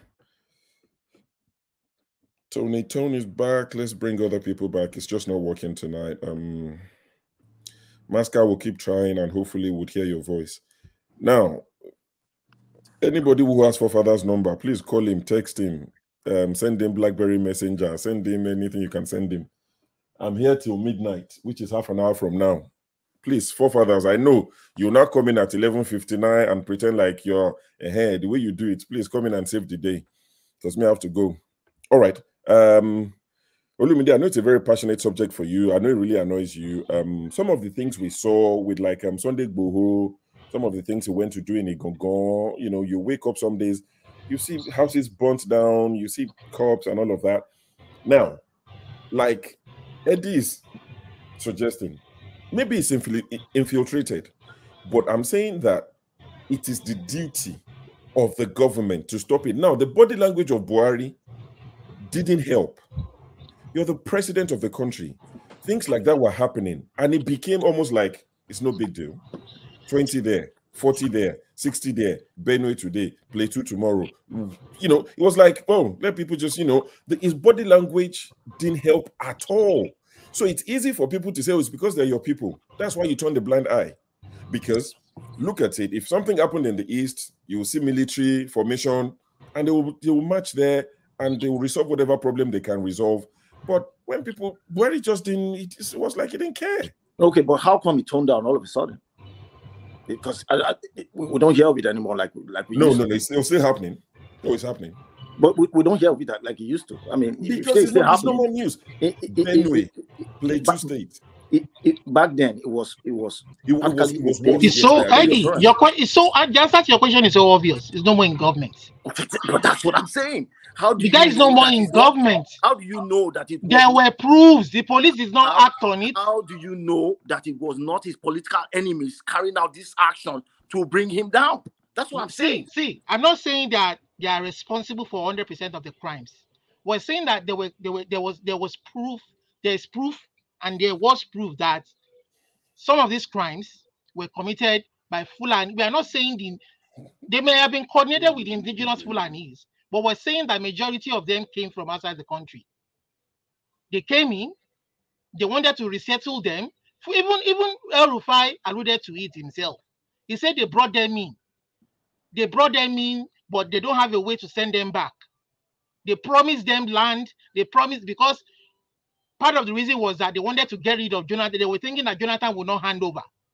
And when the gentleman told them that his ambition was not worth the lives of people, they couldn't get them back.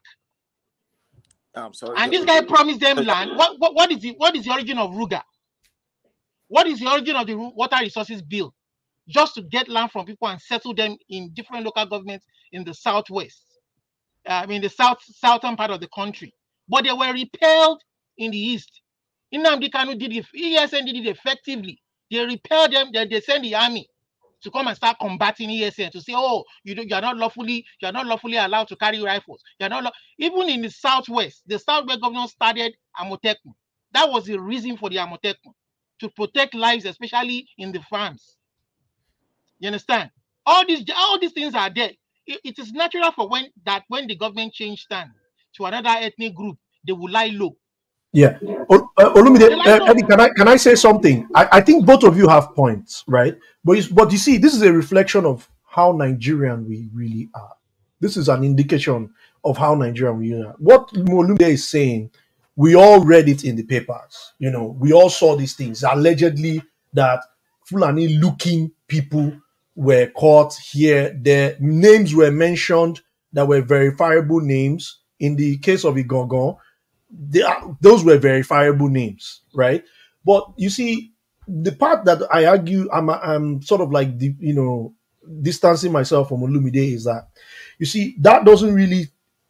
Our problem is our national identity, and that's where I disagree with you, Olumide, in the sense that, trying to make it a Fulani case, you kind of negate the core abstraction, and that is criminality, and you negate the core abstraction of whose responsibility it is, and that is for the government to be able to do their job and reduce crime. Exactly. If you bring the conversation into this using those words, it's easy for people like Eddie to now. I believe Eddie is not look at him. He looks like a sane guy.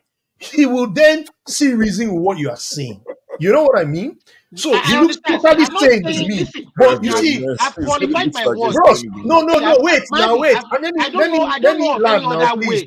Now, I'm just trying to. I'm only trying to play devil's advocate. I actually see reason in both of what both of you are saying, because it's a danger point and it's not allowing us to move forward. What kind of danger? It's a danger point because you are now playing.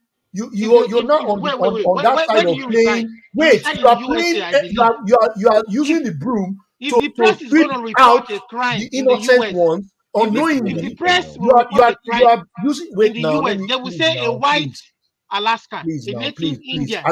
I want to land my point. What is wrong with qualifying the? No, please let me land my point. What is wrong? It will all be propaganda to bring the government of. Please let me land the point. Let me land my point. Both of you. Please now, let me land my point, Olumide and Eddie.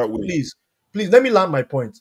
So my point is that this still reflects to our ultimate problem. And our ultimate problem is that what it means to be a Nigerian does not exist. We are not proud Nigerians. Because if we are proud Nigerians and there's neutrality in our ethnic identities as it relates to Nigeria, then it will no longer be that a Fulani man or even an Igbo guy, in the case of Ernest, there are other bad people. There are other bad people from this thing. So if we're able to now bring it under sort of like be able to choose our words and define it as criminality, define it as an abdication of government. So let me land my point. Listen, I've been holding this point. Abacha said something. He said if a crisis or theft or something like this lasts for more than 1 week, the government knows about it. So now when you look at it from that perspective, the body language of Buhari is highly suspect in that perspective. If we present this case like this, I think it will be easier for us to actually enter these conversations and do something. I think Masca is back. Let me use. Is Masca back? But I want you to bear in mind that I'm not blaming the whole of the Fulani tribe. We are not blaming the whole of the Fulani tribe. You understand? But part of those elites were responsible. To keep quiet for a while. That's almost impossible. Let's try. Go ahead. Your floor is yours. Don't mess with us. Oh. So, Master, don't be my fault now. Not blaming you. We can't hear you anymore. This used to be CM back in the days. You couldn't hear CM. Maybe we should ask CM what he did. Maybe he can tell you. And honestly, my we can. brothers, please, I would like to bow out now. Let me Okay, go. so let's do it this way. Let's do it this way. Olumide, you've spoken quite a bit. Scribe, have you landed your thoughts? I wanted to just conclude and go. Just wait. I think Mazi, have you finished? Yes. Please. All right, cool. Olumide, we'll come back to you. Sure, yeah. All right. Eddie came in before Augustine. So Eddie, you go. Tone will go. Then we'll go to Augustine. Please. Well, I really don't have much to say. I just came in to actually kind of rebut the fact that the Fulanis were being all the blames of that Fulanis. Look, the way I understand politics work. If you have a government of the day, there are some people who are going to be in there who are not going to be okay with the fact that the person that's in power is there. They try to do whatever they can to bring him down. At the time when this Fulani stuff was going on, yes, things were happening in the north at that time concerning Boko Haram, right? But with every killing and every crime that happened in other parts of Nigeria, at that time, it was the Fulani people. Yes, that's what the point. Come on. Before you start accusing people, where are these guys? Okay, this guy, if you say a crime has been committed by X person, and you say it's been handed by the police, or they're being handed over to the police, at least you have pictures of them, or the police will parade them. Nothing like that was going on. So at some point, some did happen. Some did happen. There was a man that was arrested in Oyo State. I can't remember the town. They chased him. They found him. One elderly man. You wouldn't even believe he was the one commanding the operations. I actually saw OPC arrested him. The OPC guys ended up being locked up. I remember, for 3 months. There were instances. That's why I'm saying that maybe it's overblown. Maybe other people committed crime in their name, but it did happen. That's my point. Yes, maybe some of them did carry out the acts, but you cannot. What was being ascribed at that point was most of the crimes, say 80 to 90% of the crimes, were the Fulani people. It didn't sound right because before Buhari came to power, there were crimes being committed, and it wasn't just by the Fulani people. In all parts of Nigeria, nobody's safe from crimes. In the past, we had armed robbers come to our house, right? We didn't know the tribe, but if they come and they leave, they'll say, "Oh, the Fulani people have come to commit crimes." You see, my point here, I just came to rebut, in a sense, saying, "Okay, let us cool it down with blaming one tribe for all the crimes happening in Nigeria. It's happening everywhere, and I believe, it doesn't matter the tribe that it affects.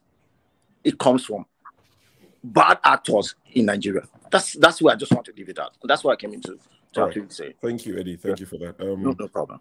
Tone, what's your take on this? Okay, the grazing issue. Please, I think we should come back to that. The grazing issue. That's what led us to this. The grazing issue. A lot of people have said in the comment section, maybe I'm just not paying attention. They're saying that it's not one of our top problems. And I told them, I said, I agree. It's not one of our major problems, but I still think it's something we can deal with. What do you think? Because Wike said he's going to deal with it.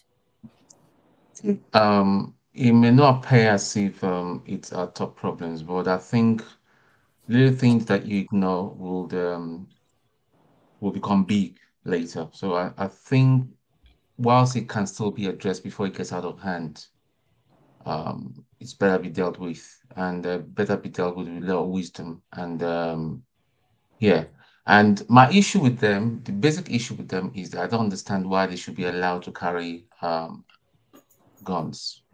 I think it's ethically wrong, because if any other person carries a gun, you'll be either shot or arrested and dealt with severely. And their lame excuse was that it's for security. So it means there's no security in Nigeria. What are the security agents doing? So that's just my take on that, though. But I don't think it's proper it's an eyesore. I remember years ago in Lagos, around Apapa area, they messed up that, they caused a lot of traffic towards Appa. It used to cause a lot of traffic back then, So yeah, I think it's something that needs to be looked at and dealt with here. All right. Thank you. So I'm not crazy. Because I just think, honestly, for me, maybe I don't too take for this because I'm just thinking, I'm not buying a farmhouse. Why am I going to wake up to cow dungs on the road? You understand? That's what. But they say it's not the problem. Deal with it. You hate Fulani for what? Anyway. See, Mr. Ogasho. Yes, sir. Nigeria is a country where the people who are sane are being made to feel as if they're insane. You go see, there was a time where when I was in school in college, I like this your shepe. When I was in school in college, there was a time where most of the time when things go wrong, they always people. In fact, if somebody is badly treated, they always tell me because I go always climb on top bench. Can't tell anybody when they involved soon and stop this rubbish, and it will come back to normal.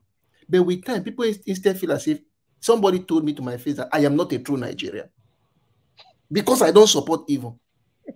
So that's why sometimes when I hear people talk, that narrative has to change. I'm telling you, we need to start. That's why I always say on this show that our standard is too low. Nigeria, the standard low. It was even on Arise TV that how they call this guy from Adamawa? Is it Boss Mustafa, who was the former Secretary General of the Federation under Buhari? Mm-hmm. He made one statement which was somehow very disheartening. That sometimes Buhari's people, or maybe some of these men can come, that this is one of your son who some time ago graduated, so give him a job. And the person, he said that they will just give 1 or 2 jobs. And there was one important thing he said when they were talking about candidates. He made one statement that if Buhari can be president, anybody in Nigeria can be president. Now they are not saying our standard too low. So I don't know why we should be seeing red. As African China go say, they will call it black, and we'll see black and call it red. All we know is that everything we have here, we can make the country better. Let's just make it better. I don't see a situation where somebody comes here because I am from the north or you are from the east, and we start quarreling because of tribal sentiment. If everybody could have been in his own house, will you have taken the same decision? Is it because it is being done because it's done against the west, or done against the north, or done against the east? So all this issue of cows in the whole instance, I think that they should try as much as possible to put them in a ranch. And in the ranch, they will even be better. Just move within short distances, eat well, give them enough water, and they'll be fatter, and they even give us more meat and more economic value than coming to the road and blocking the road and making people who are already stressed mentally to go insane. And if something goes wrong, you say that, hey, this man don't keep person, or this one don't keep person. We should not push things because we feel it is done for us, so we should do it. If it's done against us, then it's bad. So that's just what I wanted to say. It's just a whole roundup. Let me go and see solve my own problem, because I used to say that if you want to discuss Nigerian issue, make sure say you don't chop. And if you don't finish eat food, make sure say as you finish discussing Nigerian matter, you still have enough food to eat, because hunger. But I'm starting to understand that most people behind the those Fulani Grays, as I call them, they're very powerful people. So it's not just so that's why they are so confident. They to do stuff that they do, that those cows belong to some very powerful people in government. Don't know how far that is true, Rumors do fly about in Nigeria, No, the truth is that you are very right. I served in Bauchi State, and I know that you hear people talk, you hear even the people who own the land speak. Most of those cows are owned by very powerful people, very, very powerful people who are politicians even. So that is why sometimes they will not do anything to jeopardize their own business. But my point is that this business they have can be made to even thrive if they even use the same powers they have to decide to get ranches. I'm just thinking of a situation where we have a vast land. What if you decide to select some particular grass which are nutritive and plant in some particular areas, and you make like paddocks where if they graze here for some time, you open the next door, they enter the next side, they graze. Before you go 2 months, the other side grass. The excuse, I was watching an interview. They were saying, I think the Mieti Allah was saying that it's not within their culture to actually do what you just proposed. That they've been nomadic for years and years, and that's the best way they know to nurture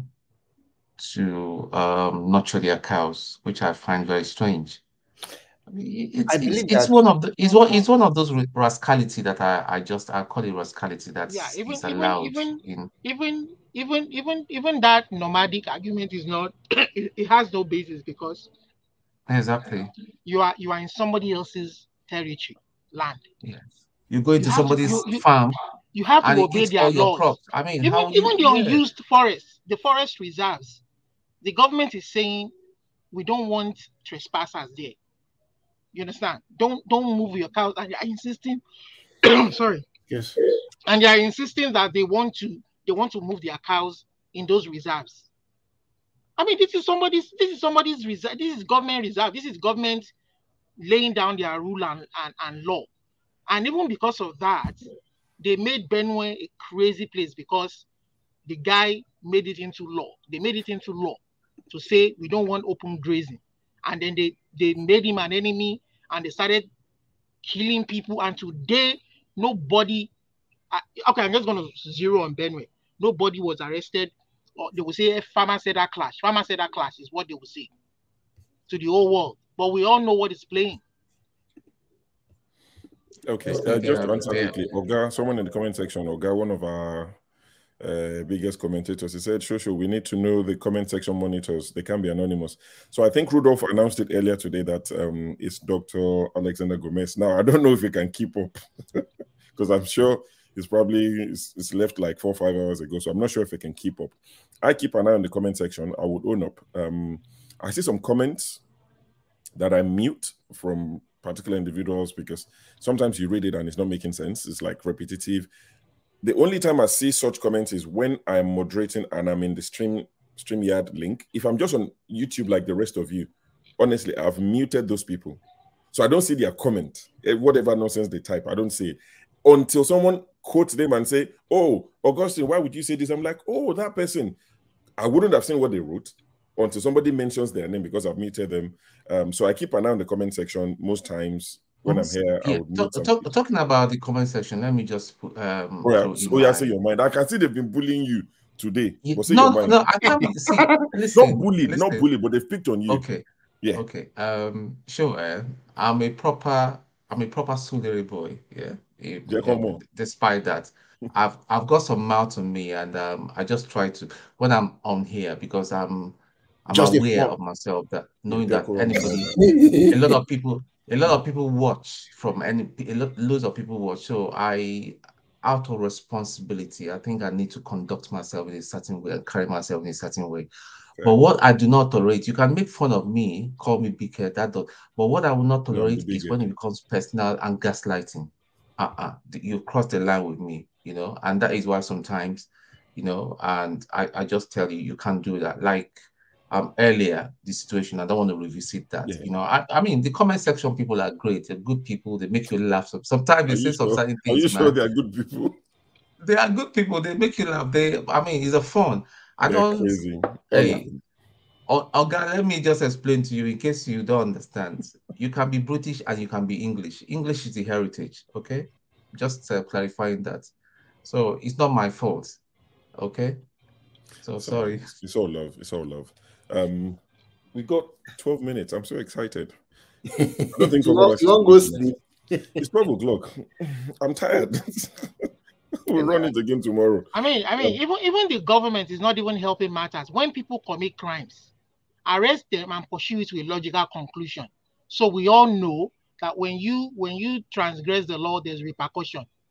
I mean, I don't get, and then Eddie is saying that where is the proof?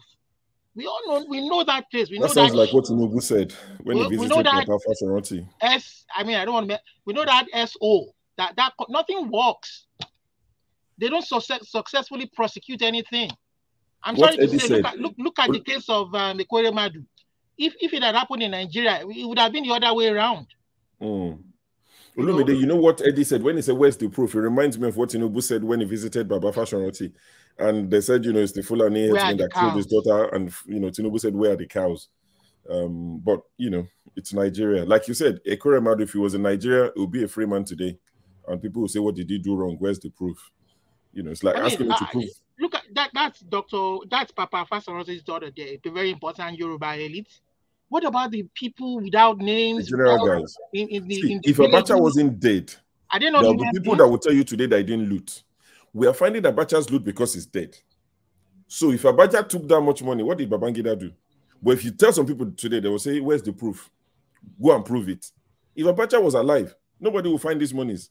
He will still be in control of these monies, and people will tell you, prove it that Abacha stole. Sometimes you don't have to have physical proof sometimes, but I hear you all. So what I'll do, I mean, we've got 10 minutes. I'll go around. I don't have anything to add anymore. If there's any other topic you want to discuss, anything, a burning issue, something that you're really interested in that we've not covered, or something we've covered that you didn't get to speak on, you get 5 minutes. Let's do it that way. So I'll start with you, Tone. And I mean, you don't have to if there's nothing. I think one thing that I wanted to talk about. Now you be Tone, No, Professor. I don't think he heard. I don't think he don't talk anything now. Oh, Tone, you didn't hear me. Maybe he's muted. If he's muted, it's not mute. If you're muted, that means you can't speak now. You can't mute me. No, be me drink. Now we drink. He said he's muted. Tone, did you hear what I said? Yeah, I heard you. Oh, okay, sorry. I was goofing about. Yeah. Oh, if you want to think about it, we can let them. Yeah, let them go. Yeah, okay. I like this. Did you personally see the loot, Eddie? Yeah, Augustine, 5 minutes. One thing I wanted to talk about was this French, the French influence in Africa. Really, I would say that I was talking with some of my friends recently at the lab. Really, the West have really failed. They really failed big time. And sometimes, for me, I'm not a politician, but sometimes I try to, as I said, anything I want to do, I like putting myself in that shoe. If it's you, what would you have done? And I feel that the West really failed in such a way that failed who though? They failed themselves and they failed even the Africans. And in fact, let's put it this way: the grip they want to have on Africa is slipping through their fingers. And the reason was because now let me speak as if I'm from the West. If I was those from the West, if you want to say you want to steal from Africa, generally their economies are bigger than Africa. And it therefore means no matter the kind of trade agreements you have, you will surely have the better part of the spoon. So why is it now? Why didn't they use their influence to make sure that at least where they are getting the resources from, the people have the basic of the services, like at least average hospitals, average roads, average food. When person they chop and they feel free, no go get time to fight. But I hear you, Augustine. I hear you. Sorry, but so what you just said. If this is what I used to think about Nigerian politicians. Oh, just give us road. It's basic. But I started thinking, is it deliberate? You know that phrase or statement, sentence, they've weaponized poverty. See, when you're battling to be alive, you don't get to ask questions, uranium, diamond, gold. When you're so hungry that all you want is to eat, sometimes you are blinded and you don't think. But the minute you have good hospitals, good schools, internet is cheap, you start seeing how their children are living abroad. You start watching Big Brother UK. You don't watch Big Brother Nigeria only. You can stream all night. Then you start to ask questions. Why are your children living this way? Why is Paris lit? Why is this place beautiful? I just think that could be something that it is deliberate. If they're so poor to the point that if we give them $1, they're happy. But carry on. Sorry. But the point now is this. After 60 years or 63 years as the independence have been, now making the people more poor and dejected, it still brings up the violence that, or maybe the revolt that they expected to use poverty to fight, or maybe to use it to subdue the people. And look, I lived in a French country, and I've seen the policies that the French have on their colonies. Trust me, it's bad. Sometimes you see the British sometimes like a saint when compared with the French, and that's why sometimes I don't mind what the Nigerians are now doing to the French and telling them to leave their lands, because sometimes they did crazy bad things, crazy bad things, even when it comes to the recent times, not even the olden times. And that's why you see sometimes they put their puppet, those they can control in one position, fix them there, and let them do their bidding. And for me, I don't think do I like military coup? No. But am I okay with the coup in Gabon? Somehow, yes. Am I okay with the coup in Niger? Somehow, yes. because somehow people just need to live. Some people need to try as much as possible to at least, when you push somebody to the wall, somehow they will just spring an attack somehow. And that's why I think that Macron has his hand full this time. And little by little, it will slip through his fingers. But my only problem is this. You are leaving British, France, and the rest, and going to Russia. Wahala still there. Wahala still there. Making friends with Russia. Wahala still there. Because for me, I could have a situation where the Africans stay on their own. If you want to trade with Russia, you trade. If you want to trade with the West, you trade. Just stay in the middle and don't belong to any of these blocks. Because now so they do blocks even before you realize those are remote causes of the First World War, remote causes of the Second World War. Once you start seeing these axes, the allied powers, the axis, this, before you realize, they start throwing things you need to throw overboard. So Africans, we just need to try as much as possible to not to put our other. You guys, you say Derofrach will say, no, carry yourself, put in their own war. Let them fight it. Let them fight their war. So don't die in their war. Don't die in their war. All right. Thank you very much, Augustine. Tone, are you ready, or should we go to Olumide? Yeah. I don't know. There is this story flying around that the chap in Gabon is of Igbo ancestry. I don't know how far I've heard one or two people mention it. In fact, I saw a video which I've saved after this program. I'm going to watch it. It shows him actually, with his, when, because I do know that a lot of kids were taken to Gabon during the Nigerian Biafra War. So there might be some truth in that, But it's such an irony. Somebody coming from that background, that should even have humbled him, and that would have driven him to say, "Listen, I am one of the few that survived the war and privileged. I'm going to make a difference." But here's a look at, that's why they say, they say you don't know a man until good money touches him. I think that's a problem with a lot of African leaders. They just get carried away. I don't think totally they are bad, but they just lose focus, because every time you lose focus, you do things that you don't even know. You'll be looking at yourself. Did I really do this? So yeah. All right. Thanks, Tone. Eccentric has gone to the comment section and still carried on. According to this panel, the problem isn't the oligarchs in Nigeria, it's the cattle. They're not holders, they're herders, but whatever. Okay. If you know their name, that would help. That would be a start. Okay, Olumide, we'll come to you to close the show. What would you like to talk about? 5 minutes. Okay, so I think I would have loved the fact that we talked about the situation happening in Ogun State. I mean, to be a reflection of the total. Yeah, you can talk about it. You can talk. I mean, I mentioned true federalism. I mean, people should support that local government chairman. He's like a one-man warrior right now, but the guy is fighting for true federalism, because that is where governance touch lives at the grassroots level. We can't expect federal government to. Their policy is supposed to help improve the generality of the people. They're trying to bully him with the DSS. I mean, the monies they get, 4 billion naira. Over 4 to 5 billion naira every month for the local governments can touch the lives of these people, and the state governor is sitting on top of the money. And do you know he's been suspended by councillors? I heard his councillors have suspended him. You know what? And now they use DSS to invite him. Yes, they said he embezzled 4 million. The guy should get a lawyer. People should support him because he's gotten a lawyer. He's gotten a lawyer. It's a fight for all the states. Local government should be left to be independent. The fact that they have a joint account doesn't mean that you should touch their money. In fact, the guy said his own Ijebu East local government bank account, he's meant to be a signatory. He's not even a signatory to the account.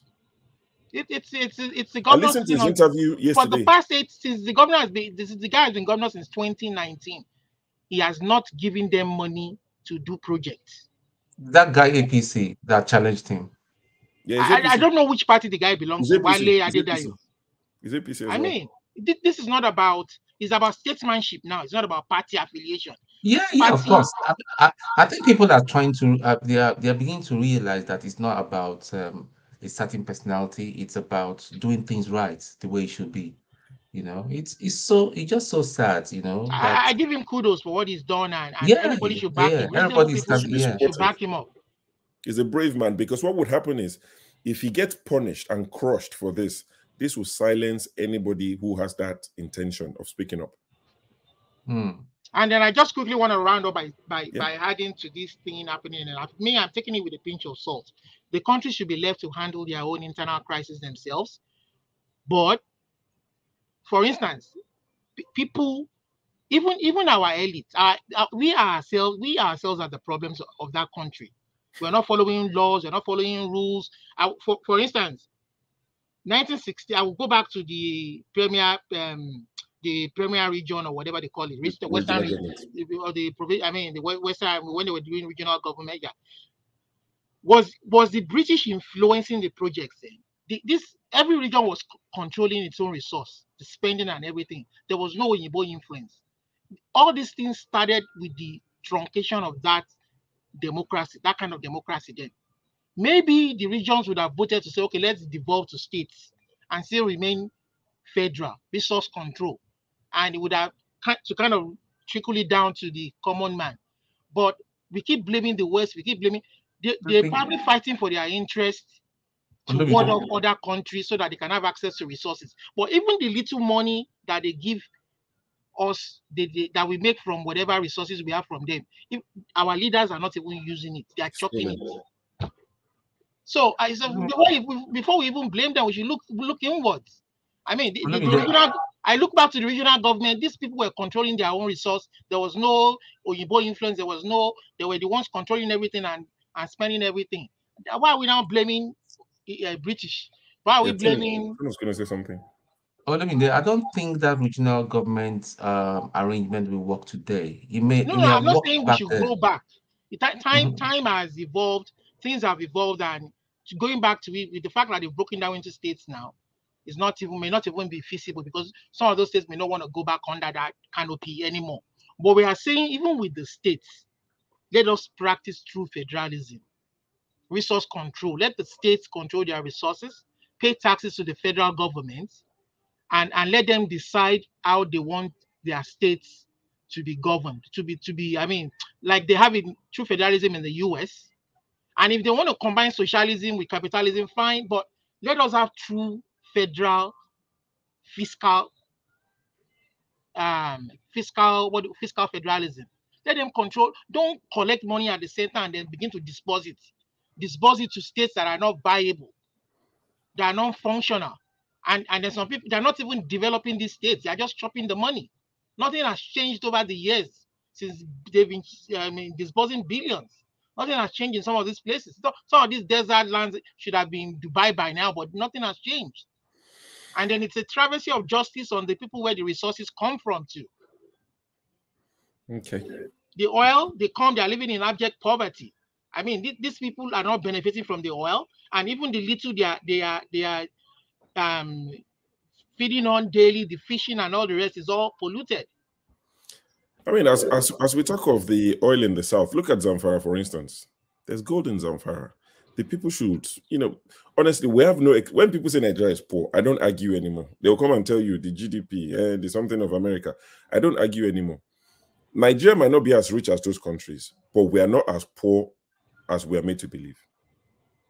I mean, the least they can even do for those people living in those oil-rich areas, Oloibiri and the rest of it, that are living in abject poverty, they should be collecting checks every month.